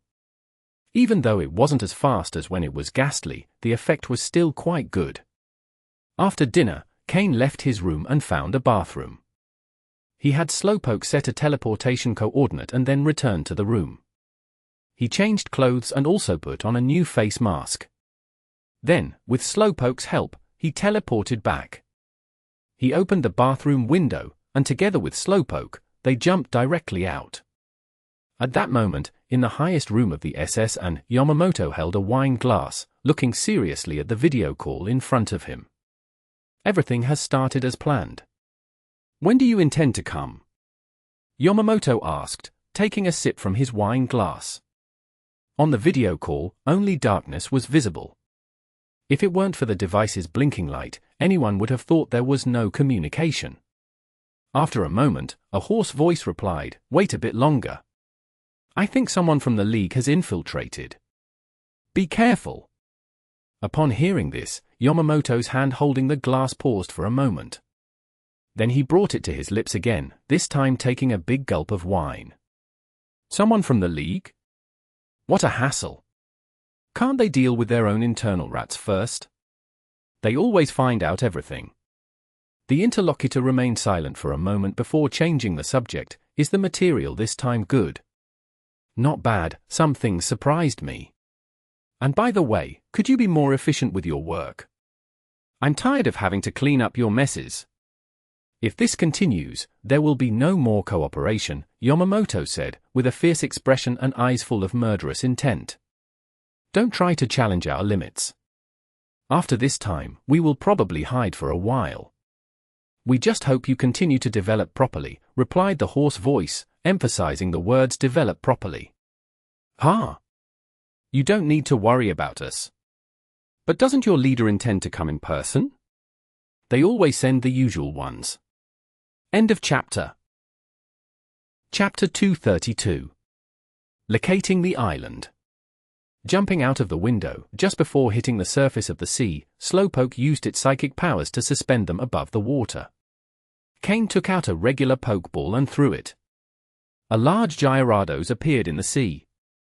Gyarados, who had been trapped in the Pokeball for quite some time, finally returned to the ocean and, upon emerging, wanted to roar to release his frustration. Although he lived comfortably in the Pokeball, with food and rest, so much so that he nearly gained weight. But he is the king of the sea. Did that human really treat him as if he were a pig? So, just as he came out, he wanted to roar at the sky. Quiet! But before he could roar, a cold, sharp voice interrupted him. He immediately felt a chill run down his body and obediently made no sound. He looked silently at Cain, who, in his eyes, seemed like a demonic figure. Although he was so small, why did his voice have such authority? Cain and Slowpoke slowly flew toward Gyarados' head. After they were settled, Cain said calmly, "Make less noise, first, let's move away from the cruise." He tapped his foot lightly, indicating that he could move. After receiving Cain's order, Gyarados obediently leaned down and began to swim slowly through the sea. Because he didn't dare to make noise, his movement speed was not fast. Swimming in the opposite direction of the cruise, Gyarados carried Cain toward unknown waters. What Cain didn't know was that his movements were being observed by an old man on the upper deck of the cruise. If Cain were here, he could probably recognize this old man as the man with the last name Matsuda with whom he had had lunch. The old man remained silent on the upper deck, listening from the room below to Yamamoto's arrogant voice, then looked in the direction Cain was heading and gave a slight smile. His lips moved, without making a sound, but from the shape of his mouth, one could guess he said something like, "Interesting young man." Luckily, Cain had been quite cautious, not summoning too many Pokémon or showing his mask, otherwise, the old man's tone might have changed. The old man only recognized Cain by his height under the black cloak and the Slowpoke accompanying him. So, this young man noticed something strange just from a small warning during the day? But why is he leaving now? Where will he go? Old Matsuda wondered internally, but Cain's action seemed insignificant. His attention was focused on the conversation between Yamamoto and the mysterious person in the room below. When he heard them talking about something important, his eyes gleamed with coldness. After waiting so long, they had finally left a clue. Right now, since he had no funds for his research, he could use this to obtain some reward. After Cain and the others moved a bit away, Gyarados received Cain's order to sail at full speed. Immediately, the freed Gyarados moved his body and began to speed through the ocean. It had been a long time since he had swum so freely in the sea. Some wild Pokémon, sensing the vibrations in the water, began to approach. Realizing other Pokémon were approaching, Gyarados released his Intimidate ability, causing many Pokémon to flee in terror at the pressure. Even the stronger Pokémon, upon seeing Gyarados' silhouette, quickly fled as well. Although some Pokémon were stronger than Gyarados, they didn't dare to provoke him. After a brief look, they simply turned around and returned to their territory. Everyone knew that Gyarados often appeared in groups, and even though they saw only one, provoking a whole group would be trouble. Gyarados is not like Beedrill. When they appear in groups, they are truly terrifying. Feeling the fear of the other Pokémon toward him, Gyarados felt much more at ease. He had been trapped in the Pokeball for so long that he almost considered himself a pig. Returning to the sea allowed him to feel his power as king of the ocean again. Casting a furtive glance at Cain and Slowpoke on his head, and seeing that they showed no expression, Gyarados felt he couldn't hold back. Opening his mouth again and noticing that the person and Pokémon on his head were not paying attention to his behavior, he finally let out a loud roar. Roo! The roar lasted a whole minute, and after roaring, Gyarados felt completely relaxed. It had been a long wait, but he finally could roar. What a relief! Suddenly, Gyarados stiffened a little because he felt the gaze of the person on his head, who had an intimidating presence, focus on him again. With slight fear, Gyarados put in more effort and increased his speed. Only when the person on his head looked away did Gyarados breathe a sigh of relief and concentrate on swimming. Cain looked into the distance. He had no intention of having Gyarados take him back to Vermilion City. He had already been sailing for a whole day, and the SS and was not slow. If they tried to swim back, they would lose a lot of time. But while sailing aboard the SS and Cain noticed they passed a small island.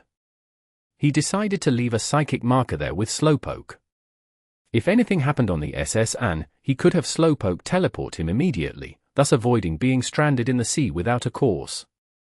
That's why, taking advantage of the darkness, he had Gyarados take him to the island. Cain had already decided that, if he had the chance, he would leave a psychic marker each time he passed an island. So, no matter when an incident might occur, he wouldn't have to wander blindly in the sea. Initially, upon confirming the danger, Cain had considered leaving directly. Waiting for the next cruise at Vermilion City didn't matter. But that would take up too much time, and at the moment, time was the most valuable thing to him. Another important point was that Cain was very interested in the 3 moves for first place. If he could obtain those 3 moves, Slowpoke's attack power would increase by 30%. Cain looked at the island, growing larger in the distance, and murmured, "It's better if there are no incidents and we reach Hoenn safely." But he knew that was impossible. A powerful league trainer was already on the ship, and he had personally heard them warn to be cautious. So, there was a 90% chance something would happen during this trip. The island seemed close, but Gyarados took 20 minutes swimming at full speed before reaching it. Exhausted after swimming at full speed, Gyarados was breathing heavily. This effort had worn out even his stamina. Cain threw some mid-level energy Pokeblocks to Gyarados to help him regain strength and then returned him to his Pokeball. End of chapter. Chapter 233. Early Preparations. Warning sign # spoiler status, Chapter 201, 400. Find more details on my Patreon here.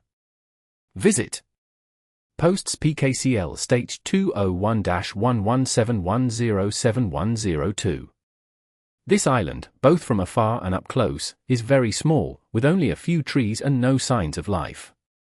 Cain and Slowpoke didn't stay long, allowing Slowpoke to set a psychic teleportation coordinate on the spot. "Slowpoke, can you do it?" Cain asked after Slowpoke finished setting the coordinate. Yadden ~~ Slowpoke nodded, indicating there was no problem.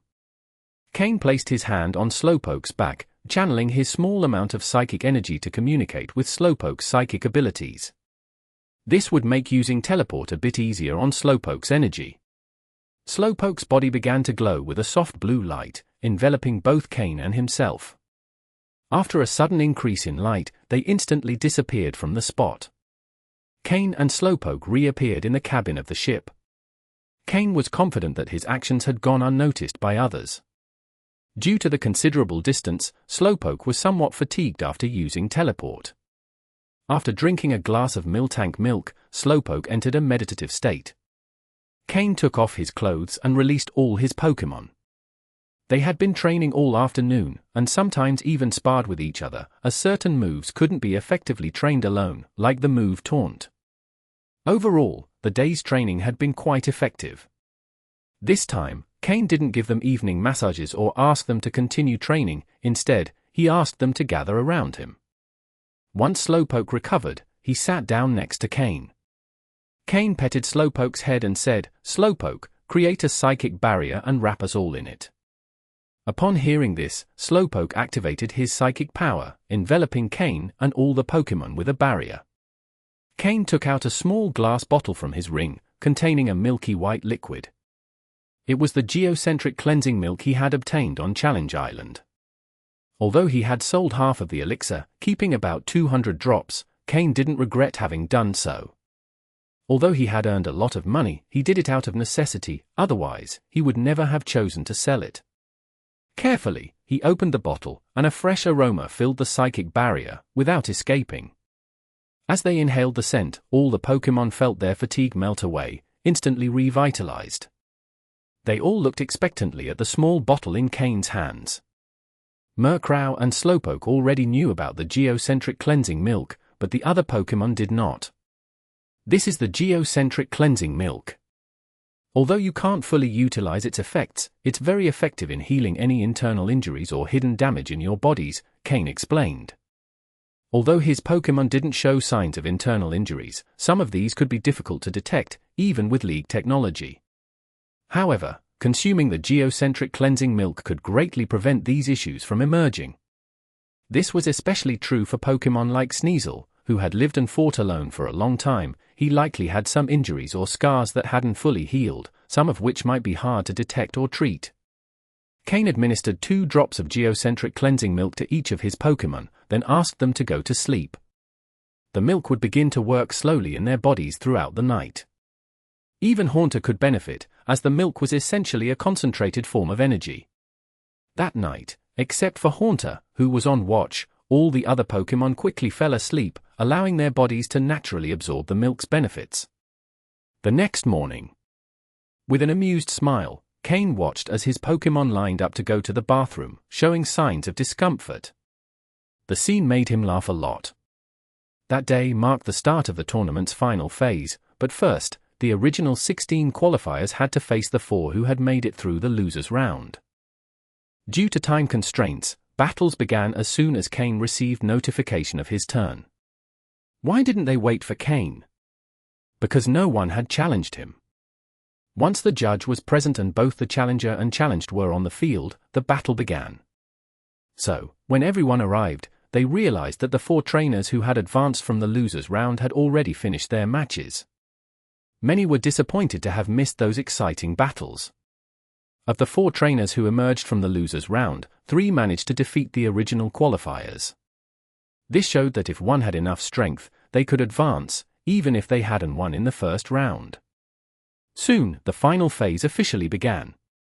Due to the reduced number of participants, it was decided to use a single battlefield for all matches, as they had the whole day. Cain was drawn to fight in the afternoon, so he had no battles in the morning. While among the crowd, Cain noticed a guy looking around, searching for someone. It was Jin, with whom he had previously cooperated to draw others' attention.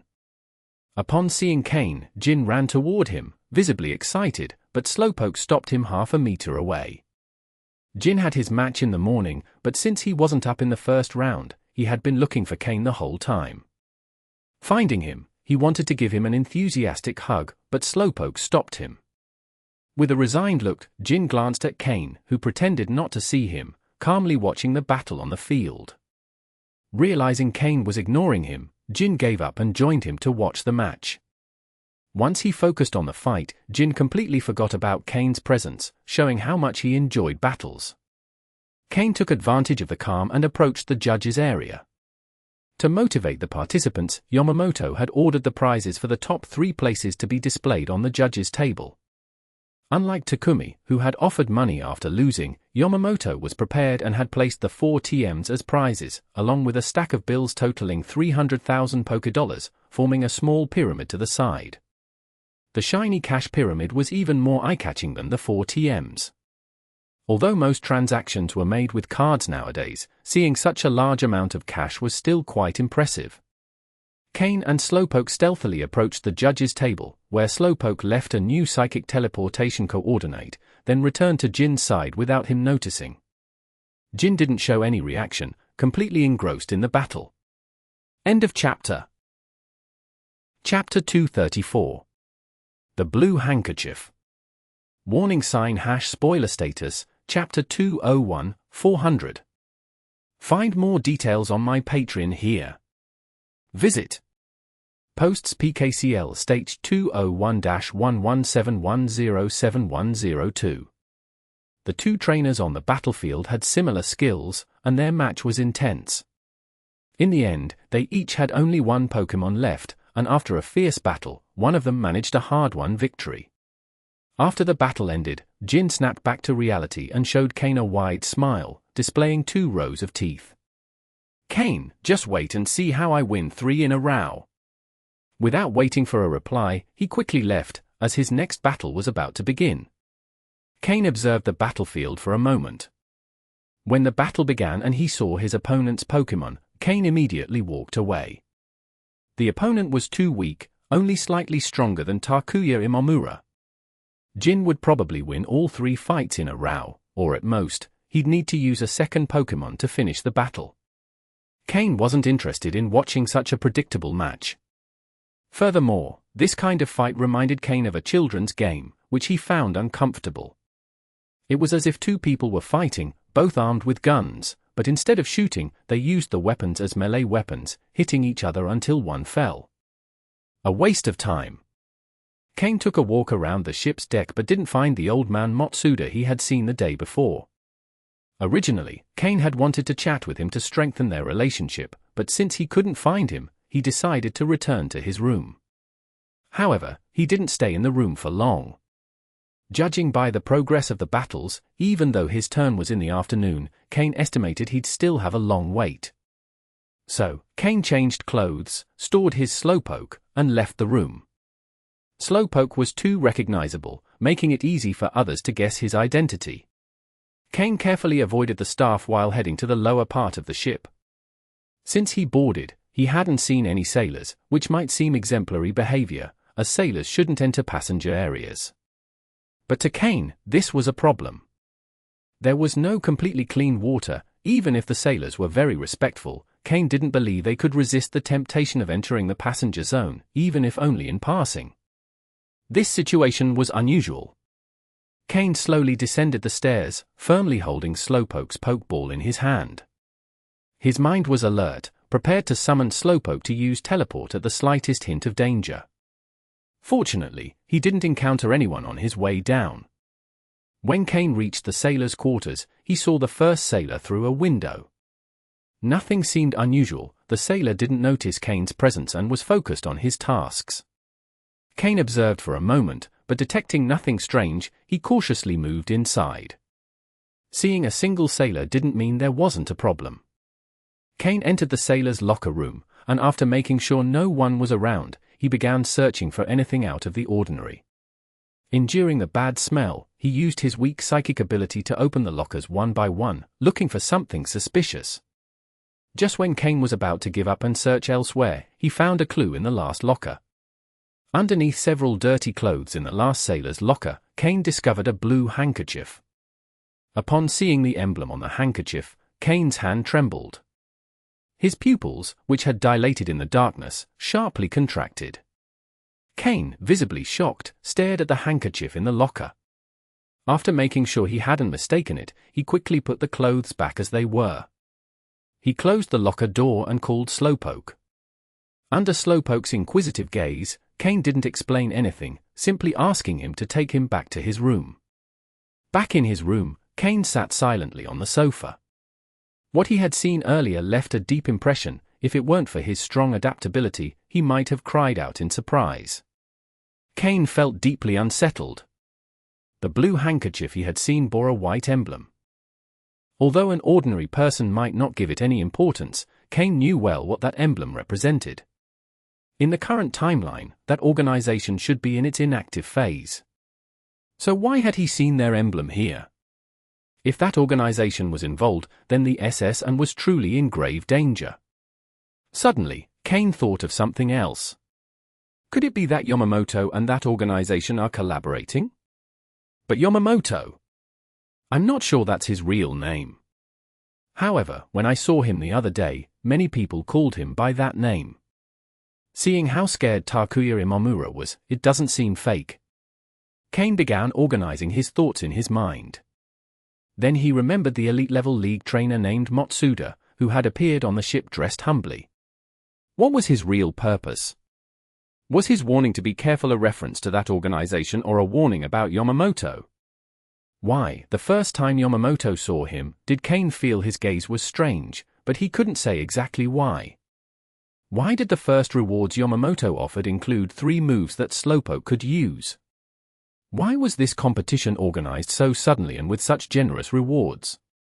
The tournament prizes seemed too high. Why did everything in the tournament seem to have been prepared in advance, with the tournament progressing so quickly and efficiently? There was still a lot of time before reaching the next destination. Why speed things up so much? Those factors combined couldn't be a coincidence. After reviewing all these thoughts, Cain saw he had 2 options. The first was to abandon the SS and right now and not get involved. The second was to participate, win the first prize, and then leave. But the second option was clearly more dangerous, and he wasn't even sure the tournament would reach its end. Cain sat on the sofa, frowning, without saying a word. End of chapter. Chapter 235. Crying in Battle. Warning sign # spoiler status, Chapter 201, 400. Find more details on my Patreon here. Visit. Posts PKCL stage 201-1171071002.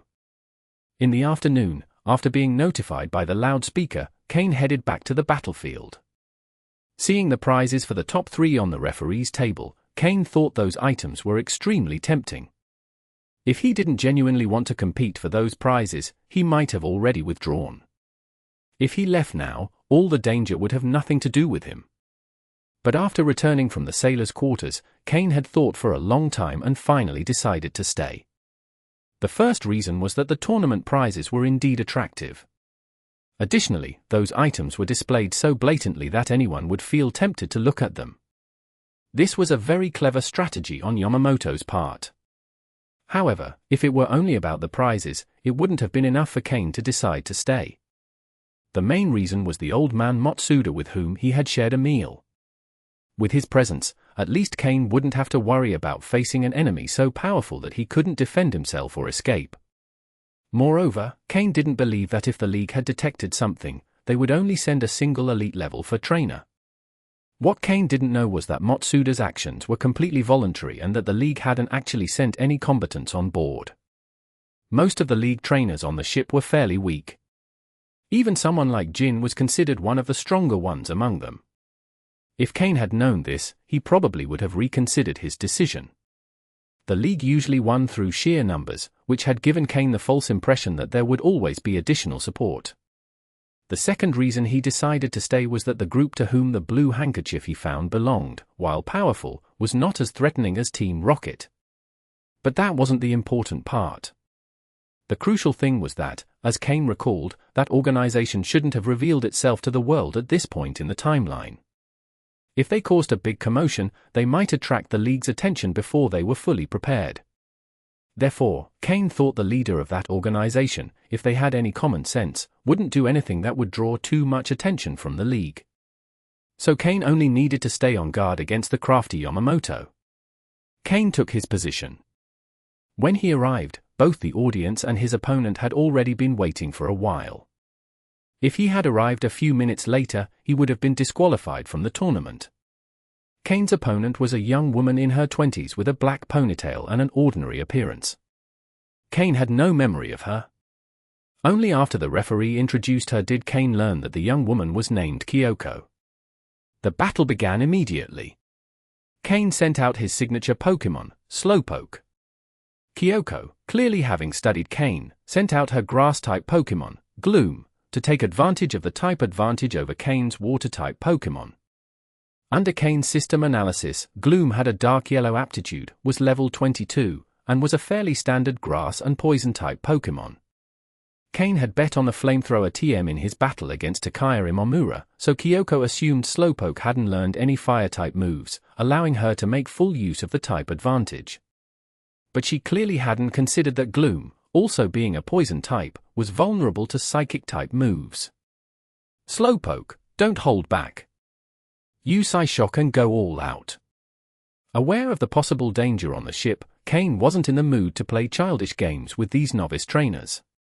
He attacked first, ordering Slowpoke to use its strongest move with the simple goal of ending the battle as quickly as possible.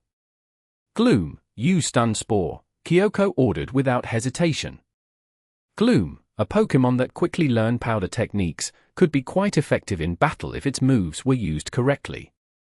But for Slowpoke, Gloom was simply too slow. Gloom's Stun Spore move, clearly not well trained, was so slow that it hadn't finished releasing the powder when Slowpoke had already launched the Psyshock move twice. With the advantage in level, aptitude, abilities, and type, Gloom was directly defeated by Slowpoke's Psyshock move. Fortunately, Slowpoke held back at the last second, otherwise, Gloom would not only have lost the ability to fight but might have died. Kyoko, biting her lip to hold back tears, stared at Cain, who maintained an indifferent expression. After a moment, she threw another Pokeball.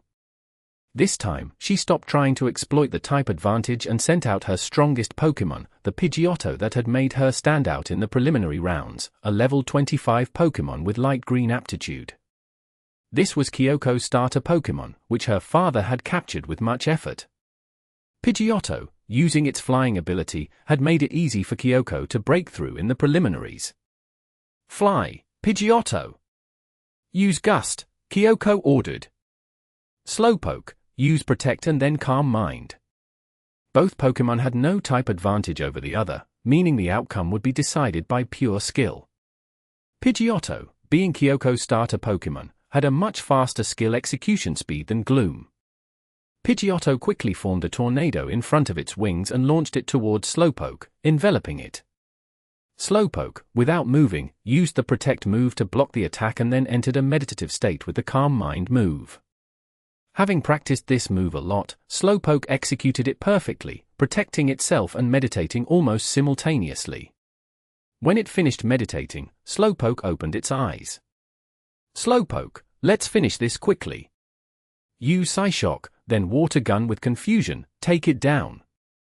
Slowpoke's eyes glowed, and just when Pidgeotto thought its attack had been effective, it was quickly struck by Slowpoke's Psyshock move.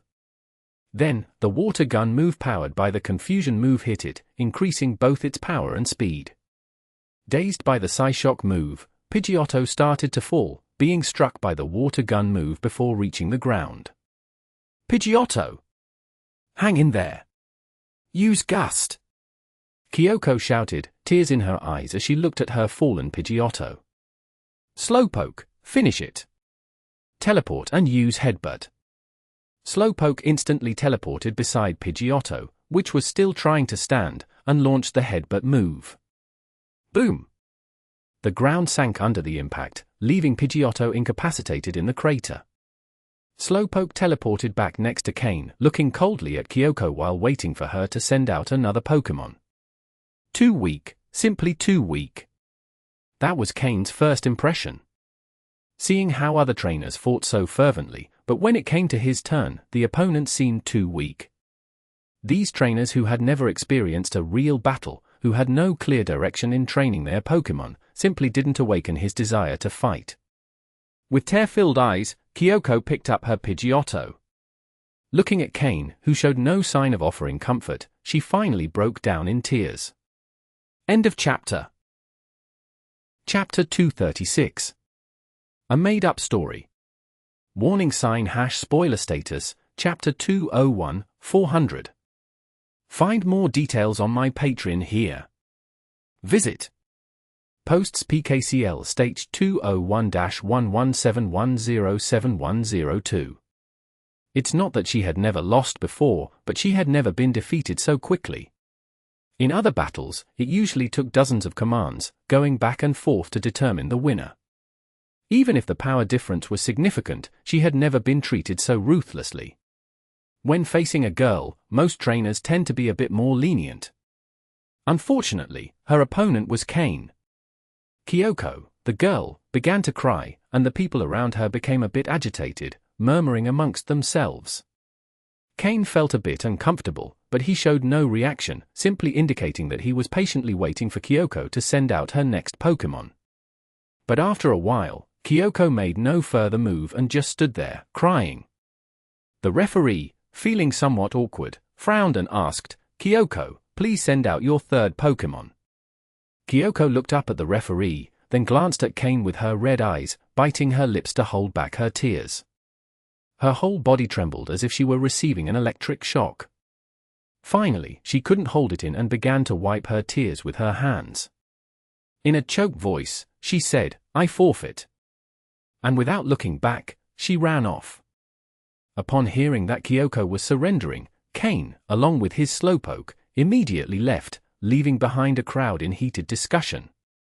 The conversation centered around how Cain had made a girl cry, but eventually, it shifted to commenting on the significant age difference between Kyoko and Cain.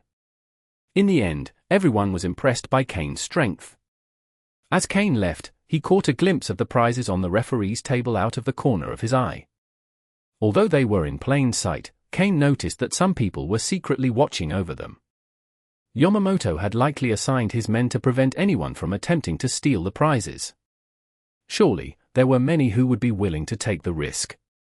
Before returning to his room, Cain looked for the old man Matsuda. To his surprise, he found him in the dining area, reading the newspaper.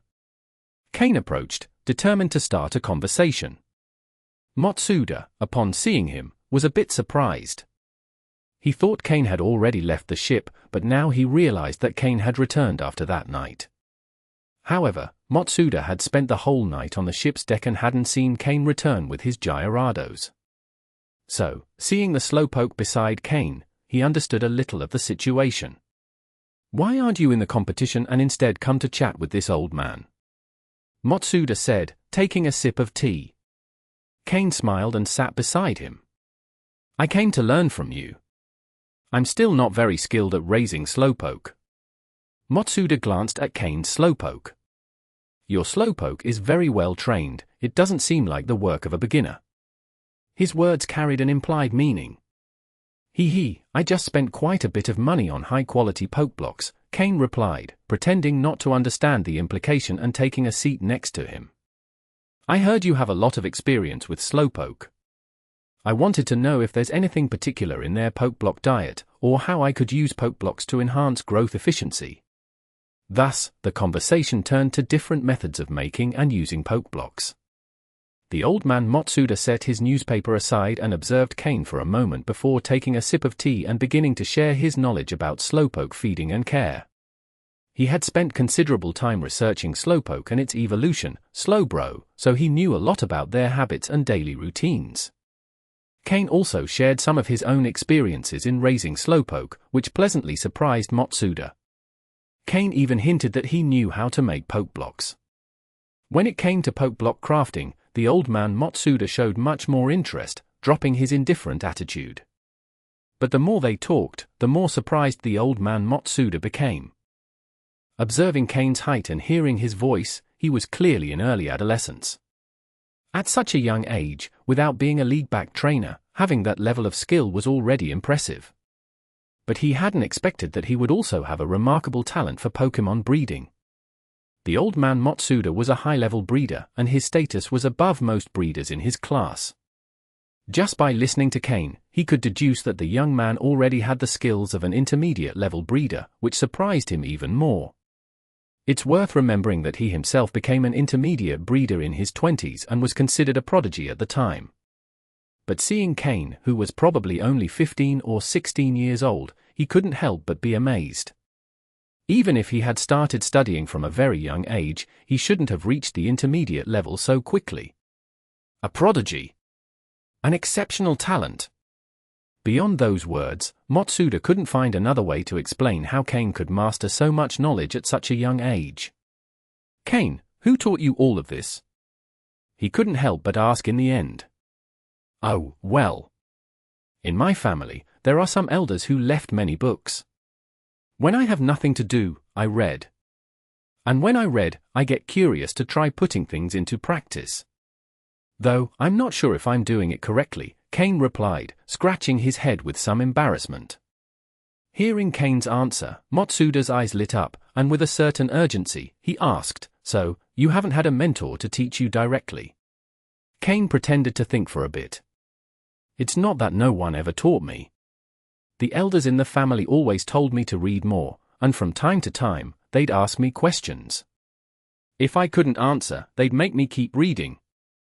They wouldn't let me go on my journey until I could answer all their questions correctly. I had to study a lot before I could start my journey." A family heir? But it didn't seem that way. Perhaps from an ancient family? Could you tell me the names of those elders in your family? I don't know.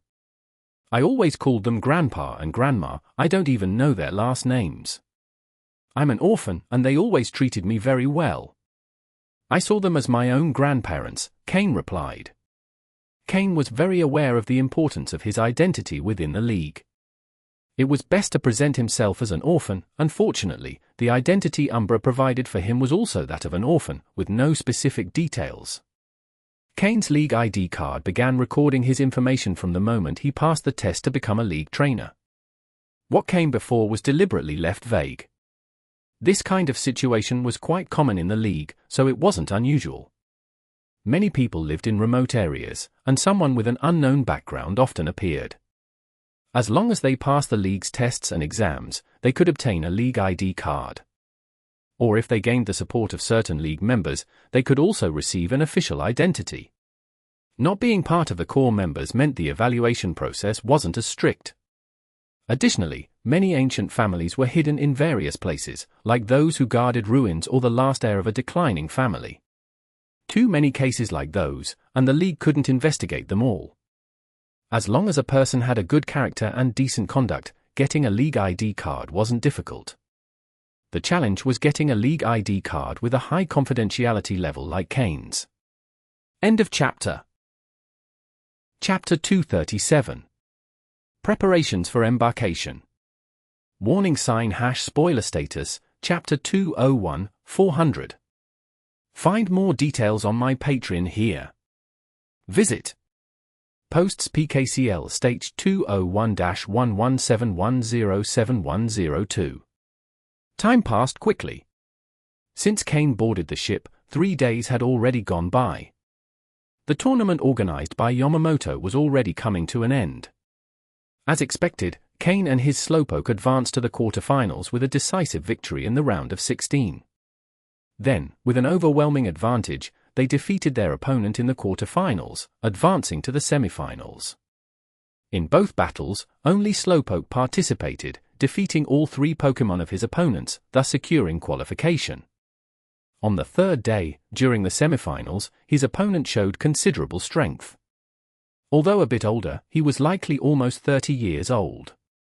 But due to his age, his Pokémon were quite strong. Only when Slowpoke unleashed his full power did he manage to defeat all 3 of his opponent's Pokémon and allow Cain to advance to the finals. Additionally, since Slowpoke had been the sole battler during these days, and thanks to daily training, Slowpoke leveled up again after the semi-final victory, reaching level 27. Although Cain's other Pokémon were also training hard, their levels hadn't increased. However, Cain estimated that Skorupi could level up with 2 more days of training, once it fully mastered its body. Haunter, after absorbing all the poisonous gas, should also be able to level up. Cain's opponent in the final was also no surprise, it was Jin, who had come from the same battlefield as Cain initially. In the previous rounds, Jin hadn't had as easy a time as Cain. Although his Charmeleon was not weak, his battle techniques left much to be desired, so Jin only advanced to the final after revealing his second Pokémon. His second Pokémon was also strong, a Poliwhirl. If nothing unexpected occurs, Cain and Jin will officially face each other tomorrow morning. The winner will receive the 3 TMs as the first place prize, while the runner-up will obtain the Flamethrower TM. During these 3 days, aside from battles and training, Cain spent most of his time conversing with the elder Matsuda. What began as cautious questions from Cain turned into Matsuda testing Cain's knowledge of Pokémon breeding. Although neither of them said it openly, they both already knew that Matsuda was a Pokémon breeder in the league, and not of a low rank. In fact, he was an advanced breeder, though both kept it quiet. Matsuda indirectly tested Cain's breeding knowledge, and Cain deftly managed his responses, showing intermediate-level breeding knowledge but focusing his expertise on the creation of Pokeblocks. With the help of the system, Cain could access any knowledge available in the system database at any time. If he weren't worried about revealing too much and startling Elder Matsuda, he could have done much more. But doing so would attract too much attention, and if someone investigated him thoroughly, it would be hard for Cain to maintain his anonymity if someone high-ranking in the league found out. Therefore, maintaining his breeding level at an intermediate level was most suitable. Matsuda, for his part, began to trust Cain more and more. He didn't keep many of his specialized skills secret and, seeing Cain as a promising young talent of the league, he was willing to guide him. After all, Matsuda viewed Cain as a talented breeder who had chosen the path of a trainer. In short, the relationship between Cain and Matsuda was now close enough for occasional joking. Now, Cain was confident that if anything unexpected occurred on the ship, as long as the situation remained under control, he could rely on Elder Matsuda's help to get away safely. After today's match, while they were talking, Cain noticed that Matsuda's tension had increased. It wasn't a tension of fear, but rather the preparation of someone expecting something to happen. Matsuda directly told Cain that if he had the chance, he should leave the SS and as soon as possible, as something might happen in the coming days.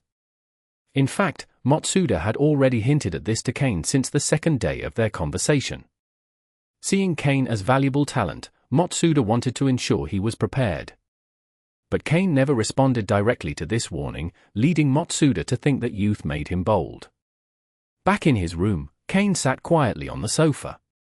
The atmosphere on the ship was no longer normal, and Cain was not the only one noticing it. Even the rough Jin, after his battle, approached Cain to ask if he had noticed anything strange. Cain didn't say much, but in his opinion, it was likely that the organization could no longer wait. If they didn't act soon, the situation would spiral out of control. They might even have discovered the presence of Elder Matsuda.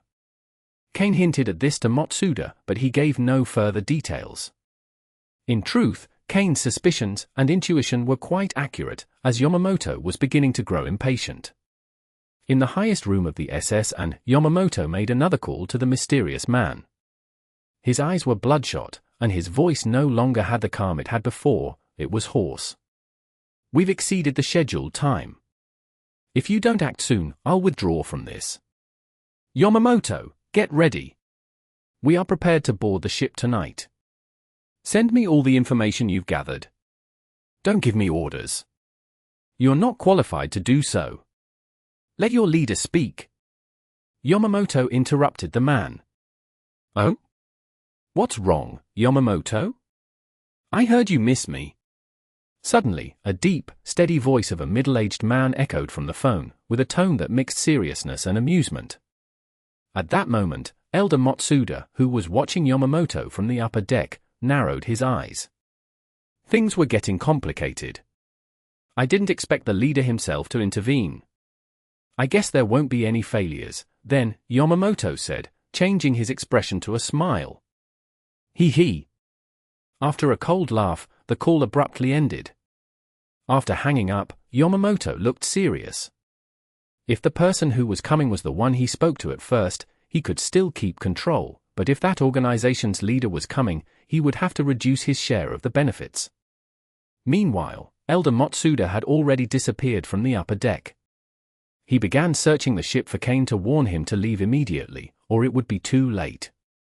However, even though they had spoken many times, he still didn't know exactly where Cain was staying. End of chapter.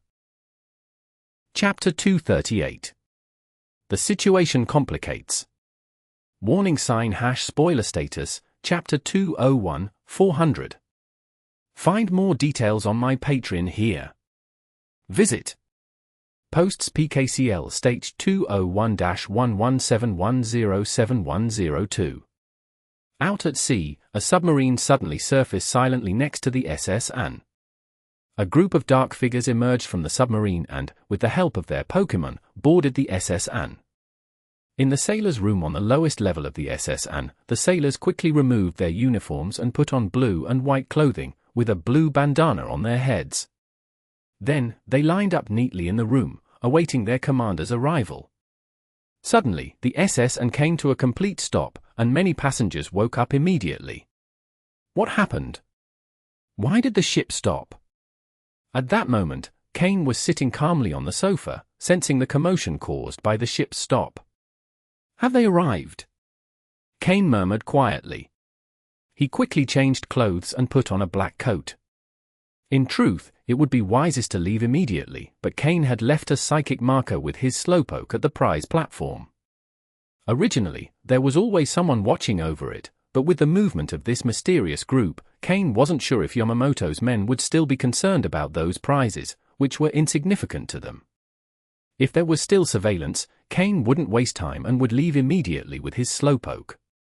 But if security was relaxed, he wouldn't mind claiming the prizes that were rightfully his.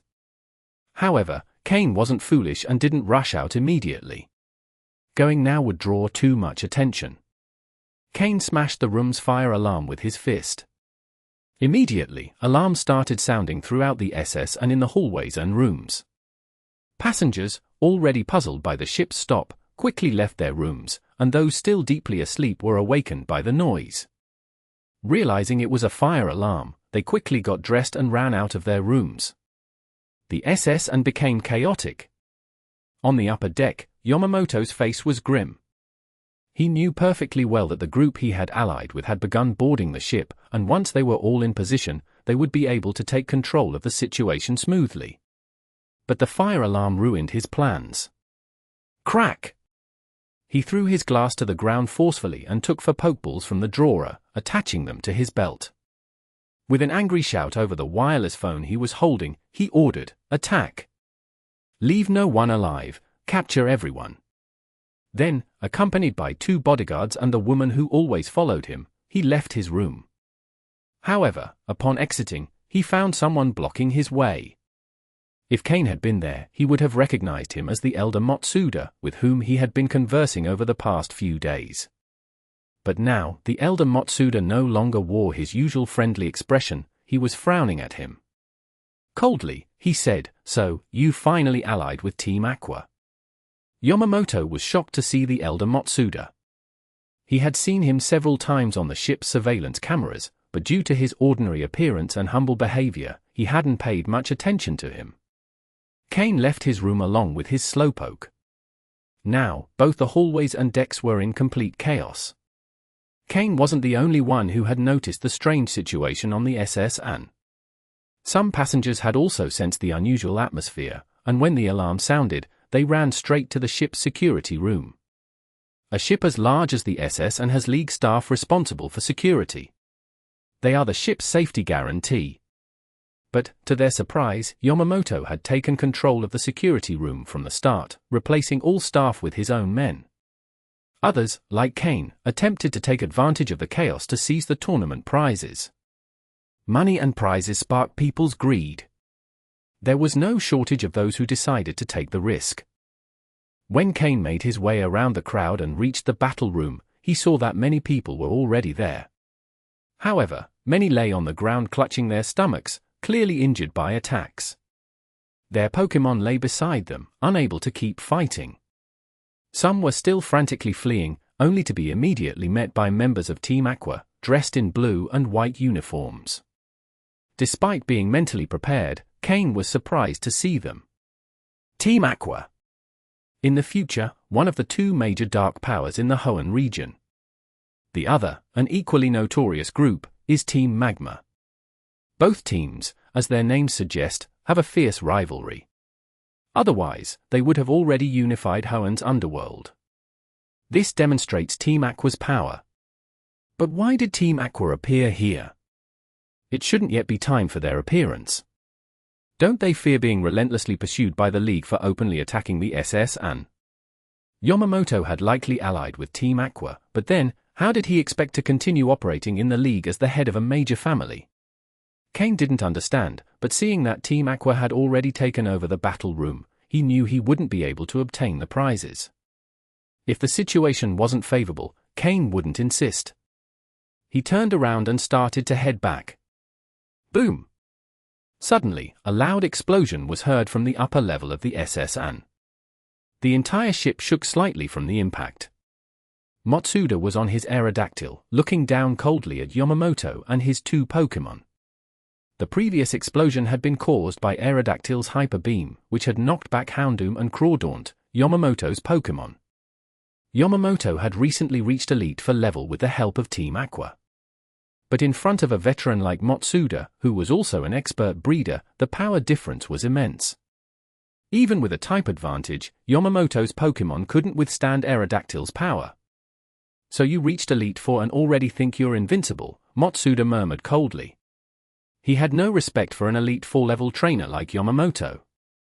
But just as Matsuda commanded Aerodactyl to attack again, a purple shadow suddenly rose from below, aiming its attack at him. Matsuda had no choice but to order Aerodactyl to dodge.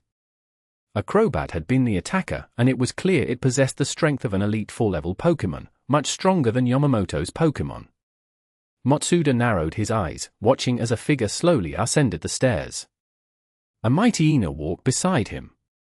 With Matsuda's experience as an expert breeder, he could immediately tell that Mighty Ina was also at the Elite Four level.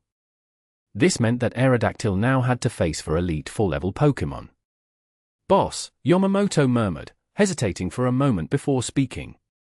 The newcomer cast a glance at Yamamoto, and a flash of murderous intent crossed his eyes.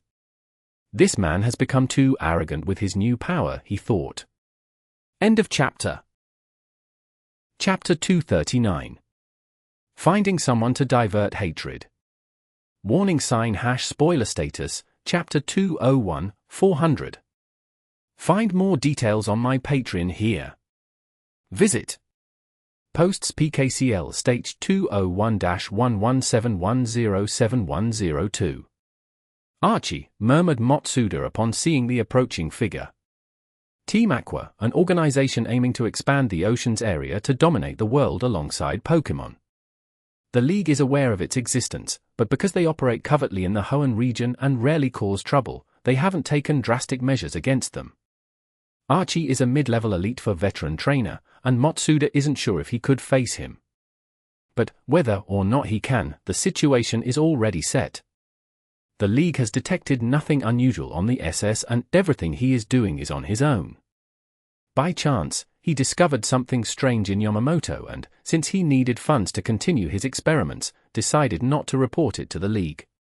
He planned to capture Yamamoto when he committed an act against the League, securing a good reward. Besides, he had some valuable items he needed to buy in Hoenn, so he took the opportunity to achieve both goals. In his mind, Yamamoto was merely a quasi-Elite Four level trainer, someone he could capture easily. But upon facing him recently, he found out that Yamamoto had already reached the initial Elite Four level. Despite this, Matsuda was still confident he could capture Yamamoto. He knew Yamamoto had allied forces and considered that the newcomers might be powerful, but he assumed they would, at most, be at the initial or mid-Elite Four level. Matsuda admits he underestimated the situation. Although he already called the League, which will arrive in an hour, by then Team Aqua could have taken what they wanted from the ship and captured most of the passengers. Archie, can't you hold back any longer? Matsuda asked aloud. It's not that we're impatient, Archie replied sarcastically. This is just a favor we're doing. Right, Yamamoto. Yamamoto hesitated for a moment but finally nodded respectfully. Yes, boss. The Team Aqua leader, Archie, is a seasoned Elite Four level trainer, and he had 3 executives at a similar level to Yamamoto. Although one of them contacted him before, today it seemed Archie had decided to intervene personally, leaving his executives at the base. Archie's confrontational attitude made things even more complicated. Team Aqua's base has always been at sea, and finding its exact location is nearly impossible unless the League decides to dedicate significant resources and time to the search. Suddenly, Cain's figure came to Matsuda's mind. I hope that boy can escape, Matsuda thought. Originally, when Cain didn't flee immediately, Matsuda hadn't said anything because he thought that if things got complicated, he could easily protect him. But now, the situation had spiraled out of control. Meanwhile, Cain silently watched Team Aqua members from the shadows. After boarding the ship, under the command of what seemed to be a leader, they quickly took control of the SS An. Many sailors, already part of Team Aqua under Yamamoto's explicit or implicit orders, began to subdue those loyal to the ship's captain. Then, from the lower decks up, Team Aqua members started joining those who came up from the submarine, capturing everyone they encountered. Cain was hiding in the upper stands of the battlefield, watching as they captured one person after another. A Team Aqua member held a stack of documents, checking each person against the list. If someone matched the information, they were separated and guarded by a specific group. Cain noticed a pattern: those who stood out in the tournament organized by Yamamoto were selected. Could they be trying to recruit promising trainers, take them to Team Aqua's base, and brainwash them into joining? Cain thought. The chosen ones didn't seem to be people of high rank, most were common trainers. Those from influential families weren't touched, even if they were skilled. Clearly, they didn't want to incur those families' wrath so soon. A few families might not be a threat, but if they united and pressured the league would have to act, at least to eliminate some Team Aqua members and provide an answer to those families. However, if they only capture common trainers, the league will merely make a few token moves and then abandon the case. After all, the Hoenn region isn't entirely under the league's control. In this region, many forces are intertwined, and the league cannot afford to lose its influence with rash decisions. This is why Team Aqua operates with such impunity. If this is the case, Jin shouldn't be in trouble, at least he has a guaranteed status as a league-affiliated trainer. Though he might be an exception, given his skill, capturing him alone wouldn't prompt the league to take drastic action.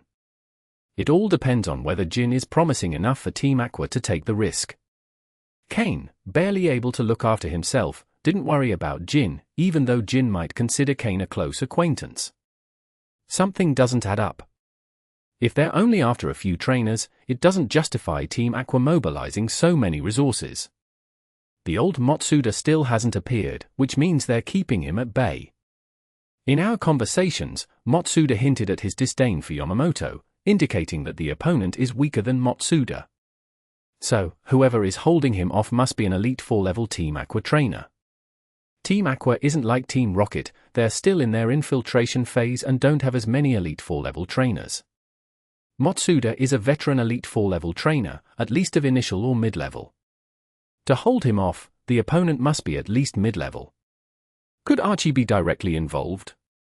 The more Cain thought, the more likely it seemed, suggesting that they sought more than just some common trainers on the ship. Perhaps these trainers were only a distraction. That means they could also be looking for a very valuable item. Or, maybe they haven't taken it yet, waiting for the Elite 4 trainers battle to end to secure success before retrieving it. If so, there's still a chance to act. Cain's eye sparkled with determination, abandoning his initial idea of giving up. Yamamoto isn't the type to entrust a valuable item to others. He probably has it in his room or even carries it himself. But now, the Elite 4 trainers are fighting on the upper deck. Going directly would be suicide. I need someone to draw attention first. Cain murmured as a plan began forming in his mind. End of chapter. Chapter 240. Another Millionaire. Warning sign # spoiler status, Chapter 201, 400. Find more details on my Patreon here. Visit. Posts PKCL stage 201-1171071002. Midnight. The SS An. On the upper deck. An Aerodactyl and a Charizard were flying in the air. Below, there were 4 Pokémon in total, Archie's Crobat and Mightyena, and Yamamoto's Houndoom and Crawdaunt. Both sides had been fighting for over 15 minutes with mixed results. In reality, Archie and Yamamoto had the numerical advantage. Although Yamamoto's skill was relatively inferior to the other two, he was still an Elite 4-level trainer, which is not easy to handle. If it weren't for the fact that Matsuda's 2 Pokémon were flying types, the battle wouldn't be going as smoothly. However, overall, Archie's side had the advantage. Even so, the option to attack remained with Matsuda. Although Archie also had a Crobat capable of performing aerial attacks, if he rushed in recklessly, he would face the combined attacks of Aerodactyl and Charizard, so he dared not attack hastily. Both sides decided to bide their time. Archie was waiting for his subordinates to capture the trainers they needed and take the valuable items off the ship. And Motsuda, for his part, was waiting for the League reinforcements to arrive. Although he was told over the phone it would take at least an hour for a substantial number of League members to arrive. However, those would only be the League's regular fighters, the true experts would not arrive so quickly. It's said that the person responsible for the League in this area is on their way as quickly as possible. Although that person is also a recent Elite 4-level trainer, if they arrive in time, Archie and Yamamoto won't escape so easily, at least one of them will be captured to appease the League and other forces. So, although the battle seemed intense, in reality, only a few Pokémon exchanged moves, creating large explosion sounds. Both sides were cautious of causing too much damage, which could lead to significant destruction of the SS and or even sink it. That would be a major problem, and the League would undoubtedly send their best warriors to engage Team Aqua in a life-or-death battle. After all, the construction of a luxury cruiser like the SS and involved joint funding from many important families. If it were destroyed, even without the League's intervention, those families would go crazy and seek to deal with Team Aqua. In that case, no matter how well Team Aqua hides, they would be found. Therefore, neither side displayed their full power, and by mutual agreement, each sent only 2 Pokémon, avoiding being defeated by a surprise attack and maintaining some control over the situation. Meanwhile, Cain, who had decided to find someone to draw attention, had Slowpoke use teleport to leave the stands of the battlefield. During this time, he left several teleportation marks with Slowpoke in different locations on the SS and. In such a large area, Cain could have Slowpoke teleport anywhere at any time. Of course, there were some more restricted areas where Cain didn't have a chance to approach. But Cain wasn't foolish enough to cause trouble now. He had Slowpoke move directly to the side of the captain's cabin, at the front of the SS and. Earlier, he heard Team Aqua members mention that many trainers and crew members headed to the captain's cabin as soon as the ship malfunctioned. Sure, some went to the security room, but that area had already been taken over by Yamamoto's men, so everyone who went to the security room was captured. However, the captain's cabin was different, those who had the authority to pilot the SS and weren't ordinary people. Not only were they elite trainers, but they were also absolutely loyal to the League. Otherwise, the League would not have allowed them to control the SS and. So those who went to the captain's cabin were relatively safe. Moreover, the cabin didn't only contain the captain but also some of his trusted subordinates.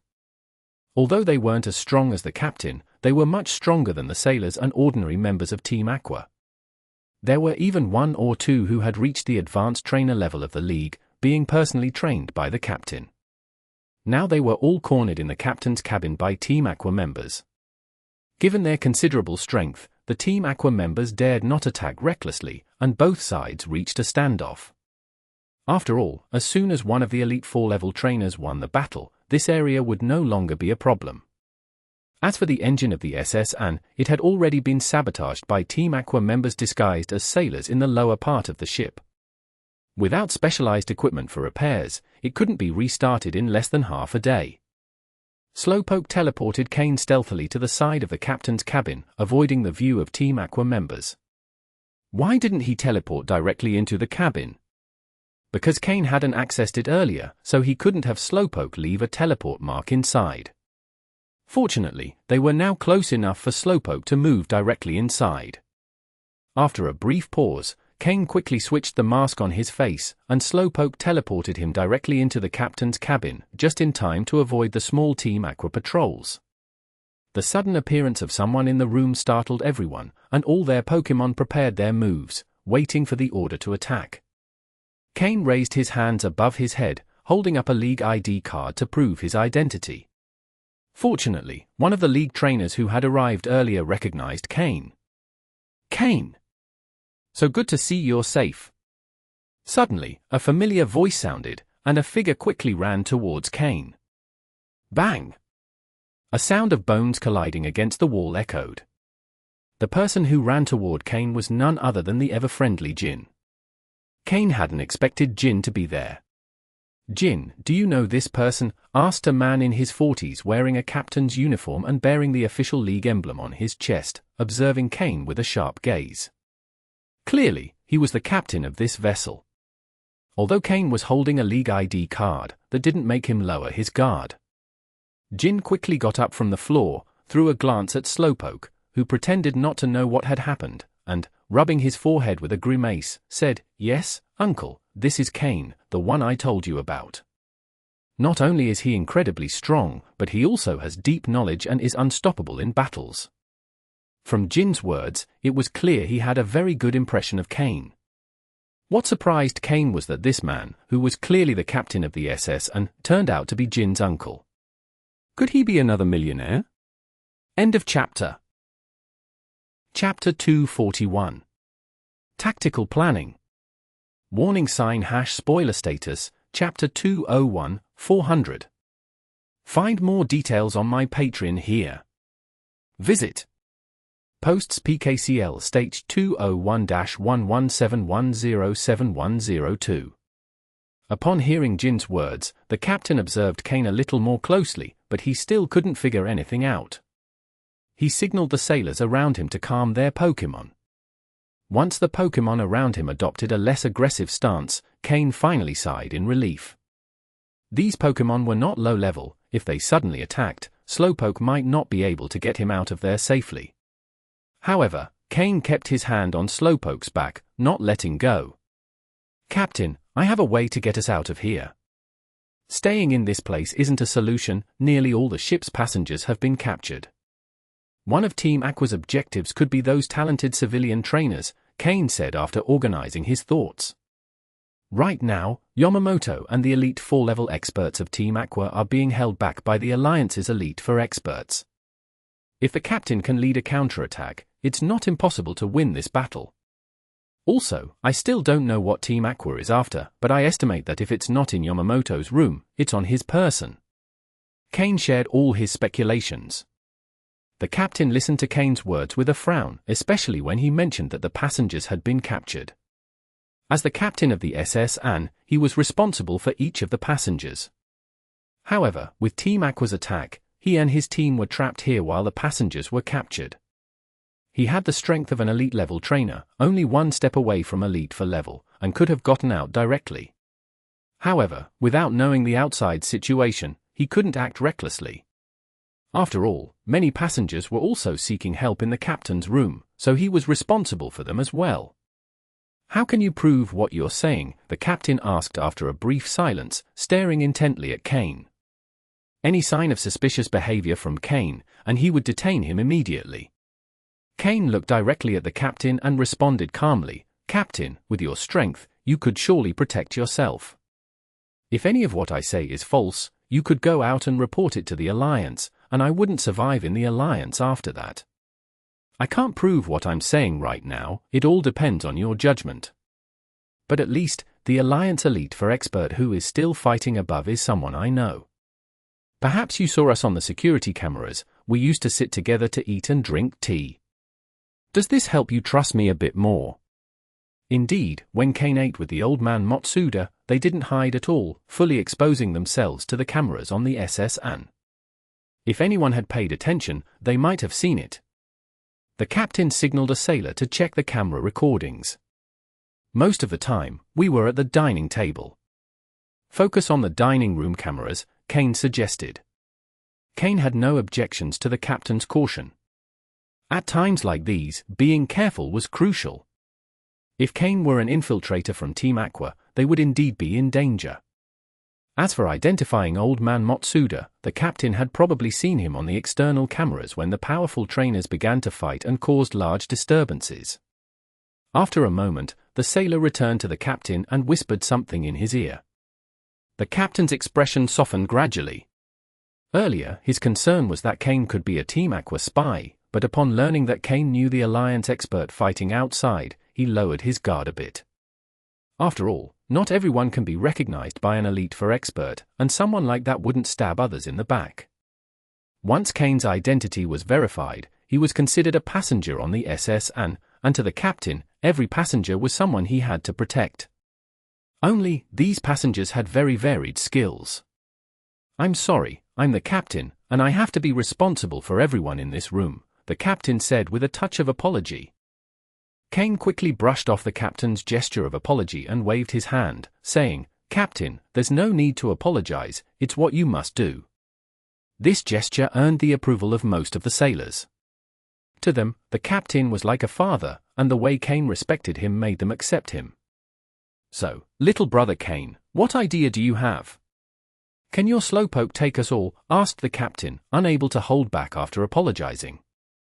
After all, the ship's passengers were suffering, and as captain, it was hard to shirk responsibility for what was happening to them.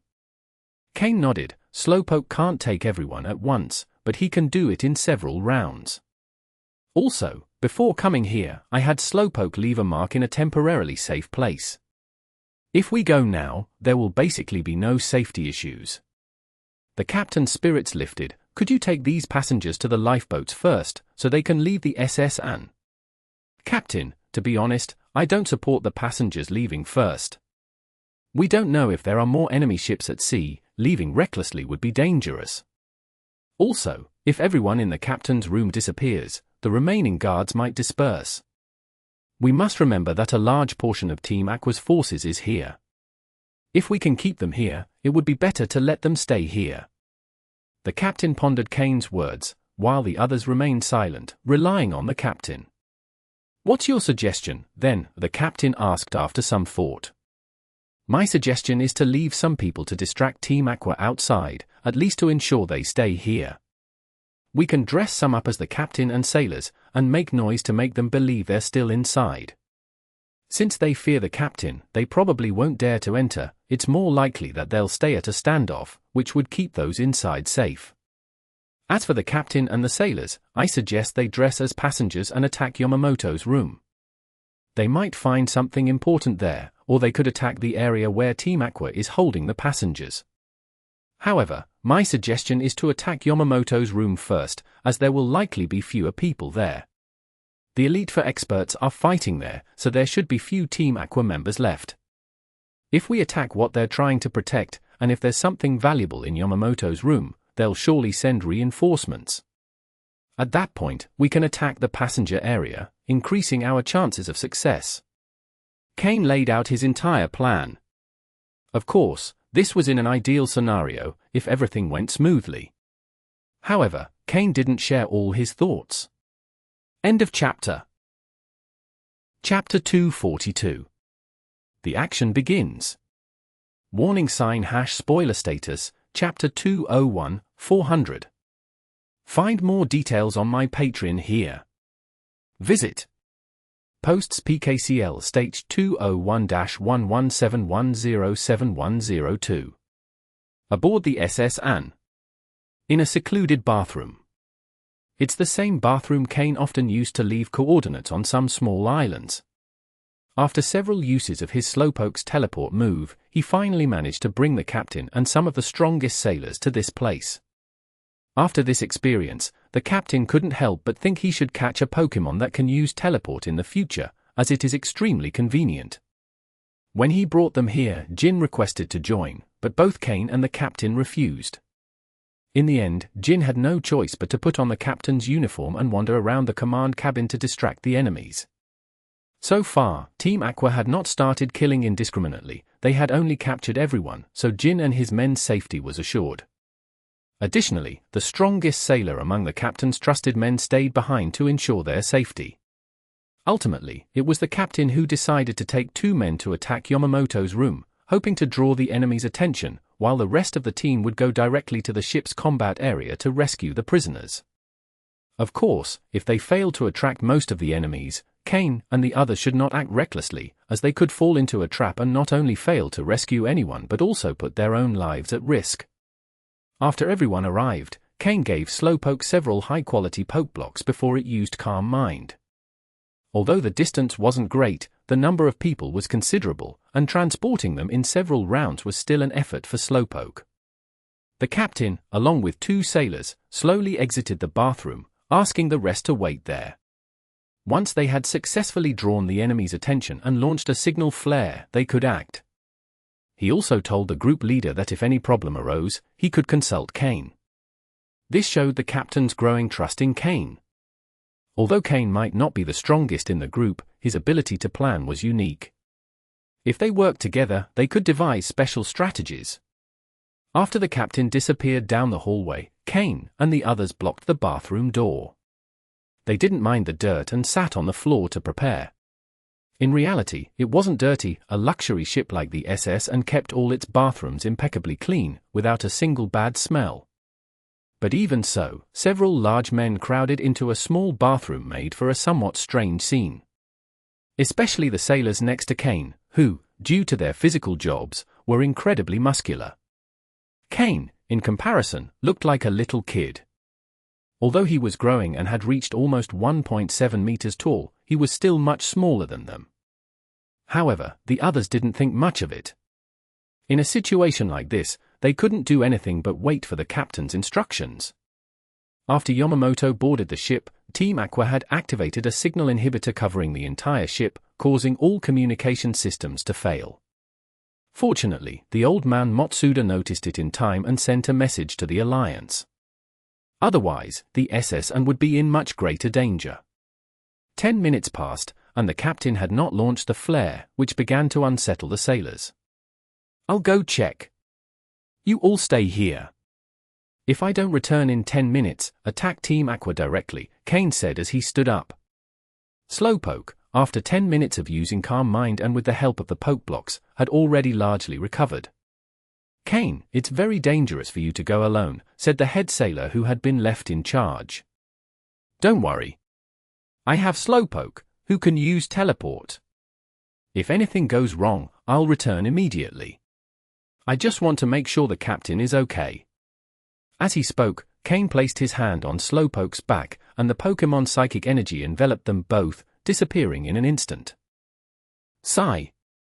I really need to get a psychic-type Pokémon. Having teleport is too convenient, said the head sailor, expressing what many were thinking. In reality, not all psychic-type Pokémon can learn teleport, and even if some do, they don't use it with the same skill as Cain's Slowpoke. Additionally, psychic-type Pokémon tend to have an intelligence level comparable to humans, and due to their abilities, many do not consider humans worthy of their respect. Psychic-type Pokémon have their own pride, even more than most other Pokémon. In short, not everyone can catch a psychic-type Pokémon. Especially these rugged sailors, they probably wouldn't have much hope of achieving it in their lifetime. Slowpoke's teleport moved Cain out of the bathroom, but instead of taking him directly to Yamamoto's room, it transported him to the combat area in the stands. It was the place where Cain had previously been hiding. The fact that the captain hadn't launched the signal could only mean two things. Either they were discovered right after leaving and began to fight, preventing them from launching the signal. Or they had not yet reached Yamamoto's room and encountered guards along the way, so it wasn't the time to launch the signal, or maybe they couldn't launch it due to location constraints. In any case, going directly to Yamamoto's room was too dangerous. Therefore, Cain had Slowpoke take him directly to the combat plaza. It was evident that, aside from the basic combat soldiers, all other Team Aqua members were no longer there. Even the leader who had been giving orders initially had disappeared. Several Corfish and Crawdaunt surrounded the prisoners, keeping them under guard.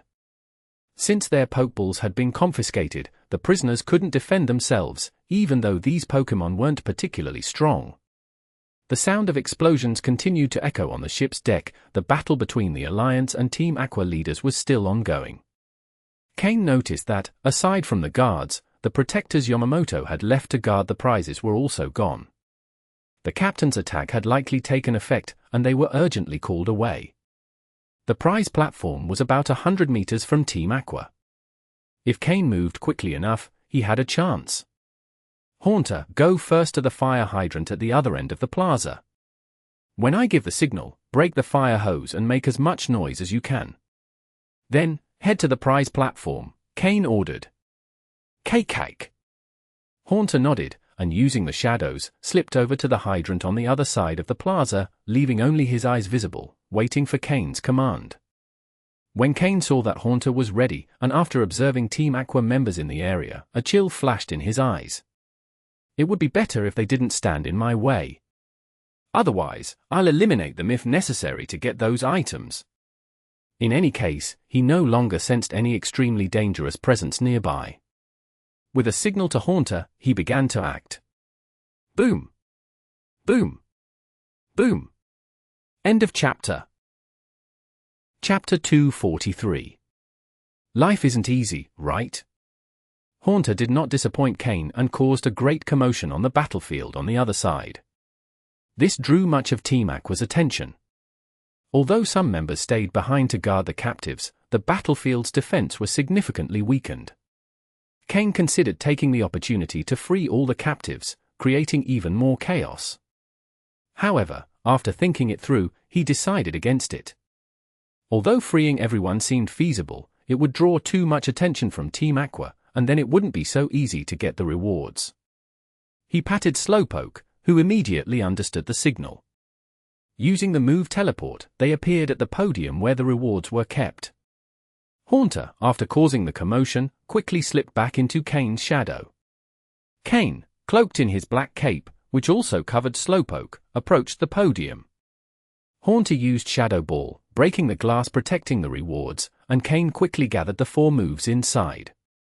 It was only when they heard the sound of shattering glass that some members of Team Aqua reacted. But looking up, they only saw the broken cabinet and a fleeting shadow. All the rewards inside the cabinet had disappeared. Team Aqua stirred a bit, but soon calmed down. To them, the positive thing was that the intruder had only stolen the rewards and hadn't freed the captives.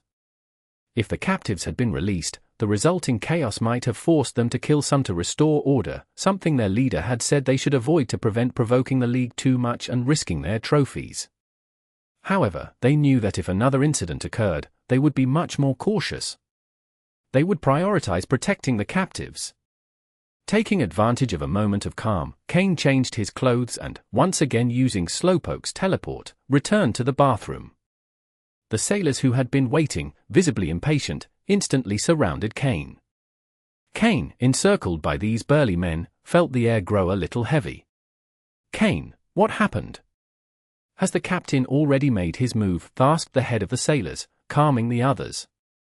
Cain shook his head and, with a slightly hesitant expression, replied, I didn't see what happened to the captain because there were too many enemies. But the captain managed to divert attention. Now we should be able to rescue the captives without any problems. The remaining sailors were quite competent. After all, they were men who had survived the harsh conditions of the sea. Without skills, one cannot survive the dangerous seas.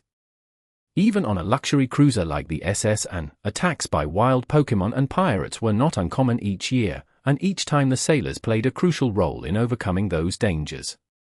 According to the head sailor's introduction, he had recently reached the level of an advanced trainer, while the others were intermediate trainers. Come on, let's get out of here. These Team Aqua guys are going to find out who we are, said one of the sailors, unable to contain his impatience. The others, equally eager to fight, stood up, tired of hiding in the bathroom. The head sailor hesitated, but seeing that Cain did not oppose, he finally gave his approval. At any moment, the League will be here. We need to protect the passengers and make sure Team Aqua doesn't take them. When Cain heard that the League was about to arrive, he felt a small knot in his stomach. Not because he feared the League, after all, he had even conversed with the League leaders. What worried him was that, if the League intervened, they might check his space ring, and then he wouldn't be able to hide the fact that he had stolen those for TMs. This, in turn, could lead to the discovery that he had instigated the captain, which would ruin the relationship he had cultivated with old Matsuda. And if they suspected he had approached them with hidden motives, it would be even worse. Cain didn't want to destroy the relationship he had worked so hard to build, a relationship that could help him integrate into the League. If he achieved that, he was sure Giovanni would invest even more resources in him. Cain was thinking long-term, this relationship with old Matsuda could be key to his future. So, breaking it now was not an option. He needed to find a way to escape, but he had to do it in a way that wouldn't raise suspicion. His thoughts lasted only a moment, as he now had to lead the sailors in an attack on Team Aqua's detention area. The hallways were nearly empty of Team Aqua members. Some were guarding the prisoners, others in the submarines, and others had been drawn away by the captain. Cain knew that the Team Aqua grunts weren't too strong. He hadn't seen anyone above the level of an advanced trainer, so even if they couldn't free everyone, they could save some. With that determination, the sailors, led by their chief, charged straight into the battlefield. Cain, however, did not follow immediately. Instead, he reappeared on the observation platform. End of chapter. Chapter 244. A look of adoration. When Cain appeared in the stands, the sailors were already battling Team Aqua members. Kingler, Machop, Machhoke, Golbat, Psyduck, Primeape, and other Pokémon were all in the plaza, and the battle had turned into complete chaos. In addition to the first mate fighting directly against Team Aqua's temporary captain, the other sailors did not split up into different fronts but instead faced Team Aqua's combatants together. Because the sailors were accustomed to fighting in chaotic battles against pirates, and after so much time together, their teamwork was far better than that of the Team Aqua members. Although Team Aqua had a numerical advantage, the sailors managed to stand their ground. However, the longer the battle lasted, the more Team Aqua's advantage grew, as their numbers meant they had more Pokémon and could endure longer. Cain watched silently from the stands for a moment, and once most of the Team Aqua members were engrossed in the battle, he slipped down with his Haunter and Slowpoke. Haunter, use hypnosis with all your strength and put as many Team Aqua members to sleep as possible. Slowpoke, use confusion to control those who remain standing. As for their Pokémon, if all goes well, we shouldn't have any issues. Cain instructed Slowpoke and Haunter. Both nodded, showing they understood the task. Haunter slipped into the shadows, and as soon as Cain gave the signal, both Pokémon began working together to neutralize the Team Aqua members. As one by one fell under Haunter's move, others noticed what was happening. However, before they could act, Slowpoke used confusion to immobilize them.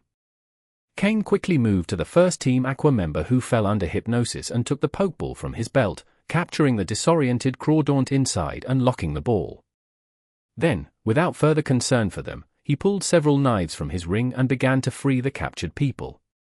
He distributed the remaining knives among the captives, urging them to free the others. At that moment, Team Aqua's Pokémon who had been on guard started reacting. The Dark-type Crawdaunt broke Slowpoke's confusion, allowing all the Team Aqua members to regain mobility. Cain shouted, "Quick! If you know where your Pokeballs are, get them back. I'll handle the distraction." With that, Cain, along with Slowpoke and Haunter, launched himself at the Team Aqua members. However, Cain's strength alone wasn't enough. After all, there were too many opponents. At that moment, Cain pulled someone to the side and whispered, "I'll distract them. You free as many as you can. If things become unmanageable, save as many as you can and escape." The person Cain had pulled was, to his surprise, Kyoko, the same person who had cried after losing to him in the quarterfinals. Though Kyoko had tears in her eyes, she now looked at him with evident adoration. "Cain, I forgive you," Kyoko exclaimed unexpectedly. Cain was surprised to realize he had pulled Kyoko, but given the moment, he had no other choice. "Remember, save as many as you can. If things get out of hand, retreat. The Pokémon League should be arriving soon," Cain said, cutting Kyoko off before she could say more. After that, he ordered Slowpoke and Haunter to launch a full-scale attack, then turned to dash out of the battlefield. Seeing that Cain's attacks had injured Team Aqua members, some of them pursued him. Cain ran down the hall, followed by several Team Aqua members who continued launching attacks with their Pokémon, though each was intercepted by Slowpoke and Haunter. A cold smile appeared on Cain's lips, and his dark eyes gleamed with restrained murderous intent. For a long time, Cain had pretended to be a compliant league trainer, limiting his true power in battles. Had he attacked with full force during the ambush, he could have neutralized 3 or 4 people instantly, which would have drastically changed the situation. But this outcome was exactly what Cain wanted. Infiltrating Team Aqua's ranks, freeing the SS and captured members, and then drawing Team Aqua's attention to himself, facing the bulk of their forces alone. Didn't they see the look of admiration Kyoko gave Cain?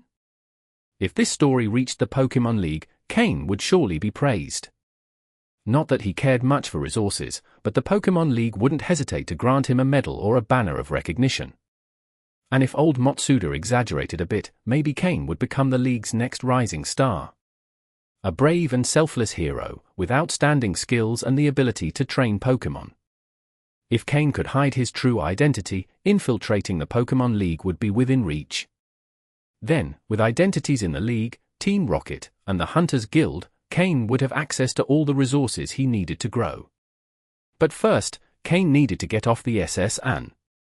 Although he was sure the Pokémon League would praise him, he preferred that to happen when he was safely on solid ground. By taking out these Team Aqua members, Cain had the perfect excuse to disappear. He had run far enough to no longer be followed. Cain took out 2 Pokeballs from his belt and, with a spin, entered a luxury suite that Slowpoke had opened with its psychic power. Since there were no cameras in the room, Cain could operate securely. Once inside, he released 2 Pokeballs, and Sneasel and Murkrow appeared in the room. Sneasel, Murkrow, take them down quickly. Focus on finishing them off.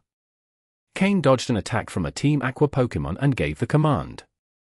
Since the room's door was narrow, the Team Aqua members couldn't fight side by side, nor could their Pokémon enter in groups. In an instant, Sneasel and Murkrow began taking them down one by one, while Slowpoke and Haunter worked together to control and put enemy Pokémon to sleep. The Team Aqua members, who had entered so eagerly, now lay in pools of blood.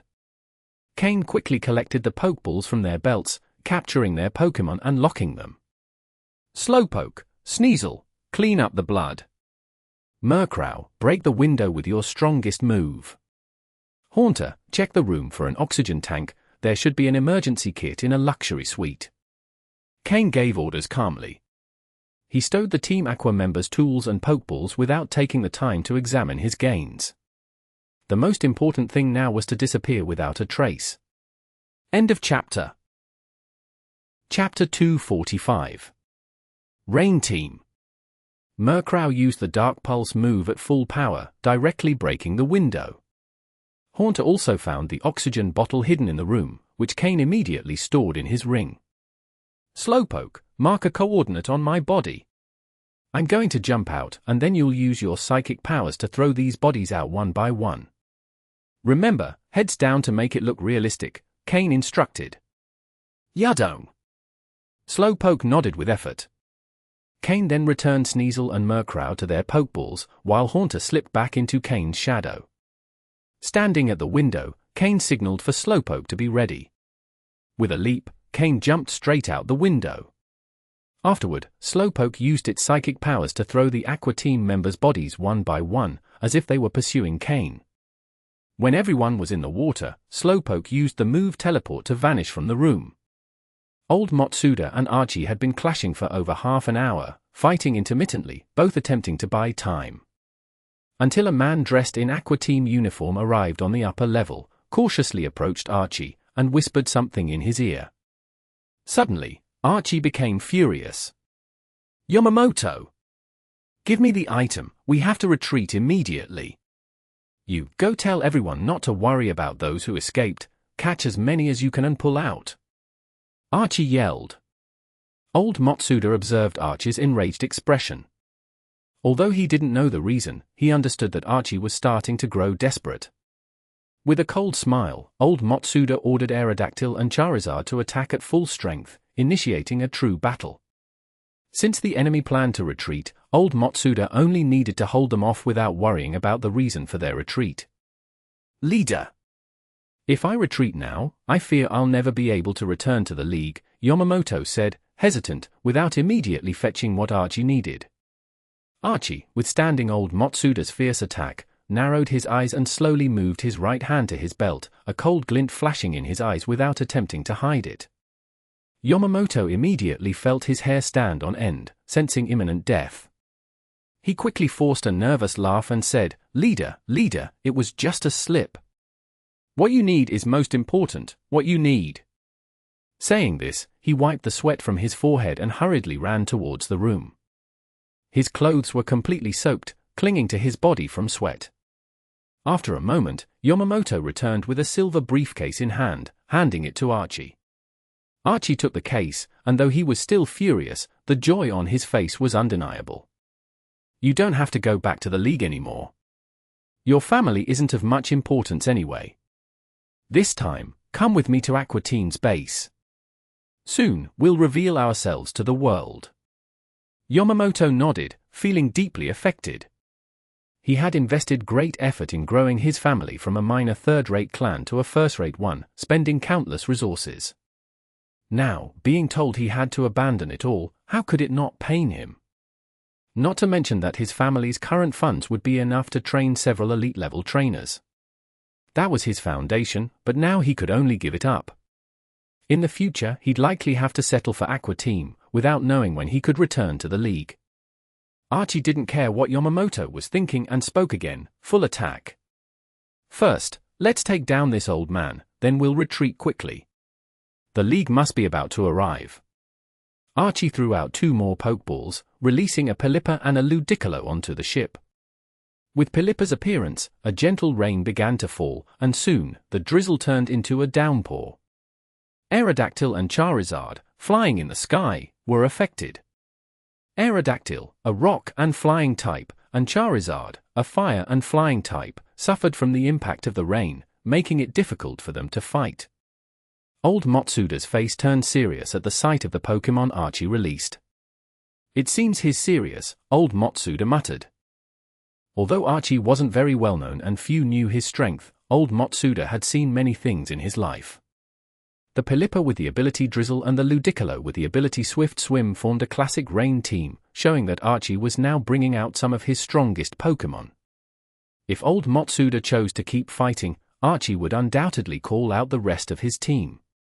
They were on the sea, and old Matsuda's Pokémon already had a type disadvantage. If he continued the battle, the outlook wasn't good. Suddenly, old Matsuda found himself at a crossroads. Should he keep holding them off? After jumping out the window, Cain saw the bodies of Aqua Team members being thrown into the water one by one, as if they were in pursuit of him. In reality, no one was paying attention to Cain at that moment, and the ship's security cameras didn't capture the entire scene. But Cain did this to be sure. Once in the water, Cain quickly took out the oxygen tank from his ring and placed the respirator in his mouth, taking a deep breath. Then, a ripple in the water revealed that Slowpoke had appeared beside Cain. Cain grabbed onto Slowpoke's shoulder, signaling for it to move him out of the area. Shortly after Cain fell into the water, it started to rain, but for him, already in the water, it made little difference. After Slowpoke moved him a certain distance, Cain slightly surfaced and saw old Matsuda and Archie in combat. In the torrential rain, Ludicolo moved quickly in the water, nearly invisible. Meanwhile, old Matsuda could only hold his ground by using his advantage in the air. Finally, when he couldn't hold back any longer, he released another Pokémon. A Lapras landed in the water, facing Archie's Pelipper. Although old Matsuda managed to maintain a standstill, he was starting to struggle. It wasn't that old Matsuda was no match for Archie, rather, Archie was fighting without concern for the SS and, while old Matsuda had to protect the ship. Furthermore, Archie's Pokémon were strategically organized, with support from Yamamoto's team. Old Matsuda had only brought 3 Pokémon, thinking they would be enough, but Archie had appeared suddenly. This is troublesome, I can't hold out much longer. If I had known, I would have brought all my old friends. Getting outmatched by a youngster like you, if the old league guys knew, they'd laugh at me, old Matsuda thought with resignation. I'm getting old, I'm getting old. No more. They said they'd be here in an hour, and 45 minutes have passed. Thinking this, old Matsuda ordered Aerodactyl to rise, facing only Crobat and Pelipper, ignoring the other Pokémon for now. End of chapter. Chapter 246. Cain's Disappearance.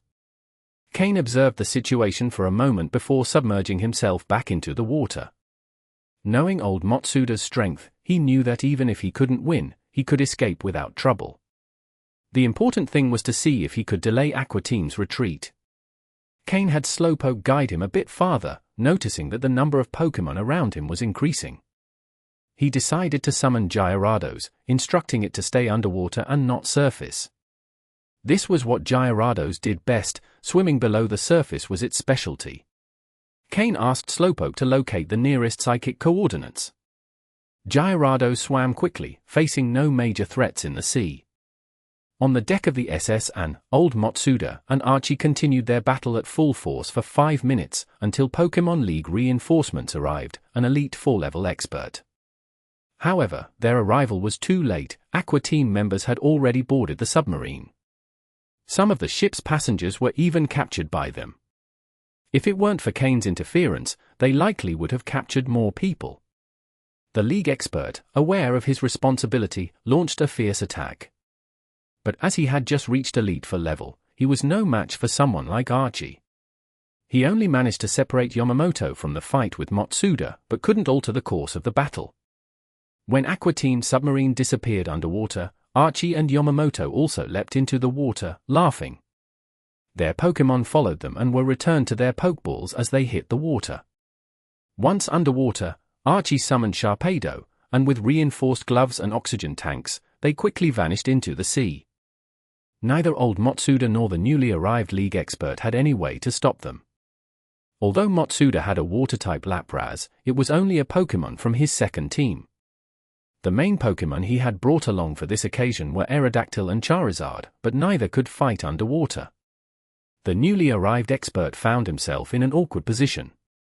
He had the means to pursue them, but knew that facing Archie and Yamamoto would be suicidal. He stood no chance of defeating them. HMPH. Matsuda looked at the League expert with frustration and let out a snort. He had managed to keep 2 Elite 4-level trainers at bay, and if reinforcements had arrived a bit earlier, he wouldn't have had to do much. Even if they had just eliminated the Aqua Team soldiers, he would have been able to fight freely.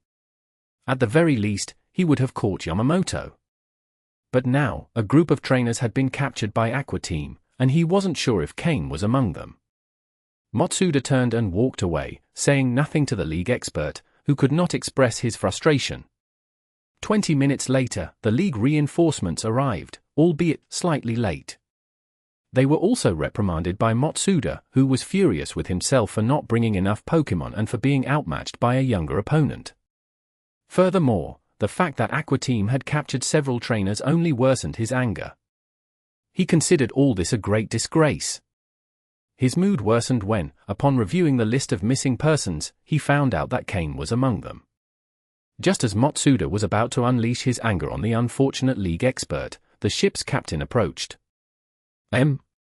Matsuda, is this Cain?" A young man around 15 or 16, accompanied by an unusually colored Slowpoke, the captain asked cautiously. Matsuda looked at him, trying to contain his anger. He had considered taking Cain as his apprentice due to his exceptional talent. Training such a youth would have given him great prestige among his old friends, who always boasted about their own apprentices. But now, with Cain's disappearance, all his plans had fallen apart. "Have you seen him?" "If it's him, yes, I've seen him. Here's the story." The captain proceeded to recount how Cain had entered the control room, presented various plans, and then helped prepare the crew for the situation. Later, the first officer and others rescued by Cain, including Kyoko, appeared. Though Matsuda showed no pressure, knowing he was in front of an Elite 4 expert, everyone was a bit nervous as they recounted the details of what happened.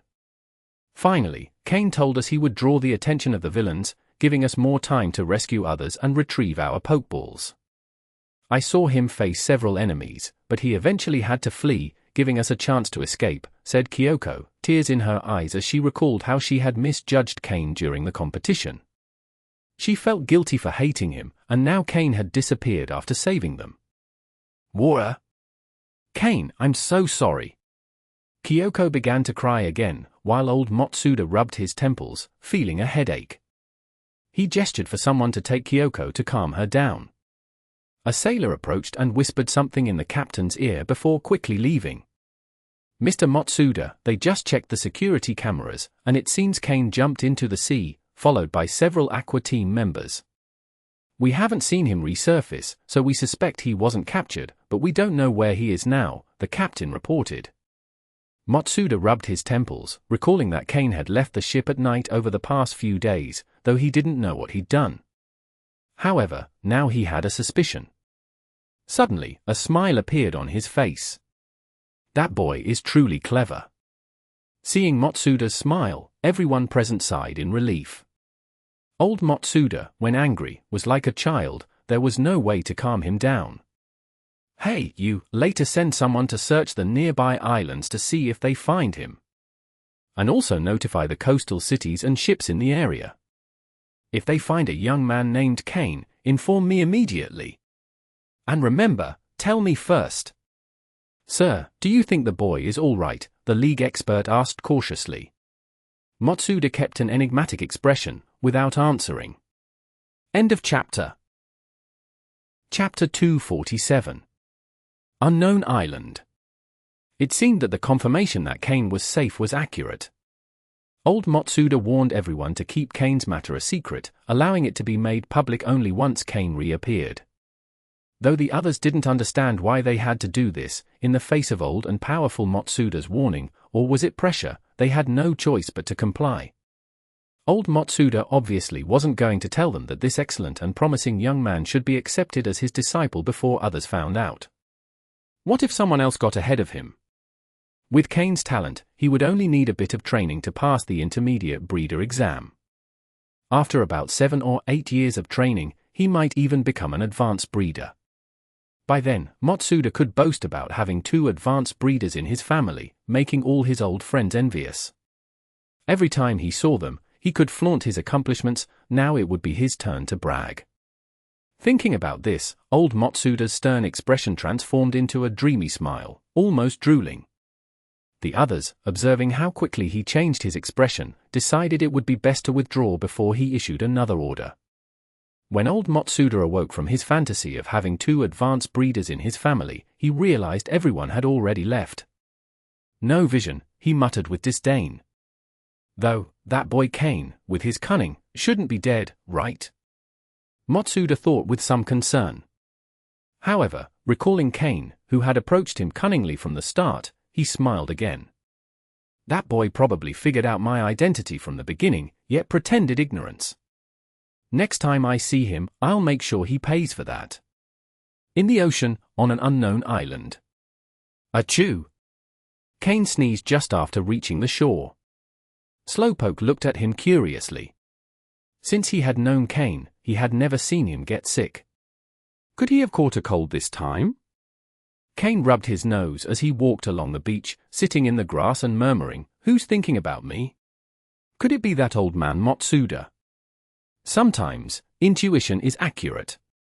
Cain might not have known, but he managed his goal of getting close to old Matsuda, even surpassing his expectations. However, if someone were to investigate Cain's identity thoroughly, especially someone of high rank, he might not be able to keep his true identity hidden. Luckily, old Matsuda, eager to take the lead in accepting Cain as a disciple, decided to keep all matters related to him a secret. Cain pulled a sea chart from his ring, specifically bought on the SS Anne. Since learning about the dangers aboard the SS Anne, Cain had begun marking coordinates on each island he visited and purchased the map in preparation for a possible retreat. Although these types of maps weren't always entirely accurate, the general orientation was fairly reliable. On each island where Slowpoke left a coordinate, Cain made a mark on the map to avoid getting lost in the vast ocean. He put the map back in his ring, now knowing where he was. His current position was delicate, both returning to the Hoenn region and going back to the Kanto region would mean covering similar distances. Cain needed to decide carefully which way to go. In any case, he couldn't show himself at sea for now, as it was highly likely he would encounter League agents searching for missing people. So he decided to stay on the island for a while before departing. This island was one Cain had marked as favorable. Not for any special reason, but because the island was relatively large and uninhabited, and it also hosted some wild Pokémon. This indicated it hadn't been explored much by various factions. With a bit of luck, he might find something valuable. Cain returned Gyarados, who had finally come up for air, and then summoned Murkrow. In an unfamiliar environment like this, it was essential to have a flying Pokémon like Murkrow to scout the surroundings. He even released Fearow and asked Slowpoke to explain via telepathy what he needed to do. Compared to Gyarados, who still showed some resistance, Fearow, who had already been tamed, was much more docile. This was one of the few times Cain had brought him out, and the last time was when he captured him and had just met him. After Slowpoke explained to Fearow, he sought Cain's approval before soaring into the sky.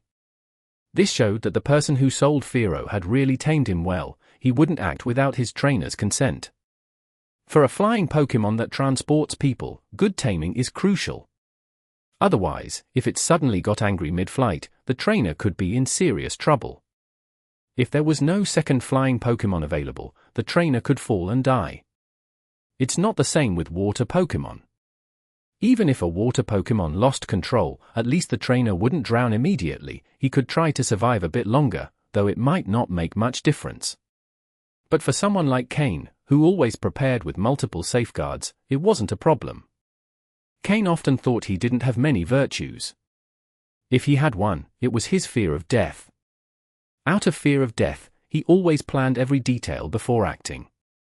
Out of fear of death, during missions, he always ensured he had an escape route, guaranteeing his personal safety even if the mission failed. Out of fear of death, Cain demanded absolute loyalty from the Pokémon he considered tools, even above their level, abilities, or combat power. Cain also released Sneasel and Miltank. In an unknown forest, you never know what level the wild Pokémon will be. It's safer to enter with the protection of all his Pokémon. After waiting a few minutes, both Murkrow and Fearow returned. Through their descriptions, Cain discovered that the island was larger than he thought. In comparison, it might be the size of Cinnabar Island. Cain returned Fearow and, accompanied by his 4 Pokémon, slowly entered the forest. It was night time, and the sounds of insects echoed throughout the forest. Entering an unknown forest at night isn't ideal, but Murkrow and Haunter had night vision, and Sneasel wasn't bad at moving at night either.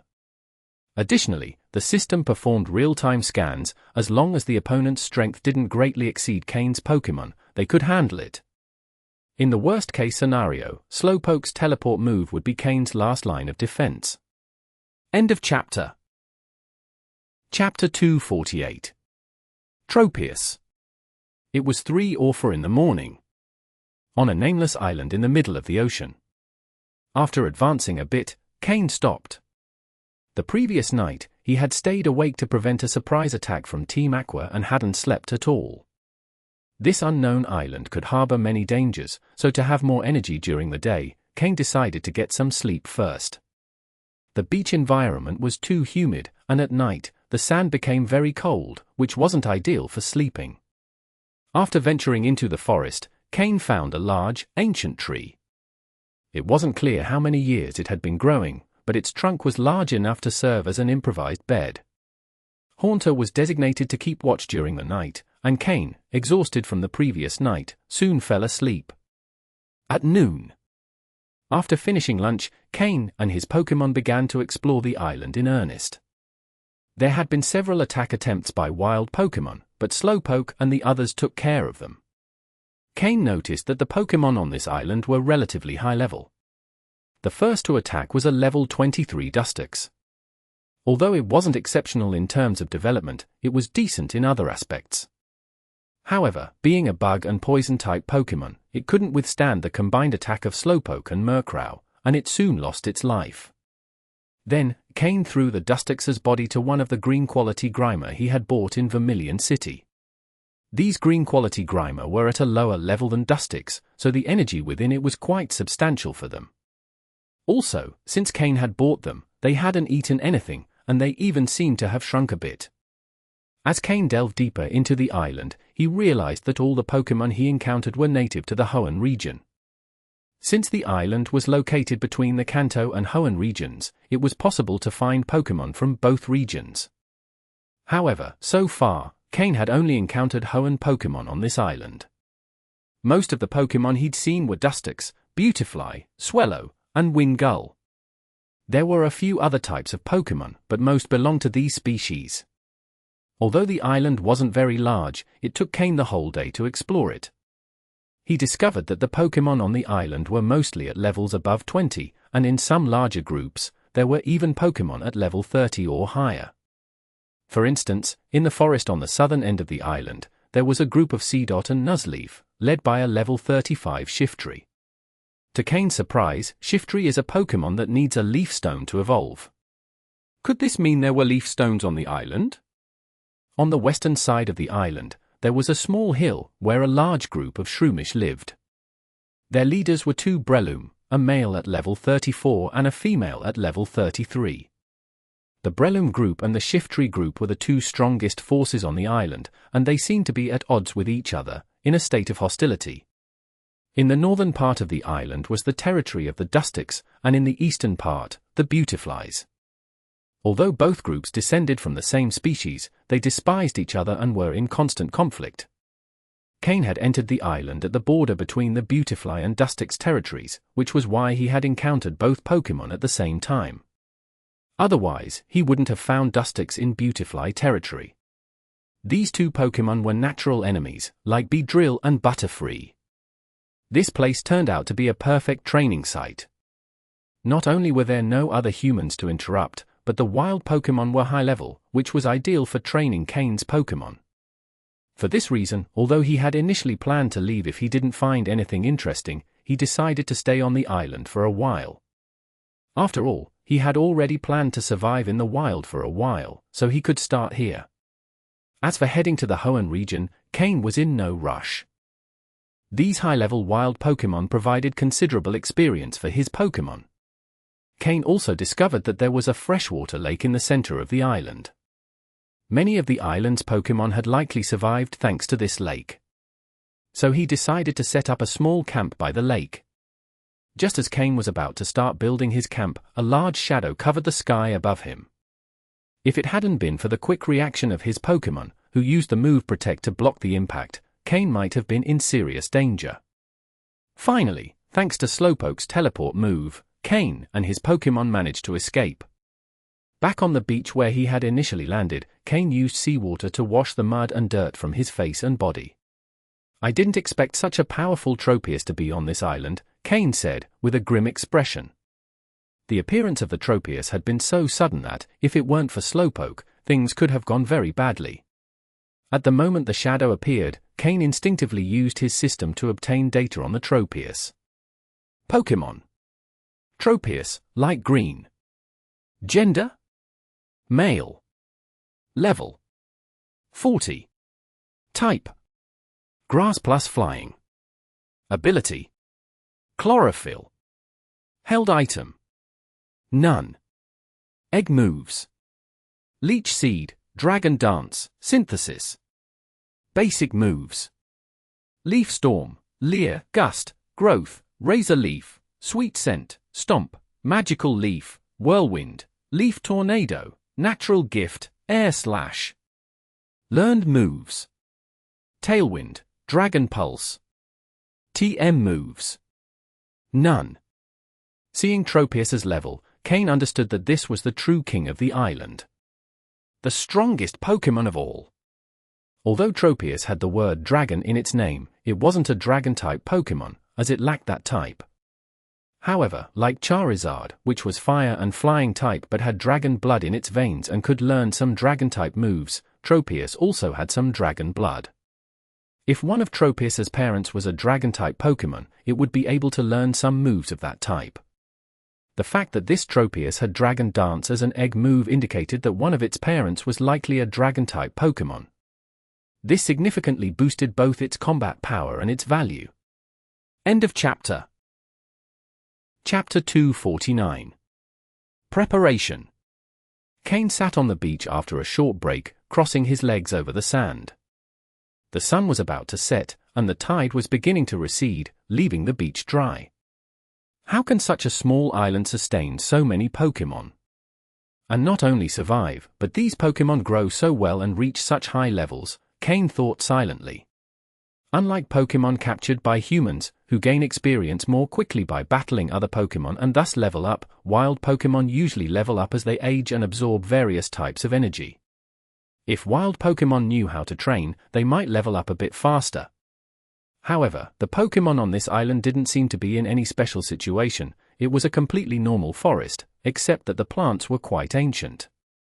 There was nothing particularly special about this place, but the levels of the Pokémon here didn't seem to match reality. There was even a level 40 Tropius in the center of the island. Though not a true Dragon-type Pokémon, it was still a formidable opponent. In fact, Cain was considering taking complete control of the island. If he managed to defeat all the Pokémon, his own Pokémon's levels could increase significantly. Even, as unrealistic as it may sound, if he could capture that Tropius, he wouldn't need to keep using Fearow as his airborne transport. Cain had only used Fearow a few times, but to be honest, he found it a bit ugly. Although Cain isn't a trainer who cares about his Pokémon's appearance, being a practitioner of utilitarianism, the comparison between Tropius and Fearow is obvious. Anyone would know which one to choose. The most important thing is that if Cain had both Tropius and Gyarados as mounts, he would look incredibly impressive while flying or sailing. Just thinking about it felt grand. Cain patted himself on the head, scolding himself for having such fanciful thoughts. At this moment, his highest level Pokémon is Slowpoke, who has barely reached level 27, and he's already considering facing a level 40 Tropius. Lately, I've been surrounded by people with no common sense, and it seems like I'm catching it, Cain thought, recalling Jin from the SS An impulsive and energetic guy. At first, Cain wondered how someone like Jin, without the luck of being the protagonist like Ash, managed to survive. In the end, he discovered that Jin had an uncle who was the captain of the SS An, making him a junior officer. Cain slowly stood up, brushing the sand off his body, murmuring, "I originally thought about setting up camp in the center of the island, but it seems the Beautifly territory is safer." Although the island is mostly populated by 4 types of Pokémon, that doesn't mean there aren't others. Without other Pokémon, the ecosystem would be unbalanced. There are just fewer of them, not in the same numbers as the main groups. Additionally, each group allows other Pokémon to enter, except when it comes to rival groups. When Cain and Slowpoke entered the Beautifly territory, they weren't much bothered. Beautifly didn't pay attention to Cain and his Pokémon. Only other wild Pokémon, who had never seen a human before, launched the first attack. However, they were all defeated by Slowpoke and Murkrow, losing their lives. Even their bodies were devoured by Grimer, turning into nutrients. Leaning against a large tree, Cain took tools from his ring, and with the help of his Pokémon, he quickly set up a small camp. The tent was next to an old tree, sturdy enough to withstand the wind. Slowpoke and Miltank also prepared the campfire and food. The recently released Skorupi had calmed down a lot. As a bug-type Pokémon, he could sense other Pokémon of his type and realize that there were too many stronger Pokémon on the island, which led him to restrain his mischievous behavior. Cain's Pokémon, who had spent long hours in daily training on the SS An, had now reached a higher level of mastery over their moves, urgently needing some battles to test their progress. Moreover, the prolonged training had brought their bodies to a state of limit, and a few intense battles would help them level up. The aroma of roasted meat spread through the forest, attracting many wild Pokémon to watch. Some, unable to resist the temptation, attacked, but were defeated by Murkrow and the others, leaving several powerful Pokémon bodies on the ground. With this display of strength, many other Pokémon decided not to cause trouble. As the sun set, the campfire became the only light source in the forest. The Pokémon sat around the fire, enjoying the delicious roasted meat. For them, this life, where they could always be outside with their trainer, is what they love most. Though battles might be more frequent, who among them isn't a fan of battles? After dinner, the Pokémon played around the campfire. Slowpoke and Miltank played with Skorupi, while Sneasel and Murkrow trained together, discussing combat techniques and move usage. Sneasel had just learned the move Dark Pulse but still had a lot to master, whereas Murkrow had learned that move a while ago and, under Cain's guidance, had mastered it quite well, though not completely. But Murkrow still had enough skill to teach Sneasel. On the other hand, Sneasel also handled the move Taunt well, and Murkrow asked him about using that move. The two Pokémon trained each other, quickly developing a strong bond. Although Sneasel is stronger in battle than Murkrow, in terms of Dark-type skills, Murkrow is superior. After all, Sneasel's greatest talent lies in the Ice type. Meanwhile, Haunter didn't join the group. He stayed close to Cain, faithfully performing his role as a guardian. Although Cain allowed him to join the others, Haunter refused, considering his duty to be protecting Cain. Unable to convince him, Cain let him be, as he knew that in the wild, danger could arise at any moment, and having Haunter nearby guaranteed his safety. After watching his Pokémon play for a while, Cain fell into deep thought. He was determined to thoroughly explore this island and help his Pokémon level up. After days of training, they had accumulated enough experience and only needed a few more battles to achieve it. Cain soon set his sights on one of the islands for major groups, the Dustox group. End of chapter. Chapter 250. Energy Crystal. Dustox is a bug and poison-type Pokémon, doubly vulnerable to flying, rock, fire, and psychic-type moves. Slowpoke and Murkrow can serve as the main Pokémon to attack. Sneasel and Haunter can assist offensively by restraining the enemies. As for Skorupi, the level of the Pokémon here is too high for it, so it's not very suitable for it to participate in the battle. And Miltank isn't quite up to the team's level, so this is a good opportunity to train it a bit more. The next day. On an unnamed island. Cain led his Pokémon into Dustox territory. The Dustox aren't as easy to handle as Beautifly. Cain was attacked as soon as he entered. Additionally, the Dustox forest is filled with fine dust everywhere. If you accidentally inhale too much, you can become paralyzed, poisoned, or fall asleep. At that moment, you would become food for the Dustox. After defeating some Dustox acting as guards around the area, Cain finally formally entered the Dustox forest. As they went deeper, numerous pale white cocoons could be seen on tree branches, in bushes, and even directly on the ground. There were so many that it was impossible to count them. Although these cocoons look very similar to the ones in the Beautifly forest, there are slight differences in color. The cocoons in the Beautifly forest are called Silcoon, while those in the Dustox forest are called Cowscoon. Though both evolve from Wurmple, due to differences in their personality values, the evolutionary path differs. Additionally, along the way, Cain encountered more Wurmple than anything else. In these giant trees, every leaf has tiny bite marks. The sunlight filtering through these small holes, already divided by the leaves, creates spots of light on the ground covered with dry leaves. It resembles a star-filled night sky, countless and dense. Cain did not attack the Wurmple and Silcoon, as they have not yet evolved into Dustox. Their level is low, and they do not provide much experience for the Pokémon. However, as they went further in, the number of Dustox increased, and Slowpoke and Murkrow began to attack frantically. Sneasel used the move Icy Wind to reduce the Dustox's speed. Although Dustox isn't a flying type, it's still a Pokémon that can fly, so Ice-type moves have a good effect. When its wings become slightly damp, Icy Wind forms small ice crystals on them. Although this doesn't prevent the Dustox from flying, it significantly reduces its flying speed. Additionally, although Miltank is a normal-type Pokémon, its hidden power move is Fire-type. After training this move for a long time on the SS, it now uses it with great skill.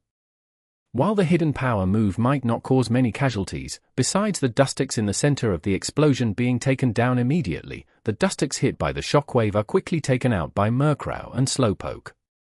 Cain released Murkrow from its weights, and after applying Tailwind to the entire team, a single use of Wing Attack was enough to defeat a Dustox. The Pokémon with the fastest attack speed and strongest effects was still Slowpoke.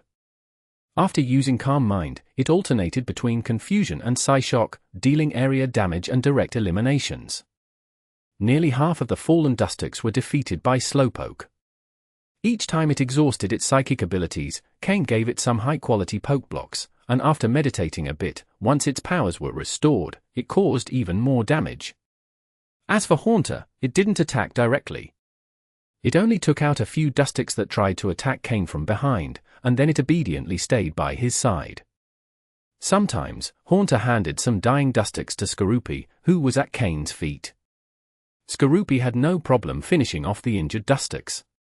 It knew that only by growing quickly could it be useful to Cain and the whole team. However, when Skorupi killed the second Dustix that fell before him, it paused. It tugged on Cain's pant leg to get his attention. Then, it used its sharp pincers to pierce the Dustix's head, slowly extracting a small, dark purple particle about the size of a fingernail. Cain's face showed surprise as he took the particle Skorupi offered. He took out a bottle of mineral water, rinsed it a bit, and held it in his palm. It looked like a black and purple crystal, reflecting light like a tiny diamond. "System, scan this," Cain ordered mentally.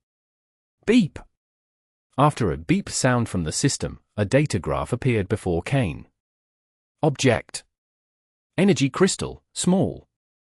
Type: Poison.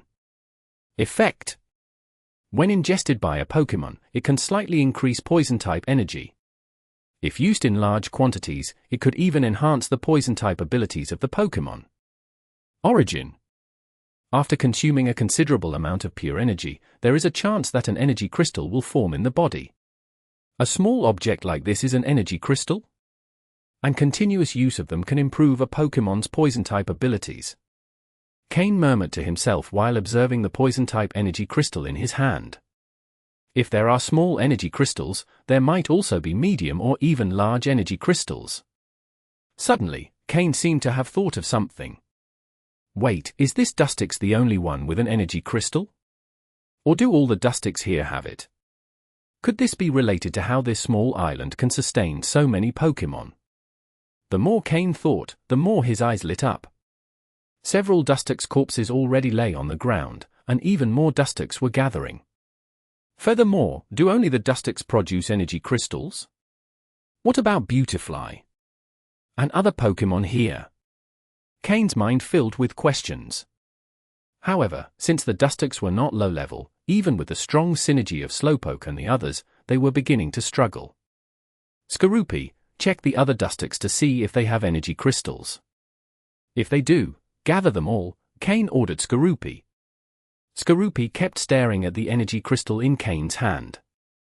It could feel the large amount of poison-type energy within it, and it knew that consuming it would be very beneficial. But due to Cain's order, it held back and began searching through the Dustix corpses.